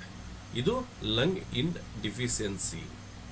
ಓಕೆ, ಲಂಗ್ ಯಾಂಗ್ ಡಿಫಿಷಿಯನ್ಸಿ ಅಂದ್ರೇನು? ಕಫದೊಂದಿಗೆ ಕೆಮ್ಮು, ಗಂಟಲಿನಲ್ಲಿ ಕಫ, ಚಳಿ ತಾಳಲಾಗದಿರುವುದು, ಬಿಸಿ ಪಾನೀಯಗಳ ಆಸಕ್ತಿ, ಕೈಕಾಲು ತಣ್ಣಗಿರುವುದು, ಕೋಲ್ಡ್ ಪ್ಯಾಟ್ರನ್, ತಿಳಿ ಮತ್ತು ಬಿಳಿ ನಾಲಿಗೆ, ಬಿಳಿ ಲೇಪನ. ಇಲ್ಲಿ ಲೇಪನ ಕಡಿಮೆ ಇರುತ್ತೆ, ಇಲ್ಲಿ ಲೇಪನ ಜಾಸ್ತಿ ಇರುತ್ತೆ, ಅಷ್ಟೇ ಡಿಫ್ರೆನ್ಸ್. ಇವೆರಡು ಡಿಫ್ರೆನ್ಸನ್ನು ನೋಡಿದ್ವಿ. ಇಲ್ಲಿ ಗೋಲ್ಡನ್ ಫಾರ್ಮುಲಾ ಏನಂದರೆ ಲಂಗ್ ಯಾಂಗ್ ಹೆಂಗಿರ್ಬೇಕಂದ್ರೆ ಉಷ್ಣತೆ, ಉಸಿರಾಟ ಶಕ್ತಿ, ರೋಗ ನಿರೋಧಕ ಶಕ್ತಿ, ಇವು ಇಷ್ಟು ನೀವು ಮೇಂಟೈನ್ ಮಾಡಿದರೆ ಲಂಗ್ ಯಾಂಗ್ ಕರೆಕ್ಟ್ ಇರುತ್ತೆ. ಲಂಗ್ ಯಾಂಗ್ ಏನಾದರೂ ಕಡಿಮೆ ಆದರೆ ಚಳಿ, ಬಿಳಿ ಕಫ, ಉಸಿರಾಟದ ತೊಂದರೆ, ಆಗಾಗ ಶೀತ ಬರೋದು, ಕಡಿಮೆ ರೋಗ ನಿರೋಧಕ ಶಕ್ತಿ. ಗೊತ್ತಾಯ್ತಾ? ಇಲ್ಲಿ ಸರಳ ನೆನಪು ಸೂತ್ರ ಏನಂದರೆ ಚಳಿ ಮತ್ತು ಬಿಳಿ ಕಫ ಕಂಡರೆ ಮೊದಲು ಲಂಗ್ ಯಾಂಗ್ ಬಗ್ಗೆ ಯೋಚಿಸಿ. ಚಳಿ ಜೊತೆಗೆ ನಿಮಗೆ ಬಿಳಿ ಕಫ ಕಾಣ್ತು ಅಂದರೆ ನೀವು ತಿಳ್ಕೊಂಡ್ಬಿಡ್ಬೇಕು ನಮ್ಮಲ್ಲಿ ಲಂಗ್ ಯಾಂಗ್ ಡಿಫಿಷಿಯನ್ಸಿ ಇದೆ ಅಂತ. ಓಕೆ, ಇದನ್ನು ನೀವು ನೋಡ್ಕೊಳ್ಳೋದಾದರೆ ಚೆನ್ನಾಗಿ ಕಲಿತೀರಿ. ಶ್ವಾಸಕೋಶದ ಪ್ರಮುಖ ರೋಗ ಮಾದರಿಗಳು, lung disease patterns. Lung heat, ಶ್ವಾಸಕೋಶದಲ್ಲಿ ಉಷ್ಣತೆ. ಲಂಗ್ ಹೀಟ್ ಅಂದ್ರೇನು? ಲಂಗ್ ಹೀಟ್ ಅಂದರೆ ಶ್ವಾಸಕೋಶದಲ್ಲಿ ಉಷ್ಣತೆ, ಹೀಟ್ ಅಥವಾ ಅಗ್ನಿ, ಫೈರ್ ಹೆಚ್ಚಾಗಿ ಶ್ವಾಸನಾಳದಲ್ಲಿ ಉರಿಯುತ್ತಾ ಇನ್ಫ್ಲಮೇಷನ್ ಉಂಟಾಗುವ ಸ್ಥಿತಿ. ಯಾವಾಗ ಹೀಟ್ ಆಗುತ್ತೋ ನಿಮಗೆ ಉರಿಯುತ್ತಾ ಅಂದರೆ ಶ್ವಾಸನಾಳದಲ್ಲಿ ಫೈರ್ ಹೆಚ್ಚಾಗಿರ್ತದೆ, ಆವಾಗ ಉರಿಯುತ್ತಾ ಅಂದರೆ ಇನ್ಫ್ಲಮೇಷನ್ ಜಾಸ್ತಿ ಆಗಿರ್ತದೆ. TCM ಪ್ರಕಾರ ವೈರಲ್ ಸೋಂಕು, ಬ್ಯಾಕ್ಟೀರಿಯಾ ಸೋಂಕು, ಧೂಮಪಾನ, ಅತಿಯಾದ ಖಾರ ಆಹಾರ, ವಾಯು ಮಾಲಿನ್ಯ ಹಾಗೂ ದೀರ್ಘಕಾಲದ ಕೆಮ್ಮಿನಿಂದ ಲಂಗ್ ಹೀಟ್ ಉಂಟಾಗಬಹುದು. ಲಂಗ್ ಹೀಟ್ ಏನಂದರೆ ನೀವು ತಿಳ್ಕೊಂಡ್ರೀಗ, ಇಲ್ಲಿ ಫೈರ್ ಜಾಸ್ತಿ ಆಗಿರ್ತದೆ, ಅದಕ್ಕೆ ಫೈರ್ ಜಾಸ್ತಿ ಆದಾಗ ಉರಿಯುತ್ತಾಗುತ್ತೆ, ಇನ್ಫ್ಲಮೇಷನ್ ಆಗುತ್ತೆ, ಅದು ಸೋಂಕಾಗುತ್ತೆ, ಬ್ಯಾಕ್ಟೀರಿಯಾ ಸೋಂಕು ಆಗುತ್ತೆ. ಧೂಮಪಾನ ಜಾಸ್ತಿ ಮಾಡ್ತಿರ್ತೀರಿ, ಅತಿಯಾದ ಖಾರ ತಿಂತಾ ಇರ್ತೀರಿ, ವಾಯು ಮಾಲಿನ್ಯ ಅಂದರೆ ಪರಿಸರ ಮಾಲಿನ್ಯ ಸರಿ ಇರಲ್ಲ, ಜಾಸ್ತಿ ದೀರ್ಘಕಾಲದಿಂದ ಕೆಮ್ಮಿಂದ ಅಂದರೆ ಲಂಗ್ ಹೀಟ್ ಉಂಟಾಗಬಹುದು. ಲಂಗ್ ಹೀಟ್ ಉಂಟಾಗುವ ಕಾರಣಗಳು ಯಾವ್ಯಾವು ಅಂದರೆ ಅತಿಯಾದ ಖಾರ, ಧೂಮಪಾನ, ವೈರಲ್ ಸೋಂಕು, ಬ್ಯಾಕ್ಟೀರಿಯಾ ಸೋಂಕು, ಧೂಳು ಮತ್ತು ಹೊಗೆ, ವಾಯು ಮಾಲಿನ್ಯ, ದೀರ್ಘಕಾಲದ ಕೆಮ್ಮು, ಜ್ವರದ ನಂತರ ಉಳಿದ ಉಷ್ಣತೆ, ಅತಿಯಾದ ಕೋಪ, ದೇಹದಲ್ಲಿ ಹೀಟ್ ಹೆಚ್ಚಾಗೋದು. ಇವೆಲ್ಲ ಲಂಗ್ ಹೀಟ್ ಉಂಟಾಗುವ ಕಾರಣಗಳು. ಲಂಗ್ ಹೀಟ್ ಲಕ್ಷಣಗಳು ಏನು ಬರ್ತವೆ? ಕೆಮ್ಮು, ಹಳದಿ ಅಥವಾ ಹಸಿರು ಕಫ, ದಪ್ಪ ಕಫ, ಜ್ವರ, ಗಂಟಲು ನೋವು, ಗಂಟಲಿನಲ್ಲಿ ಉರಿ, ಎದೆಯಲ್ಲಿ ಉರಿ, ಹೆಚ್ಚು ದಾಹ, ಮೂಗಿನಲ್ಲಿ ಹಳದಿ ಸ್ರಾವ, ಉಸಿರಾಟದಲ್ಲಿ ಬಿಸಿ ಅನುಭವ. ಮೂಗಿನಿಂದ ಹಳದಿ ಸ್ರಾವ ಅಂದರೆ ನಾವೇನು ಅದಕ್ಕೆ ಗೊಣ್ಣೆ ಬರುತ್ತೆ ಅಂತ ಹೇಳ್ತೀವಲ್ಲ, ಅದು ಹಳದಿ ಕಲರ್ ಇರುತ್ತೆ. ಓಕೆ. ಕೆಂಪು ನಾಲಿಗೆ, ಹಳದಿ ನಾಲಿಗೆ ಲೇಪನ ಅಂದರೆ ನಾಲಿಗೆ ಹಳದಿ ಇತ್ತಂದರೆ ನೀವು ಹೀಟ್ ಆಗಿದೆ ಅಂತ ತಿಳ್ಕೊಬೇಕು. ವೇಗದ ನಾಡಿ, ಅವಾಗಲೇ ಹೇಳಿದ್ನಲ್ಲ, ಕೆಲವರು ಹುಷಾರಿಲ್ದವರಿಗೆ ಅವರಿಗೆ ನಿಧಾನವಾಗಿರುತ್ತದೆ, ಬಟ್ ಇವರಿಗೆ ನಾಡಿ ನೋಡಿದರೆ ಭಾಳ ಸ್ಪೀಡಾಗಿರುತ್ತೆ. ಓಕೆ. ಇದು ಚಿಕಿತ್ಸೆಯ ಗುರಿ ಏನು ಮಾಡಬೇಕಂದ್ರೆ ಹೀಟನ್ನು ಕಡಿಮೆ ಮಾಡಬೇಕು. ಲಂಗ್ ಫೈರ್ ಶಮನಗೊಳಿಸೋದು, ಲಂಗ್ನಲ್ಲಿರ್ತಕ್ಕಂಥ ಹೀಟನ್ನು ಕಡಿಮೆ ಮಾಡಬೇಕು. ಇನ್ಫ್ಲಮೇಷನನ್ನು ಕಡಿಮೆ ಮಾಡೋದು, ಕಫ ಹೊರಗೆ ಹಾಕೋದು. ಈ ಕೆಲಸ ಮಾಡಿದರೆ ನೀವು ಲಂಗ್ ಹೀಟ್ನಿಂದ ಮುಕ್ತಿಯನ್ನು ಪಡಿಬೋದು. ಲಂಗ್ ಹೀಟ್ ಆದಾಗ ಏನು ಹಾಕಬೇಕಂತ ನೀವು ಆಲ್ರೆಡಿ ತಿಳ್ಕೊಂಡಿದ್ದೀರಿ. ಬ್ರೌನ್ ಕಲರ್ ಯೂಸ್ ಮಾಡಬೇಕು. ಲಂಗ್ ಫೈರ್ ಶಮನಗೊಳಿಸ್ಬೇಕಂದ್ರೆ ಅಲ್ಲಿ ಬ್ರೌನ್ ಕಲರ್ ಹಾಕಬೇಕು. ಇನ್ಫ್ಲಮೇಷನ್ ಅಂದರೆ ಅಲ್ಲಿ ವಿಂಡನ್ನು ರೇಸ್ ಮಾಡಬೇಕು. ಕಫ ಹೊರಗೆ ಹಾಕೋದ್ರಿಂದ ವಿಂಡನ್ನು ನೀವು ರೇಸ್ ಮಾಡಿದಾಗ ಕಫ ಹೊರಗೆ ಆಟೋಮೆಟಿಕ್ಕಾಗಿ ಬರುತ್ತೆ. ಇದೆಲ್ಲ ನೀವು ಲಂಗ್ಸ್ನಲ್ಲಿ ಮಾಡಬೇಕಾಗಿರೋದು. ಲಂಗ್ ಕೋಲ್ಡ್ ಅಂದರೆ ಶ್ವಾಸಕೋಶದಲ್ಲಿ ಶೀತ ಆದರೆ ಏನಾಗುತ್ತೆ? ಲಂಗ್ ಕೋಲ್ಡ್ ಎಂದರೆ ಏನು? ಲಂಗ್ ಕೋಲ್ಡ್ ಎಂದರೆ ಶ್ವಾಸಕೋಶದಲ್ಲಿ ಶೀತದ ಪ್ರಭಾವ ಹೆಚ್ಚಾಗಿ ಲಂಗ್ ಯಾಂಗ್ ದುರ್ಬಲವಾಗುವ ಸ್ಥಿತಿ. ಇದರಲ್ಲಿ ಶ್ವಾಸಕೋಶವು ಶೀತದ ಪರಿಣಾಮದಿಂದ ಸರಿಯಾಗಿ ಕಾರ್ಯನಿರ್ವಹಿಸಲು ಕಷ್ಟಪಡುತ್ತದೆ. ಯಾವಾಗ ಹೀಟ್ ಆದರೆ ಸಮಸ್ಯೆ ಆಗುತ್ತೋ ಅದೇ ಥರ ಜಾಸ್ತಿ ಕೋಲ್ಡ್ ಆದರೂ ಅದು ತನ್ನ ಕೆಲಸ ಮಾಡಲು ಕಷ್ಟಪಡ್ತದೆ. ನಾವು ನೀರಿನಲ್ಲಿ ಸುಲಭವಾಗಿ ಹೋಗ್ತೀವಿ, ಅದೇ ಕೆಸರು ಗದ್ದಿನಲ್ಲಿ ಕಾಲು ಸಿಕ್ಕುವಂಥದ್ದು, ಕಾಲು ಮೇಲಕ್ಕೆ ಬರೋದಿಲ್ಲ. ಅದೇ ಥರ ಭಾಳ ಕೋಲ್ಡಾಗಿ ಒಂಥರ ಕೆಸರು ಗದ್ದೆ ಆಗಿಬಿಟ್ರೆ ಅಲ್ಲಿ ಕಾಲು ಓಡಾಡಲು ಕಷ್ಟ ಆಗುತ್ತೆ. ನೀವು ಡ್ರೈ ಇರ್ತಕ್ಕಂಥ ಪ್ಲೇಸ್ನಲ್ಲಿ ಅಂದರೆ ಮೀಡಿಯಮ್, ಜಾಸ್ತಿ ಬಿಸಿ ಇದ್ದಾಗ ಓಡಾಡೋಕ್ಕಾಗೋದಿಲ್ಲ, ಜಾಸ್ತಿ ತಂಪಾದ್ರೂ ಓಡಾಡೋಕ್ಕಾಗೋದಿಲ್ಲ. ಒಂದು ಮೀಡಿಯಮ್ ಇದ್ದರೆ ನೀವು ಆರಾಮಾಗಿ ಓಡಲು ಸುಲಭ ಆಗ್ತದೆ. ಅದೇ ರೀತಿ ಇಲ್ಲಿ ಲಂಗ್ ಭಾಳ ಕೋಲ್ಡ್ ಆದರೂ ಕಷ್ಟ, ಲಂಗ್ ಭಾಳ ಹೀಟ್ ಆದ್ರೂ ಕಷ್ಟ ಆಗುತ್ತೆ. ಓಕೆ. ಲಂಗ್ ಕೋಲ್ಡ್ನಿಂದ ಉಂಟಾಗುವ ಕಾರಣಗಳು ಯಾವ್ಯಾವು ಅಂದರೆ ತಂಪಾದ ಹವಾಮಾನ. ಕೆಲವರಿಗೆ ನೋಡಿ ಮಳೆಗಾಲ ಸ್ಟಾರ್ಟ್ ಆತಂದರೆ ಅವರಿಗೆ ಸಮಸ್ಯೆಗಳು ಆಗ್ತವೆ. ಜ್ವರ ಬರೋದು, ನೆಗಡಿ ಆಗೋದು, ಕೆಮ್ಮು ಬರೋದು. ಐಸ್ ನೀರು ಬಳಸೋದ್ರಿಂದ, ಶೀತ ಪಾನೀಯಗಳು, ಫ್ರಿಜ್ ಆಹಾರ, ಮಳೆ ಮತ್ತು ಚಳಿ, ಕೋಲ್ಡ್ ವೈರಲ್ ಸೋಂಕು. ಈ ಚಳಿಗಾಲದಲ್ಲಿ ಭಾಳ ಜನಕ್ಕೆ ವೈರಲ್ ಇನ್ಫೆಕ್ಷನ್ ಆಗ್ತದೆ. ಲಂಗ್ ಯಾಂಗ್ ದುರ್ಬಲತೆ ಆಗ್ತದೆ. ಲಂಗ್ ಕೋಲ್ಡ್ ಲಕ್ಷಣಗಳು ಏನು? ಬಿಳಿ ಕಫ ಆಗೋದು, ತೆಳುವಾದ ಕಫ, ನೀರು ಥರ ಇರ್ತದೆ, ಚಳಿ, ಸೀನೋದು. ಸೀನೋದಂದರೆ ಒಂದು ನಿಮಿಷನೂ ಬಿಡಿಲ್ದಂಗೆ ಸೀನ್ತಿರ್ತಾರೆ. ಅಂದರೆ ಆ ಕೋಲ್ಡನ್ನು ಬಾಡಿ ನಮಗೆ ಹೊರಗೆ ಹಾಕೋದಕ್ಕೆ ಪ್ರಯತ್ನ ಪಡ್ತಿರ್ತದೆ. ಓಕೆ. ಮೂಗು ಕಟ್ಟಿಕೊಳ್ಳೋದು, ಯಾವಾಗ ಅಲ್ಲಿ ಸ್ವಲ್ಪ ಇದಾಗುತ್ತೋ ಅಲ್ಲಿ ಮೂಗು ಕಟ್ಟಿಕೊಳ್ಳುತ್ತದೆ. ಯಾಕಂದರೆ ನಮ್ಮದು ಉಸಿರಾಟ ಮಾಡೋದಕ್ಕೆ ತೊಂದರೆ ಆದಾಗ ಮೂಗು ಕಟ್ಟಿಕೊಳ್ಳುತ್ತೆ, ಬ್ಲಾಕೇಜ್ ಅಂತ ಏನು ಕರಿತೀವಿ ಅದು. ತಣ್ಣನೆಯ ಉಸಿರು, ನಾವು ಬಾಯಿಯಿಂದ ಉಸಿರಾಡಬೇಕಾದ್ರೆ ಮೂಗಿನಿಂದ ಅಲ್ಲಿ ತಂಪಾಗಿರ್ತದೆ. ಕೆಲವೊಬ್ರು ನೋಡಿ ಅಬ್ಸರ್ವ್ ಮಾಡಿ, ಜಾಸ್ತಿ ಜ್ವರ ಇದ್ದಾಗ ಬಿಸಿ ಗಾಳಿ ಬರ್ತದೆ. ತಣ್ಣನೆ ಲಂಗ್ಸ್ ಕೋಲ್ಡ್ ಆತಂದರೆ ತಣ್ಣ ಥರ ನಮಗೆ ಬರುತ್ತೆ. ಓಕೆ. ಬೆಚ್ಚಗಿನ ಪಾನೀಯಗಳಿಂದ ಆರಾಮ, ಅಂದರೆ ಬಿಸಿನೀರು ಕುಡಿದಾಗ ಸ್ವಲ್ಪ ರಿಲೀಫ್ ಅನಿಸೋದು, ಇಲ್ಲಾಂದರೆ ಕಷಾಯ ಕುಡಿದಾಗ ಸ್ವಲ್ಪ ರಿಲೀಫ್ ಅನಿಸೋದು, ನಾವು ಬಿಸಿಯಾದಂಥ ಸೂಪ್ ಕುಡಿಯೋದ್ರಿಂದ ನಮಗೆ ಆರಾಮ ಅನಿಸೋದು, ಇದೆಲ್ಲ ಆಗುತ್ತೆ. ಉಸಿರಾಟ ನಿಧಾನ ಆಗುತ್ತೆ. ಯಾವ ಥರ ಅಂದರೆ ಅಲ್ಲಿ ಯಾಂಗ್ ಎನರ್ಜಿ ಇಲ್ದಾಗ ಅದು ಕಷ್ಟಪಡ್ತದೆ. ಹಾಗಾಗಿ ಇದು ಕೂಡ ಸಮಸ್ಯೆ ಆಗುತ್ತೆ. ಆಯಾಸ ಆಗುತ್ತೆ, ತಣ್ಣನೆಯ ಕೈಕಾಲುಗಳು, ತಿಳಿ ನಾಲಿಗೆ ಇರುತ್ತೆ, ಬಿಳಿ ಲೇಪನ. ಚಿಕಿತ್ಸೆಯ ಗುರಿ ಲಂಗನ್ನು ಬೆಚ್ಚಗಿಡೋದು, ಕೋಲ್ಡ್ ಕಡಿಮೆ ಮಾಡೋದು. ಲಂಗನ್ನು ಬೆಚ್ಚಗಿರಿಸೋದಂದರೆ ಅಲ್ಲಿ ನೀವು ಆರೆಂಜನ್ನು ಯೂಸ್ ಮಾಡ್ಬೋದು, ನೀವು ಮತ್ತು ರೆಡ್ಡನ್ನು ಯೂಸ್ ಮಾಡ್ಬೋದು. ಕೋಲ್ಡನ್ನು ಕಡಿಮೆ ಮಾಡೋದಕ್ಕೆ ಅಲ್ಲಿ ಡಾರ್ಕ್ ಬ್ಲೂಗೆ ಆರೆಂಜ್ ಹಾಕ್ಬೋದು, ರೆಡ್ಡನ್ನು ಬ್ರೌನ್ ಹತ್ರ ರೆಡ್ ಹಾಕ್ಬೋದು. ಯಾಂಗ್ ಹೆಚ್ಚಿಸೋದು. ವಿಚಿ ಬಲಪಡಿಸೋದು ಅಂದರೆ ಉಸಿರಾಟ ಕ್ರಿಯೆಯನ್ನು ಜಾಸ್ತಿ ಮಾಡೋದು, ಅಂದರೆ ಪ್ರಾಣಾಯಾಮ ಮಾಡೋದು. ಲಂಗ್ ಡ್ರೈನೆಸ್, ಶ್ವಾಸಕೋಶದ ಒಣತನ ಎಂದರೇನು? ಲಂಗ್ ಡ್ರೈನೆಸ್ ಎಂದರೆ ಶ್ವಾಸಕೋಶ, ಶ್ವಾಸನಾಳ ಹಾಗೂ ಗಂಟಲಿನಲ್ಲಿ ತೇವಾಂಶ ಕಡಿಮೆ ಆಗುವ ಸ್ಥಿತಿ. ಇದು ಸಾಮಾನ್ಯವಾಗಿ ಲಂಗ್ ಇನ್ಡಿಫಿಷಿಯನ್ಸಿ ಅಥವಾ ಒಣ ಹವಾಮಾನದಿಂದ ಉಂಟಾಗುತ್ತೆ. ಈಗ ಬಿಸಿ ಇರುತ್ತೆ, ಭಾಳ ಬಿಸಿ ಇದ್ದರೆ ಅದು ಹೀಟು, ಅದರಲ್ಲಿ ಸ್ವಲ್ಪ ಕಡಿಮೆ ಇದೆ ಅಂದರೆ ಅದು ಡ್ರೈನೆಸ್. ಓಕೆ, ಲಂಗ್ ಡ್ರೈನೆಸ್ನಿಂದ ಉಂಟಾಗುವ ಕಾರಣಗಳು ಏನು? ಒಣ ಹವಾಮಾನ, ನೀರಿನ ಕೊರತೆ, ದೀರ್ಘಕಾಲದ ಜ್ವರ, ಧೂಮಪಾನ, ರ್ಯಾಡಿಷನ್ ಮತ್ತು ಚ್ಯೂಮೊಥೆರಪಿ, ಲಂಗ್ ಇನ್ಡಿಫಿಷಿಯನ್ಸಿ ಮತ್ತು ಕಿಡ್ನಿ ಇನ್ಡಿಫಿಷಿಯನ್ಸಿ. ಲಂಗ್ ಡ್ರೈನೇಜ್ ಲಕ್ಷಣಗಳು ಯಾವ ಥರ ಇರ್ತಾವೆ ಅಂದರೆ ಒಣ ಕೆಮ್ಮು ಬರುತ್ತೆ, ಗಂಟ್ಲು ಒಣಗ್ತಿರ್ತದೆ, ಬಾಯಿ ಒಣಗುತ್ತೆ ಮತ್ತು ಮೂಗು ಕೂಡ ಡ್ರೈ ಆಗುತ್ತೆ. ಮೂಗಿನಿಂದ ರಕ್ತಸ್ರಾವ ಉಂಟಾಗುತ್ತೆ, ಅಂದರೆ ನಮ್ಮ ಮೂಗಿನಿಂದ ಡ್ರೈನೇಜ್ ಜಾಸ್ತಿ ಆತಂದರೆ ಬ್ಲಡ್ ಬರೋದಕ್ಕೆ ಸ್ಟಾರ್ಟ್ ಆಗುತ್ತೆ. ಒಣ ಚರ್ಮ ಇರುತ್ತೆ, ಧ್ವನಿ ಒರಟಾಗುವುದು, ರಾತ್ರಿ ಕೆಮ್ಮು ಬರುವುದು, ಹೆಚ್ಚು ದಾಹ, ಮಲಬದ್ಧತೆ, ಕೆಂಪು ನಾಲಿಗೆ. ಇವೆಲ್ಲ ಸಿಂಪ್ಟಮ್ಸ್ ಇದ್ದರಿಗೆ ನಾಲಿಗೆ ಯಾವ ಥರ ಇರುತ್ತೆ ಅಂದರೆ ಕೆಂಪು ನಾಲಿಗೆ ಇರುತ್ತದೆ. ಡ್ರೈನೆಸ್ ಇದ್ದರೆ ನಾಲಿಗೆ ಕೂಡ ಬಿರುಕು ಬೀಳುತ್ತೆ.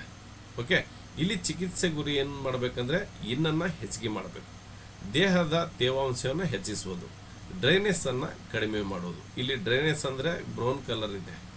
ಓಕೆ, ಇನ್ನು ಹೆಚ್ಚಿಸೋದಂದರೆ ಇಲ್ಲಿ ನೀವು ಆರೆಂಜಿಗೆ ಡಾರ್ಕ್ ಬ್ಲೂವನ್ನು ಯೂಸ್ ಮಾಡ್ಬೋದು, ಇಲ್ಲಿ ರೆಡ್ಡಿಗೆ ಬ್ರೌನ್ ಕಲರನ್ನು ಯೂಸ್ ಮಾಡ್ಬೋದು. ನೀವು ಆವಾಗ ನಿಮ್ಮಲ್ಲಿ ಇರ್ತಕ್ಕಂಥ ಯಾಂಗ್ ಗುಣ ಕಡಿಮೆಯಾಗಿ ಇನ್ನೂ ಜಾಸ್ತಿ ಆಗುತ್ತೆ. ಓಕೆ, ಲಂಗ್ ಡ್ಯಾಂಪ್ನೆಸ್ ಅಂದರೆ ಏನು? ಲಂಗ್ ಶ್ವಾಸಕೋಶದಲ್ಲಿ ಕಫ ಮತ್ತು ತೇವ.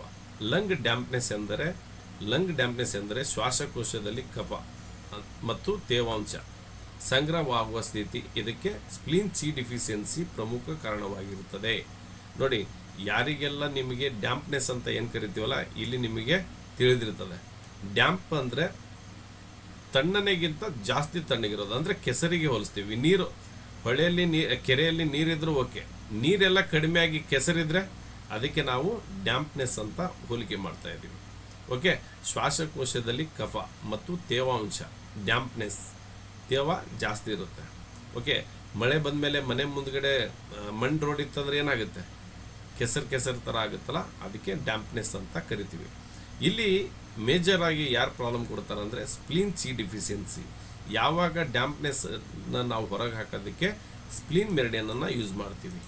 ಇದು ಮೇಜರ್ ಮೆರಿಡಿಯನ್, ಡ್ಯಾಂಪ್ನೆಸ್ಸನ್ನು ಹೊರಗೆ ಹಾಕೋದಕ್ಕೆ. ಲಂಗ್ ಡ್ಯಾಂಪ್ನೆಸ್ನಿಂದ ಉಂಟಾಗುವ ಕಾರಣಗಳು ಏನು? ಸ್ಪ್ಲೀನ್ ಸಿ ಡಿಫಿಷಿಯನ್ಸಿ ಆಗುತ್ತೆ, ಹೆಚ್ಚು ಸಿಹಿ ಆಹಾರ, ಹೆಚ್ಚು ಹಾಲಿನ ಪದಾರ್ಥಗಳ ತಿನ್ನೋದು, ಮೊಸರು ತಿನ್ನೋದು, ಕೂಲ್ ಡ್ರಿಂಕ್ಸು, ಅಜೀರ್ಣ, ದೀರ್ಘಕಾಲದ ಕಫ, ಇದು ನಮಗೆ ಡ್ಯಾಂಪ್ನೆಸ್ಗೆ ಕಾರಣ ಆಗುತ್ತೆ. ಲಂಗ್ ಡ್ಯಾಂಪ್ನೆಸ್ನ ಲಕ್ಷಣಗಳು ಯಾವುವು ಅಂದರೆ ಹೆಚ್ಚು ಕಫ, ಬಿಳಿ ಕಫ, ಎದೆಯಲ್ಲಿ ಭಾರ, ಕೆಮ್ಮು, ಉಸಿರಾಟದ ತೊಂದರೆ, ಗಂಟಲಿನಲ್ಲಿ ಕಫ, ಬೆಳಗ್ಗೆ ಹೆಚ್ಚು ಕಫ ಬರುತ್ತದೆ, ದಪ್ಪ ನಾಲಿಗೆ ಇರ್ತದೆ. ನೋಡಿ, ಕೆಲವೊಬ್ಬರಿಗೆ ನನಗೆ ಟಂಗ್ ಕಳಿಸಿದಾಗ ನಾನು ನಿಮಗೆ ಕಳಿಸ್ತಿರ್ತೀನಿ, ನಿಮ್ಮದು ದಪ್ಪ ನಾಲಿಗೆ ದಪ್ಪ ಆಗಿದೆ, ನಿಮ್ಮದು ನಾಲಿಗೆ ಶೇಪ್ ಚೇಂಜ್ ಆಗಿದೆ ಅಂತ ಹೇಳ್ತೀವಲ್ಲ, ಅದು ಡ್ಯಾಂಪ್ನೆಸ್ ಹೆಚ್ಚಿಗೆ ಆದರೆ ಈ ಥರ ಆಗುತ್ತೆ. ದೇಹದಲ್ಲಿ ಭಾರ ಆಗಿರ್ತಕ್ಕಂಥ ಅನುಭವ ಇರ್ತದೆ, ಆಯಾಸ ಆಗಿರ್ತದೆ. ಇಲ್ಲಿ ಚಿಕಿತ್ಸೆಯ ಗುರಿ ಏನು? ಡ್ಯಾಂಪ್ನೆಸ್ ಇದ್ದಾಗ ಏನು ಮಾಡಬೇಕಂತ ಹೇಳಿದೀವಿ ಅಂದರೆ ಅಲ್ಲಿ ವಿಂಡನ್ನು ಜಾಸ್ತಿ ಮಾಡಬೇಕು. ಗ್ರೀನ್ ಕಲರ್ನ ನಾವು ಹಾಕೋದ್ರಿಂದ ಅಲ್ಲಿ ಡ್ಯಾಂಪ್ನೆಸ್ಸು ಕಡಿಮೆ ಆಗುತ್ತೆ, ಕಫ ಹೊರಗೆ ಹಾಕುತ್ತದೆ. ಸ್ಪ್ಲೀನನ್ನು ಬಲಪಡಿಸಬೇಕು. ಸ್ಪ್ಲೀನನ್ನು ಹೆಂಗೆ ಬಲಪಡಿಸ್ತೀರಿ ಅಂದರೆ ವಿಂಡ್ ರೇಸ್ ಮಾಡಿಬಿಟ್ಟು, ಕೆಲವೊಂದು ಟೈಮ್ ನಾವು ಹೀಟನ್ನು ರೇಸ್ ಮಾಡಿಬಿಟ್ಟು ಬಲಪಡಿಸ್ತೀವಿ. ಲಂಗ್ ಸುಧಾರಿಸೋದು, ಲಂಗನ್ನು ಇಷ್ಟ ಆಗಿರ್ತಕ್ಕಂತಹ ಬಿಳಿ ಫುಡ್ ಅಂತ ಏನು ಕೇಳಿದ್ವಿ, ಅದನ್ನು ಮೂಲಂಗಿಯಾಗಿ ಬಿಳಿ ಫುಡ್ ಆಗುತ್ತೆ, ಅದನ್ನು ತಿನ್ಬೋದು. ಈ ನುಗ್ಗೆ ಬೀಜದಲ್ಲಿರ್ತಕ್ಕಂಥ ಒಳಗಡೆ ಪಪ್ ಬರುತ್ತೆ, ಅದನ್ನು ತಿನ್ಬೋದು. ಅದು ಒಗರಾಗಿರ್ತದೆ, ಅದು ಲಂಗ್ಸಿಗೆ ಸ್ಟ್ರೆಂಥನ್ ಮಾಡ್ತದೆ. ಮತ್ತು ಬಿಳಿ ಎಳ್ಳನ್ನು ತಿನ್ಬೋದು. ನಿಮಗೆ ಬಿಳಿ ಇರ್ತಕ್ಕಂಥ ಆಹಾರವನ್ನು ನೀವು ಲಂಗ್ಸ್ಗೆ ಅಲ್ಲಿ ನಿಮಗೆ ಲಂಗು ಎನರ್ಜೆಟಿಕ್ ಆಗಿ ಆಗುತ್ತೆ. ಲಂಗ್ ಸಿ ಡಿಫಿಷಿಯನ್ಸಿ ಅಂದರೆ ಶ್ವಾಸಕೋಶದಲ್ಲಿ ಪ್ರಾಣಶಕ್ತಿಯ ಕೊರತೆ ಇದ್ದರೆ ಏನಾಗುತ್ತೆ? ಲಂಗ್ ಚಿ ಡಿಫಿಷಿಯನ್ಸಿ ಅಂದರೇನು? ಲಂಗ್ ಚಿ ಡಿಫಿಷಿಯನ್ಸಿ ಅಂದರೆ ಶ್ವಾಸಕೋಶದ ಜೀವಶಕ್ತಿ ಅಂದರೆ ಪ್ರಾಣ ಅಂತ ಏನು ಕರಿತೀವಿ ದುರ್ಬಲವಾಗಿ ಉಸಿರಾಟದ ಕಾರ್ಯಕ್ಷಮತೆಯನ್ನು ಕಡಿಮೆಯಾಗುವ ಸ್ಥಿತಿ. ಇಲ್ಲಿ ಈ ಥರ ಸಮಸ್ಯೆ ಇದ್ದಾಗ ಆಕ್ಸಿಜನನ್ನು ಹಾಕ್ತೀವಲ್ಲ ICUನಲ್ಲಿ, ಇದು ಮೇಜರ್ ಪ್ರಾಬ್ಲಮ್. ಯಾವಾಗ ಪ್ರಾಣಶಕ್ತಿಯ ಡಿಫಿಷಿಯನ್ಸಿ ಆಗುತ್ತೋ ಆವಾಗ ನಾವು ಕೃತಕ ಆಕ್ಸಿಜನನ್ನು ಕೊಡ್ತೀವಿ. ಅದನ್ನು ಆಸ್ಪತ್ರೆಯಲ್ಲಿ ಇಲ್ಲ ಆಂಬುಲೆನ್ಸ್ನಲ್ಲಿ ಕರ್ಕೊಂಡು ಹೋಗೋ ಪರಿಸ್ಥಿತಿ ಬಂದಾಗ ಇದನ್ನು ಉಪಯೋಗ ಮಾಡ್ತೀವಿ. ಆವಾಗ ಅಲ್ಲಿ ಕೃತಕವಾಗಿರ್ತಕ್ಕಂಥ ಉಸಿರಾಟ ಕ್ರಿಯೆನ ಪ್ರಾರಂಭ ಆಗುತ್ತೆ. ಲಂಗ್ ಚಿ ಡಿಫಿಷಿಯನ್ಸಿನಿಂದ ಉಂಟಾಗುವ ಕಾರಣಗಳು ಯಾವುವು? ದೀರ್ಘಕಾಲದ ಅನಾರೋಗ್ಯ, ಅಸ್ತಮ, COPD, ಧೂಮಪಾನ, ವಯಸ್ಸಾಗುವುದು, ಸ್ಪ್ಲೀನ್ ಚಿ ಡಿಫಿಷಿಯನ್ಸಿ ಮತ್ತು ಕಿಡ್ನಿ ಡಿಫಿಷಿಯನ್ಸಿ, ಅತಿಯಾದ ಆಯಾಸ, ಇದು ನಿಮಗೆ ಲಂಗ್ ಚಿ ಡಿಫಿಷಿಯನ್ಸಿನಿಂದ ಉಂಟಾಗತಕ್ಕಂಥ ಸಮಸ್ಯೆಗಳು. ಇಲ್ಲಿ ಲಕ್ಷಣ ಯಾವ ಥರ ಇರುತ್ತಂದರೆ ಉಸಿರಾಟ ಕಡಿಮೆ, ಆಳವಾಗಿ ಉಸಿರಾಡಲು ಕಷ್ಟ, ಮಾತನಾಡಿದರೆ ಆಯಾಸ ಆಗುತ್ತೆ, ಕಡಿಮೆ ಧ್ವನಿ ಇರುತ್ತದೆ, ಸ್ವಲ್ಪ ಕೆಲಸಕ್ಕೂ ಉಸಿರಾಟ ಹೆಚ್ಚಾಗೋದು, ಆಗಾಗ ಶೀತ, ಆಗಾಗ ಕೆಮ್ಮು, ಅಲರ್ಜಿ, ಹೆಚ್ಚು ಬೆವರು, ಇವೆಲ್ಲ ಹ್ಯುಮಿನಿಟಿ ಪವರ್ ಕಡಿಮೆ ಆದಾಗಲೇ ಇವೆಲ್ಲ ಕಾಣಿಸ್ಕೊಳ್ಳೋದು. ಹಾಗಾಗಿ ನೀವು ಹ್ಯುಮಿನಿಟಿ ಪವರನ್ನು ಜಾಸ್ತಿ ಮಾಡಿ ಲಂಗ್ಸನ್ನು ಸರಿಯಾಗಿ ಉಸಿರಾಟ ಮಾಡೋದ್ರಿಂದ ಸ್ಟ್ರೆಂಥನ್ ಮಾಡ್ಕೊಳ್ಳಿ. ದುರ್ಬಲ ಪಲ್ಸ್ ಅಂದರೆ ನಾಡಿ ಮಿಡಿತ ಕೆಲವೊಬ್ಬರಿಗೆ ಬರೋದೇ ಇಲ್ಲ, ಭಾಳ ಒಂಥರ ದುರ್ಬಲವಾಗಿರ್ತದೆ, ಅಂದರೆ ನಿಧಾನಗತಿಯಲ್ಲಿ ಮಂದಗತಿಯಲ್ಲಿ ಇರ್ತದೆ. ತಿಳಿ ನಾಲಿಗೆ, ಕಡಿಮೆ ರೋಗ ನಿರೋಧಕ ಶಕ್ತಿ. ಇಲ್ಲಿ ಚಿಕಿತ್ಸೆಯ ಗುರಿ ಏನು ಮಾಡಬೇಕಂದ್ರೆ ಲಂಗ್ ಚಿ ಹೆಚ್ಚಿಸಬೇಕು. ಇಲ್ಲಿ ಉಸಿರಾಟ ಸುಧಾರಿಸೋದು ಅಂದರೆ ಚಿ ಹೆಚ್ಚಿಸೋದು, ದೇಹದ ಶಕ್ತಿಯನ್ನು ಹೆಚ್ಚಿಸೋದು. ಇಲ್ಲಿ ಲಂಗ್ ಚಿ ಹೆಚ್ಚಿಸೋದಂದರೆ ನಾವು ವಿಂಡನ್ನು ರೇಸ್ ಮಾಡಿದರೆ ಅಲ್ಲಿ ಆಟೋಮೆಟಿಕ್ಕಾಗಿ ಲಂಗನ್ನ ಚಿ ಚೆನ್ನಾಗಾಗುತ್ತೆ. ಇಲ್ಲಿ ಉಸಿರಾಟದ ಸುಧಾರಣೆ ಅಂದರೆ ನೀವು ಬ್ರೀತಿಂಗ್ ಎಕ್ಸಸೈಸ್ ಮಾಡ್ಬೋದು, ಮತ್ತು ನಿಮಗೆ ನಮಸ್ತೆ ಎಕ್ಸಸೈಸ್ ಮಾಡ್ಬೋದು, ನಮ್ಮ ಯೂಟ್ಯೂಬ್ನಲ್ಲಿ ಸಿಗುತ್ತೆ. ಲಂಗ್ಸ್ ಅದನ್ನು ಇಂಪ್ರೂವ್ಮೆಂಟ್ ಮಾಡುತ್ತೆ. ದೇಹದಲ್ಲಿ ಶಕ್ತಿ ಹೆಚ್ಚು ಮಾಡೋಕ್ಕೆ ಶಾಶ್ವತವಾಗಿ ಪರಿಹಾರ ಆಗ್ತದೆ. ಓಕೆ, ಲಂಗ್ ಚಿ ಸ್ಟ್ಯಾಗ್ನೇಷನ್. ಲಂಗ್ ಚಿ ಸ್ಟ್ಯಾಗ್ನೇಷನ್ ಅಂದ್ರೇನು? ಪ್ರಾಣ ಶಕ್ತಿ ಸ್ಥಗಿತಗೊಳ್ಳುವುದು. ಲಂಗ್ ಚಿ ಸ್ಟ್ಯಾಗ್ನೇಷನ್ ಅಂದರೆ ಲಂಗ್ ಚಿ ಸರಾಗವಾಗಿ ಹರಿಯದೆ ಸ್ಥಗಿತವಾಗುವ ಸ್ಥಿತಿಯನ್ನು ಲಂಗ್ ಚಿ ಸ್ಟ್ಯಾಗ್ನೇಷನ್ ಅಂತ ಕರೀತಾರೆ. ನಾವು ಲಿವರ್ನಲ್ಲಿ ಚಿ ಸ್ಟ್ಯಾಗ್ನೇಷನ್ ಅಂತ ಕರಿತೀವಿ, ಅಂದರೆ ಅಲ್ಲಿ ಬ್ಲಾಕೇಜ್ ಆಗಿರ್ತದೆ. ಅದನ್ನು ರಿಮೂವ್ ಮಾಡಿದಾಗ ನಿಮ್ಮಲ್ಲಿರ್ತಕ್ಕಂಥ ಬ್ಲಡ್ ಸರ್ಕ್ಯುಲೇಷನ್ನು ಸರಾಗವಾಗಿ ಓಡಾಡುತ್ತದೆ. ಅದೇ ಲಂಗ್ಸ್ನಲ್ಲಿ ನೀವು ಚಿ ಸ್ಟ್ಯಾಗ್ನೇಷನ್ ಆಗಿದೆ ಅಂದರೆ ಅಲ್ಲಿ ವಿಂಡ್ ಕಡಿಮೆ ಇರ್ತದೆ. ನೀವು ಅದಕ್ಕೆ ಕಾರಣ ಏನಂದರೆ ಹೆಚ್ಚಾಗಿ ಮಾನಸಿಕ ಒತ್ತಡ ಮತ್ತು ಭಾವನಾತ್ಮಕ ಕಾರಣಗಳಿಂದ ಉಂಟಾಗೋದು. ನೋಡಿ, ಕೆಲವೊಬ್ಬರು ಬೇಜಾರಾದಾಗ ರೂಮ್ನಿಂದ ಹೊರಗಡೆನೆ ಬರಲ್ಲ, ದುಃಖ ಆದಾಗ ಯಾರ ಜೊತೆಗೆ ಮಾತಾಡನಾಡಲ್ಲ, ಸರಿಯಾಗಿ ಉಸಿರಾಟಲ್ಲೂ ಕಷ್ಟ ಆಗುತ್ತೆ. ನಿಮಗೆ ಅನುಭವ ಆಗಿರ್ತದೆ, ನಿಮಗೆ ಯಾವಾಗ ದುಃಖ ಆಗಿರ್ತದೆ ನೀವು ಸರಿಯಾಗಿ ಉಸಿರಾಟ ಮಾಡ್ತಿರಲ್ಲ ಅಂತ ನೋಡ್ಕೊಳ್ಳಿ. ಹಾಗಾಗಿ ಲಂಗ್ ಚಿ ಸ್ಟ್ಯಾಗ್ನೇಷನ್ನಿಂದ ಉಂಟಾಗುವ ಕಾರಣಗಳೇನೆಂದರೆ ಒತ್ತಡ, ದುಃಖ, ಭಯ, ಎದೆಗಾಯ. ಅಂದರೆ ಎದೆಗಾಯ ಅಂದರೆ ಏನಾದರೂ ಮತ್ತೆ ಎದೆಗೆ ಏಟಲ್ಲ, ಅಂದರೆ ಮನಸ್ಸಿಗೆ ನೋವು ಉಂಟಾಗಿರ್ತಕ್ಕಂಥ ಘಟನೆಗಳು. ಧೂಮಪಾನ, ಇದು ಲಿವರ್ ಚಿ ಸ್ಟ್ಯಾಗ್ನೇಷನ್ನಿಗೆ ಕಾರಣವಾಗಿರ್ತಕ್ಕಂಥ ಸಮಸ್ಯೆಗಳು. ನೋಡಿ, ದೀರ್ಘಕಾಲದ ಭಾವನಾತ್ಮಕ ನೋವು, ಮನಸ್ಸಿನಲ್ಲಿ ಇಟ್ಕೊಳೋದು, ಮನಸ್ಸಿನಲ್ಲಿ ಭಾರ ಇಟ್ಕೊಂಡ್ರೆ ನೀವು ಅದನ್ನು ಹಾಗೆ ಇಟ್ಕೊಂಡು ನಿಮ್ಮ ಲಂಗ್ಸನ್ನು ನೀವು ಹಾಳು ಮಾಡ್ಕೊತಾ ಇದ್ದೀರಿ. ಹಾಗಾಗಿ ಕನ್ನಡಿ ಮುಂದೆ ನಿಂತನೋ, ಗಿಡದ ಮುಂದೆ ನಿಂತನೋ, ಅಥವಾ ಬೇರೆ ಎಲ್ಲಾದರೂ ದೂರ ಹೋಗಿಯೋ ನಿಮ್ಮ ಎದೆ ಇಲ್ಲಿರ್ತಕ್ಕಂಥ ಗಾಯವನ್ನು ಮುಲಾಮ್ ಹಚ್ಚಿ ವಾಸಿ ಮಾಡಿಬಿಡಿ. ಓಕೆ, ಲಂಗ್ ಚಿ ಸ್ಟ್ಯಾಗ್ನೇಷನ್ ಲಕ್ಷಣಗಳು ಏನಿರ್ತಾವೆ ಅಂದರೆ ಎದೆ ಬಿಗಿತ ಆಗುತ್ತೆ, ಆಳವಾಗಿ ಉಸಿರಾಡಲು ಆಗಲ್ಲ, ಆಗಾಗ ನಿಟ್ಟುಸಿರು ಬಿಡೋದು. ಯಾರಾದರೂ ಒಬ್ಬರು ಸುಮ್ಮನೆ ಇದ್ದರೆ ಏದು ಉಸಿರು ಬಿಡ್ತೇವೆ, ನಿಟ್ಟುಸಿರು ಬಿಡ್ತೀವಿ ಅಂತಲ್ಲ, ಆ ಥರ. ಎದೆಯಲ್ಲಿ ಒತ್ತಡ ಮತ್ತು ಭಾವನಾತ್ಮಕ ನೋವುಗಳಿರ್ತವೆ, ಸ್ಟ್ರೆಸ್ಸು, ಆತಂಕ, ಇದರಿಂದ ಕೆಮ್ಮು, ಧ್ವನಿ ದುರ್ಬಲತೆ, ಉಸಿರಾಟದ ಅಸಮಾಧಾನ. ಇಲ್ಲಿ ಚಿಕಿತ್ಸೆಯ ಗುರಿ ಏನಂದರೆ ಚಿ ಫ್ಲೋ ಹೆಚ್ಚಿಸ್ಬೇಕು. ಅಂದರೆ ಗ್ರೀನ್ ಕಲರಿಂದ ನೀವು ಚಿ ಫ್ಲೋನ ಹೆಚ್ಚಿಸ್ಬೋದು. ಎದೆ ತೆರೆಯುವುದು ಅಂದರೆ ಎದೆ ತೆರೆಯೋದು ಅಂದ್ರೆ ಏನು? ಬ್ರೀತಿಂಗ್ ಎಕ್ಸಸೈಸ್ ಜಾಸ್ತಿ ಮಾಡಿ, ಸ್ಟ್ರೆಸ್ ಕಡಿಮೆ ಮಾಡೋದು, ಮಾನಸಿಕ ಒತ್ತಡದಿಂದ ನೀವು ಆಚೆ ಬನ್ನಿ. ಉಸಿರಾಟ ಸುಧಾರಿಸುವುದು, ನೀವು ಜಾಸ್ತಿ ಉಸಿರಾಟ ಚೆನ್ನಾಗಿರೋ ಗಾಳಿಗೆ ಹೋಗಿ ಉಸಿರಾಟವನ್ನು ತೆಗೆದುಕೊಳ್ಳಿ. ಲಂಗ್ ಪ್ಯಾಟ್ರನ್ ಹೋಲಿಕೆ. ಪ್ಯಾಟ್ರನ್ ಲಂಗ್ ಹೀಟ್ ಇದ್ದರೆ ಏನಾಗುತ್ತೆ? ಹಳದಿ ಕಫ, ಜ್ವರ, ಗಂಟಲು ಉರಿ, ಹೀಟ್ ಇರುತ್ತೆ. ಲಂಗ್ ಕೋಲ್ಡ್ ಆದರೆ ಏನಿರುತ್ತೆ? ಬಿಳಿ ಕಫ, ಚಳಿ, ಸೀನುವುದು, ಕೋಲ್ಡ್ ಇರುತ್ತೆ. ಲಂಗ್ ಡ್ರೈನೆಸ್ ಆದರೆ ಒಣ ಕೆಮ್ಮು, ಒಣ ಗಂಟಲು ದಾಹ. ಲಂಗ್ ಡ್ಯಾಂಪ್ನೆಸ್ ಇದ್ದರೆ ಹೆಚ್ಚು ಕಫ, ಎದೆ ಭಾರ, ಡ್ಯಾಂಪ್ನೆಸ್. ಲಂಗ್ ಚಿ ಡಿಫಿಷಿಯನ್ಸಿ ಆದರೆ ಉಸಿರಾಟ ದುರ್ಬಲ, ಕಡಿಮೆ ಶಕ್ತಿ, ಕಡಿಮೆ ರೋಗ ನಿರೋಧಕ ಶಕ್ತಿ. ಲಂಗ್ ಚಿ ಸ್ಟ್ಯಾಗ್ನೇಷನ್ ಆದರೆ ಎದೆ ಬಿಗಿತ, ನಿಟ್ಟುಸಿರು, ಸ್ಟ್ರೆಸ್, ಚಿ ಫ್ಲೋ ಕಡಿಮೆ ಇರುತ್ತೆ. ಹಾಗಾಗಿ ನಿಮಗೆ ಗೋಲ್ಡನ್ ಫಾರ್ಮುಲಾ ಏನಂದರೆ ಲಂಗ್ ಹೀಟ್ ಇದ್ದರೆ ಹೀಟ್ ಪ್ಲಸ್ ಯೆಲ್ಲೋ ಫ್ಯಾಗ್ಲಮ್ ಅಂದರೆ ಹಳದಿ ಕಫ ಬಂದರೆ ಮತ್ತು ಜ್ವರ ಬಂದರೆ ಅದು ಲಂಗ್ ಹೀಟು. ಲಂಗ್ ಕೋಲ್ಡ್ ಅಂದರೆ ಕೋಲ್ಡು ಪ್ಲಸ್ ವೈಟ್ ಅಂದರೆ ಬಿಳಿ ಕಫ ಮತ್ತು ಸ್ನೀಸ್ನಿಂಗ್, ನಿಮಗೆ ಸೀನ್ ಬರ್ತಾ ಇದ್ರೆ ಅದು ಲಂಗ್ ಕೋಲ್ಡ್. ಲಂಗ್ ಡ್ರೈನೆಸ್ ಅಂದರೆ ಡ್ರೈ ಕಫ, ಡ್ರೈ ಥ್ರೋಟು, ಥ್ರಿಸ್ಟ್ ಇವಿದ್ರೆ ನಿಮಗೆ ಡ್ರೈನೆಸ್, ಲಂಗ್ ಡ್ರೈನೆಸ್ ಅಂತ ತಿಳ್ಕೊಳ್ಳಿ.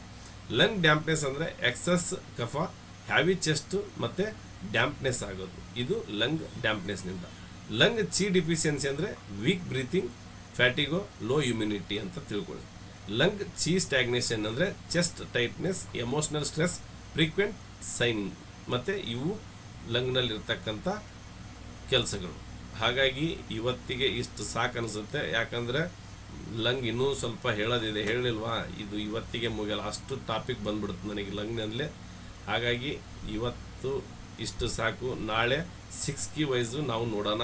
ಯಾಕಂದರೆ ಎಲ್ಲರಿಗೂ ಕೇಳೋರಿಗೂ ಬೇಜಾರು, ಅದು ಹೇಳೋರಿಗೂ ಬೇಜಾರು ಅನ್ನಂಗೆ ನಮಗೆ ಇವತ್ತು ಟಾಪಿಕ್ ಭಾಳ ಆಗ್ಬಿಡುತ್ತೆ ಲಂಗ್ಸ್. ಬಟ್ ನನಗೆ ಒಂದು ಏನಂದರೆ ತೃಪ್ತಿ, ನಿಮಗೆ ಚೆನ್ನಾಗಿ ಅರ್ಥ ಆದರೆ ನಾನು ಕಷ್ಟಪಟ್ಟಿದ್ದಕ್ಕೂ ಚೆನ್ನಾಗಿರುತ್ತೆ. ಒಂದು 2-4 ನಿಮಿಷ ಮಾತಾಡೋಣ. ಚೆನ್ನಾಗಿ ಅನಿಸ್ತಾ ಕ್ಲಾಸು? ಏನಾದರೂ ಡೌಟ್ ಅನಿಸ್ತಾ?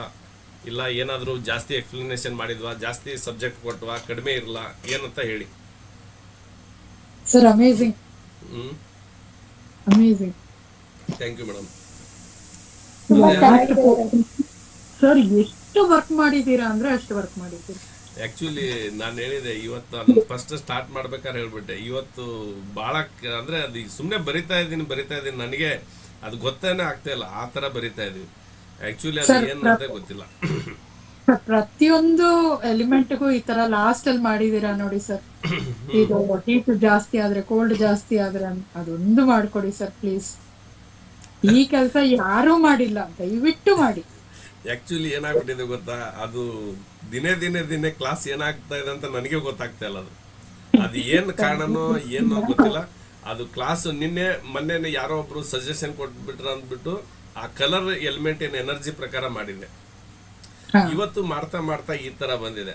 ಅದು ಮತ್ತೆ ನಾಳೆ ಈನೆಲ್ಲ ಬುಕ್ಸ್ ನಾವು ರಿಲೀಸ್ ಮಾಡ್ಬೇಕು. ಎಲ್ಲರೂ ಸರ್ ಬುಕ್ಸ್ ಯಾವಾಗ ಬಿಡ್ತೀರಾ ಅಂತ ಕೇಳ್ತಾ ಇದಾರೆ. ಬಟ್ ನನ್ನ ಸಬ್ಜೆಕ್ಟ್ ಲೇಟ್ ಆದ್ರೂ ಪರವಾಗಿಲ್ಲ, ನೀವು ಇದೆಲ್ಲ ಕ್ಲಿಯರ್ ಆಗಿ ಹಾಕಿದ್ದೆ ದಯವಿಟ್ಟು ಸರ್. ಇಷ್ಟವರೆಗೂ ಈ ತರ ಎಲಿಮೆಂಟ್ ವಾಯ್ಸ್ ಯಾರು ಡಿವೈಡ್ ಮಾಡಿ ಕೊಟ್ಟಿದ್ದಿಲ್ಲ. ಆಕ್ಚುಲಿ ನಾನು ಓದಿ ಸುಸ್ತಾಗ್ಬಿಟ್ಟೆ ನಿಜವಲ್ಲೂ. ಆ ತರ ಆಗ್ಬಿಟ್ಟಿದೆ ನನಗೆ ಇವತ್ತು ಸ್ವಲ್ಪ ಸ್ಟ್ರಗಲ್ ಜಾಸ್ತಿ ಆಯ್ತು. ಆದ್ರೆ ತೊಂದರೆ ಇಲ್ಲ, ನಿಮಗೆ ಚೆನ್ನಾಗಿ ಅರ್ಥ ಆದ್ರೆ ಅಷ್ಟೇ ಸಾಕು ನನಗೆ, ಅದು ಖುಷಿ. ಅರ್ಥ ಆಗಿದೆ ಸರಿ ಸರ್ ಇದು. Okay, thank you madam. ಮತ್ತೆ ಯಾರಾದ್ರೂ ಮಾತಾಡ್ತೀರಾ? ಎಲ್ಲ ಎಲಿಮೆಂಟ್ಸ್ಗೂ ಮಾಡಿ ಪ್ಲೀಸ್. Thank you madam. ಮಾಡೋಣ. ಇನ್ನೂ ಒಂದು ವಾರ ಲೇಟ್ ಆದ್ರೆ ಚಿಂತೆ ಎಲ್ಲ, ಬುಕ್ ಬರೋದು ಅದನ್ನ ಮಾಡಿಕೊಡ್ತೀನಿ, ತೊಂದರೆ ಇಲ್ಲ. ತುಂಬಾ ಚೆನ್ನಾಗಿದೆ sir. Thank you sir. Lakshmi madam, thank you sir. ನಮಸ್ತೆ ಸರ್, ತುಂಬಾ ಚೆನ್ನಾಗಿದೆ ಕ್ಲಾಸ್. ಬಟ್ ಯಾವತ್ತು ನಾನೇನು ಇದ್ರ ಬಗ್ಗೆ ತುಂಬಾ ಎಕ್ಸ್ಪೆರಿಮೆಂಟ್, ಬಟ್ ಇವತ್ತು ಯಾಕೋ ನನಗೆ ಏನು ನಿಮ್ಮ ಹತ್ರ ಹೇಳಬೇಕು. ನನ್ಗೆ ಸ್ವಲ್ಪ ಹೊಟ್ಟೆ ನೋವು, ಅಂದ್ರೆ ಇವತ್ತು ಆಚೆ ತಿಂದಿದ್ದೀನಿ ಸರ್ ಹೋಟೆಲ್ ಅಲ್ಲಿ. ಯಾವತ್ತು ಹೋಗಲ್ಲ, ಫ್ರೆಂಡ್ಸ್ ಪ್ರೆಷರ್ ಇಂದ ತಿನ್ಬೇಕಾಗಿತ್ತು. ರೈಟ್ ಸೈಡ್ ಹೊಟ್ಟೆ ಕಡೆ ಅಂದ್ರೆ ನಾಭಿ ಪಕ್ಕದಲ್ಲಿ, ಇನ್ನು ಡೌನ್ಸ್ ಕೆಳಗಡೆ ಅಲ್ಲಿ ತುಂಬಾ ಹಿಡ್ಕೊಂಡಂಗ ಆಗ್ತಾ ಇದೆ ಸರ್. ನೋವು ಅಂದ್ರೆ ನೋವಲ್ಲ, ಹಿಡ್ಕೊಂಡಂಗೆ ಹಿಂಡಿ ಬಿಡತ್ತೆ ಅಂತಾರಲ್ವಾ, ಹಾಗ ಅನಿಸ್ತಾ ಇದೆ ಸರ್. ಓಕೆ, ಅದಕ್ಕೆ ಏನ್ ಮಾಡಿ ಅಂದ್ರೆ ನೀವು LI4 ನ ಪ್ರೆಸ್ ಮಾಡಿ, LI4 ಪಾಯಿಂಟ್ ಅಂತ ಪ್ರೆಸ್ ಮಾಡಿ, ಮತ್ತೆ ಸ್ಟಮಕ್ ನಲ್ಲಿ ಸ್ವಲ್ಪ ವಿಂಡ್ ಅನ್ನ ಅಂದ್ರೆ ಗ್ರೀನ್ ಇರೋ ಕಡೆ ಸ್ವಲ್ಪ, ಯೆಲ್ಲೋ ಇರೋ ಕಡೆ ಗ್ರೀನ್ ಹಾಕಿ, ಮತ್ತೆ ಗ್ರೀನ್ ಇರೋ ಕಡೆ ಗ್ರೀನ್ ಹಾಕಿ. ಸ್ಟಮಕ್ ಮೆರಿಡಿಯನ್ ನಲ್ಲಿ ಸ್ವಲ್ಪ LI4 ಪ್ರೆಸ್ ಮಾಡೋದ್ರಿಂದ ST36 ಪಾಯಿಂಟ್ ನ ಪ್ರೆಸ್ ಮಾಡಿ, ಸರಿ ಹೋಗುತ್ತೆ, ಏನು ತೊಂದರೆ ಇಲ್ಲ. Okay sir, thank you. ನೀರು ಸ್ವಲ್ಪ ಜಾಸ್ತಿ ಕುಡೀರಿ. ಕುಡಿತಾ ಇದೀನಿ ಸರ್. ಅದೇ ಏನು ನನಗಂತೂ ಏನು ಬಂದಿಲ್ಲ, ಏನು ಹಾಕೊಳ್ತಾ ಇಲ್ಲ ಅಂತ ಯಾವಾಗ್ಲೂ ಅನ್ಕೊಳ್ತಾ ಇದೆ. ಇವತ್ತು ಅನ್ಕೊಂಡ್ ನನಗೆ ಬಂದಿದೆ. ಏನ್ ತೊಂದರೆ ಇಲ್ಲ, ಬರ್ತದೆ. ಮನುಷ್ಯ ಅಂದ್ಮೇಲೆ ಅದೆಲ್ಲ ಬರ್ಬೇಕು. ಈಗ ಅದು ಬಂದಾಗಲೇ ನಾವು ಕಲ್ಕೊಳಕ್ಕಾಗೋದು. ಹಾಗಾಗಿ ಹೌದು. ಎಲ್ಲರದು ಚೆನ್ನಾಗಾಗಲಿ. ಮತ್ತೆ thank you sir. Okay madam, thank you. Okay, ಹಂಗಾದ್ರೆ ಕ್ಲಾಸ್ ಎಲ್ಲರಿಗೂ ಚೆನ್ನಾಗಿ ಅರ್ಥ ಆಗಿದೆ ಅಂತ ಅನ್ಕೊಂಡಿದ್ದೀನಿ. ಓಕೆ, ನಮಸ್ಕಾರ ಸರ್, ಕುಬೇರಪ್ಪ. ನಮಸ್ಕಾರ ಸರ್, ಹೇಳಿ. ತುಂಬಾ ಚೆನ್ನಾಗಿ ಇನ್ಫಾರ್ಮೇಟಿವ್ ಇದೆ ಸರ್, ತುಂಬಾ ಇನ್ಫಾರ್ಮೇಟಿವ್ ಇದೆ ಸರ್. ತುಂಬಾ ಬಹಳ ಖುಷಿ ಆಯ್ತು ನಾವು ಕೇಳೋದಾದ್ರೆ. ತುಂಬಾ ಚೆನ್ನಾಗಿ ಇಷ್ಟು ದಿವಸ ಕ್ಲಾಸ್ ಮಾಡಿದ್ದೀನಿ ನಾನು. ನೀರು ಕುಡಿದಿದ್ದು ಚರಿತ್ರೆಯಲ್ಲೇ ಇರಲಿಲ್ಲ. ಒಂದ್ಸಲ ಬ್ರೇಕ್ ಟೈಮ್ನಲ್ಲಿ ಕುಡಿತಾ ಇದ್ದೆ ಅಷ್ಟೇ. ಇವತ್ತು ಎಷ್ಟು ನೀರು ಕುಡಿದಿದ್ದೀನಿ ಅಂದರೆ ಅದು ಅಷ್ಟು ನೀರು ಕುಡಿದಿದ್ದೀನಿ, ಪರವಾಗಿಲ್ಲ. ಯಾಕಂದರೆ ನನಗೆ ಡೆಪ್ತಾಗಿ ಬರಬೇಕು. ನಾನು ನೆಕ್ಸ್ಟ್ ಆಕ್ಯುಪ್ರೆಷರ್ ಕ್ಲಾಸ್ನ ಅನೌನ್ಸ್ಮೆಂಟ್ ಮಾಡಿದ್ದೀನಿ. ಎಲ್ಲರೂ ದಯವಿಟ್ಟು, ಯಾಕಂದರೆ ನಿಮ್ಮ ಸಪೋರ್ಟ್ ಇಲ್ದಂಗೆ ನಾನೇನು ಮಾಡೋಕ್ಕಾಗೋದಿಲ್ಲ. ಇಷ್ಟೆಲ್ಲ ಎನರ್ಜಿ ಕೊಡ್ತಾ ಇರೋದು ಉದ್ದೇಶ ಏನಂದರೆ, ನನಗೆ ಯಾವ ದೈವ ಶಕ್ತಿಯ ಅನುಗ್ರಹ ಇದೆಯೋ ಗೊತ್ತಿಲ್ಲ. ಇಷ್ಟು ನಾನು ನನ್ನ ತಲೆಯಲ್ಲಿ ಇಷ್ಟು ಜ್ಞಾನ ಇದೆ ಅಂತಲೂ ನನಗೆ ಗೊತ್ತಿರಲಿಲ್ಲ. ನಾನು ಬರಿತಾ ಇದ್ದಂಗೆ ಅದು ಆಟೋಮೆಟಿಕ್ ಬರ್ತಾ ಇದೆ. ನೀವು ನನ್ನ ಮುಖ ನೋಡಿದರೆ, ನನ್ನ ಮಾತು ನೋಡಿದರೆ ನಿಮ್ಗೆ ಅನಿಸುತ್ತೆ ಈ ಮನುಷ್ಯ ಸುಳ್ಳು ಹೇಳ್ತಾ ಇದ್ದಾನೋ, ಇವನು ಉದ್ಧಾರ ಆಗೋಕ್ಕೆ ಮಾತಾಡ್ತಾ ಇದ್ದಾನಂತ ಅನಿಸುತ್ತೆ. ಅದು ನಾನು ಏನು ಅಂತ ಅದನ್ನು ಬಾಯ್ಬಿಟ್ಟು ಹೇಳಲ್ಲ. ನಿಮಗೆ ಈ ಥರ 99 ರೂಪೀಸ್ನಲ್ಲಿ ಇಷ್ಟು ಡೀಟೇಲ್ ಆಗಿ ಇನ್ನೂ 10,000 ಕೊಟ್ಟು ಹೇಳಲ್ಲ. ಯಾಕಂದ್ರೆ ಬಹಳ ಜನ ವಿದ್ಯೆಗಳನ್ನ ಕೆಲವೊಬ್ರು ಅರ್ಧಂಬರ್ಧ ಹೇಳ್ತಾರೆ.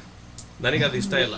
ಯಾಕಂದ್ರೆ ನಾನು ಸತ್ತಾಗ ಏನು ತಗೊಂಡು ಹೋಗೋದಿಲ್ಲ ಅಂತ ಡಿಸೈಡ್ ಮಾಡ್ಕೊಂಡ್ಬಿಟ್ಟು, ನಾನು ಡೆಪ್ತಾಗಿ ನನ್ನಿಂದ ನನ್ನ ವಿದ್ಯೆ ಕಲಿಸಿರೋದಿದೆಯಲ್ಲ, ಅದು ನೀವು ನಿಮ್ಮ ಮೊಮ್ಮಕ್ಕಳಿಗೆ ಹೇಳ್ತೀರಿ, ಆ ಕ್ಲಾಸ್ಗಳು ನಿಮ್ಮ ಮೊಮ್ಮಕ್ಕಳಿಗೂ ತೋರಿಸ್ತೀರಿ ಅನ್ನೋ ಒಂದು ಭಾವನೆಯಿಂದ ನಾನು ಇದನ್ನು ಇಷ್ಟು ಡೀಟೇಲ್ ಆಗಿ ಇಷ್ಟು ಕಷ್ಟಪಟ್ಟು ಮಾಡ್ತಾ ಇದ್ದೀನಿ.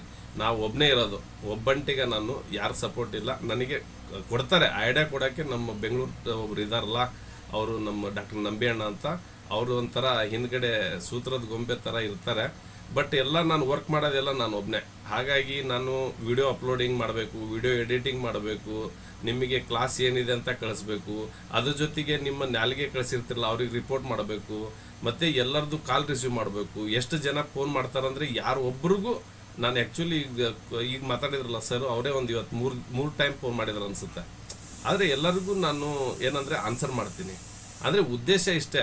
ನಾನು ಈಗ ನನಗೆ ಫಸ್ಟಿಗೆ ಫ್ಯಾಮ್ಲಿ ಕೊಡೋದಕ್ಕೆ ಟೈಮ್ ಇರ್ತಿತ್ತು, ಈಗ ಸ್ವಲ್ಪ ಫ್ಯಾಮ್ಲಿ ಕೊಡೋದಕ್ಕೆ ಟೈಮ್ ಕಡಿಮೆ ಇದೆ. ಯಾಕಂದರೆ ಅದೀಗ ನನಗೆ ಕಲಿಸುವ ಒಂದು ವಿಶ್ವಶಕ್ತಿಯಿಂದ ಬಂದಿದೆಯೋ ಅದು ಗೊತ್ತಿಲ್ಲ. ನಾನೀಗ ಕಲಿಸ್ತಾ ಇದ್ದೀನಿ, ಅದು ನನಗೆ ಟೈಮ್ ಸಿಕ್ಕಾಗ ನೀವು ಉಪಯೋಗ ಮಾಡ್ಕೊಳ್ಳಿ. ಮುಂದೆ ಏನಾಗುತ್ತೋ ಅಂತ ನಾನು ಯಾರಿಗೂ ಹೇಳೋಕ್ಕಾಗಲ್ಲ. ಯಾಕಂದರೆ ನಾವು ನಿಮ್ಮನ್ನು ಒಂದು ಹಂತಕ್ಕೆ ಮುಟ್ಟಿಸ್ಬೇಕನ್ನೋದು ಅಷ್ಟೇ ನನ್ನ ಉದ್ದೇಶ. ಹಾಗಾಗಿ ನನ್ನ TM ಕೋರ್ಸು ಕೂಡ ನಾನು ಆಕ್ಯುಪ್ರೆಷರ್ ಬುಕ್ಕನ್ನು ಸಮರಿ ಬಿಟ್ಟಿದ್ದೀನಿ. ಅದು 350 ಪೇಜ್ ಇರೋದು 650 ಪೇಜಿಗೆ ಹೋಗ್ಬಿಟ್ಟಿದೆ. ಅದು ನನಗೆ ತಲೆ ಕೆಟ್ಬಿಟ್ಟಿದೆ. ಹಾಗಾಗಿ ಏನಂದರೆ ಜಾಸ್ತಿ ಡೆಪ್ತಾಗಿ ಹೇಳ್ಕೊಡ್ತೀವಿ, ಕಲ್ಕೊಳ್ಳಿ. ನಾನು ಎಲ್ಲಿ ತನಕ ಕಲ್ಸೋಕ್ಕಾಗುತ್ತೋ ಗೊತ್ತಿಲ್ಲ, ಅಲ್ಲಿ ತನಕ ನೀವು ಕಲ್ಕೊಂಡರು ಧನ್ಯರು. ಇದನ್ನು ಮಾತ್ರ ಹೇಳಬಲ್ಲೆ ನಾನು, ಇದಕ್ಕಿಂತ ಜಾಸ್ತಿ ಹೇಳೋಕ್ಕಾಗಲ್ಲ. ಹಾಗಾಗಿ ನಿಮ್ಮ ಸಪೋರ್ಟು, ಎಷ್ಟು ಜನಕ್ಕೆ ನೀವು ಕರ್ಕೊಂಬರ್ತೀರಾ, ಎಷ್ಟು ಜನಕ್ಕೆ ನೀವು ಸೇರಿಸ್ತೀರಾ, ಎಷ್ಟು ನೀವು ಜನಕ್ಕೆ ಪಬ್ಲಿಸಿಟಿ ಮಾಡ್ತೀರಾ, ಎಷ್ಟು ವಾಟ್ಸಪ್ ಸ್ಟೇಟಸ್ನಲ್ಲಿ ನಮ್ಮ ಹುಡುಗ ನಮ್ಮವನು ನಮಗೆ ಬೆಳೆಸ್ಬೇಕನ್ನೋ ಮನೋಭಾವನೆ ಇದೆಯೋ ಗೊತ್ತಿಲ್ಲ, ಮಾಡಿ. ಓಕೆ, ಮತ್ತೆ ನಾಳೆ ಸಿಗೋಣ. ಎಲ್ಲರಿಗೂ ಶುಭರಾತ್ರಿ. Thank you. ಊಟ ಮಾಡಿ, ಚೆನ್ನಾಗಿ ನಿದ್ದೆ ಮಾಡಿ, ದುಃಖದಿಂದ ದೂರ ಇರ್ರಿ. ಎಲ್ಲರಿಗೂ ಶುಭರಾತ್ರಿ. Okay, thank you. ಸರ್ ದಿನ ಇರುತ್ತೆ ಸರ್ ಕ್ಲಾಸ್, ಆಕ್ಯುಪ್ರೆಷರ್ ಕ್ಲಾಸು? ಏನ್ ಮೇಡಮ್?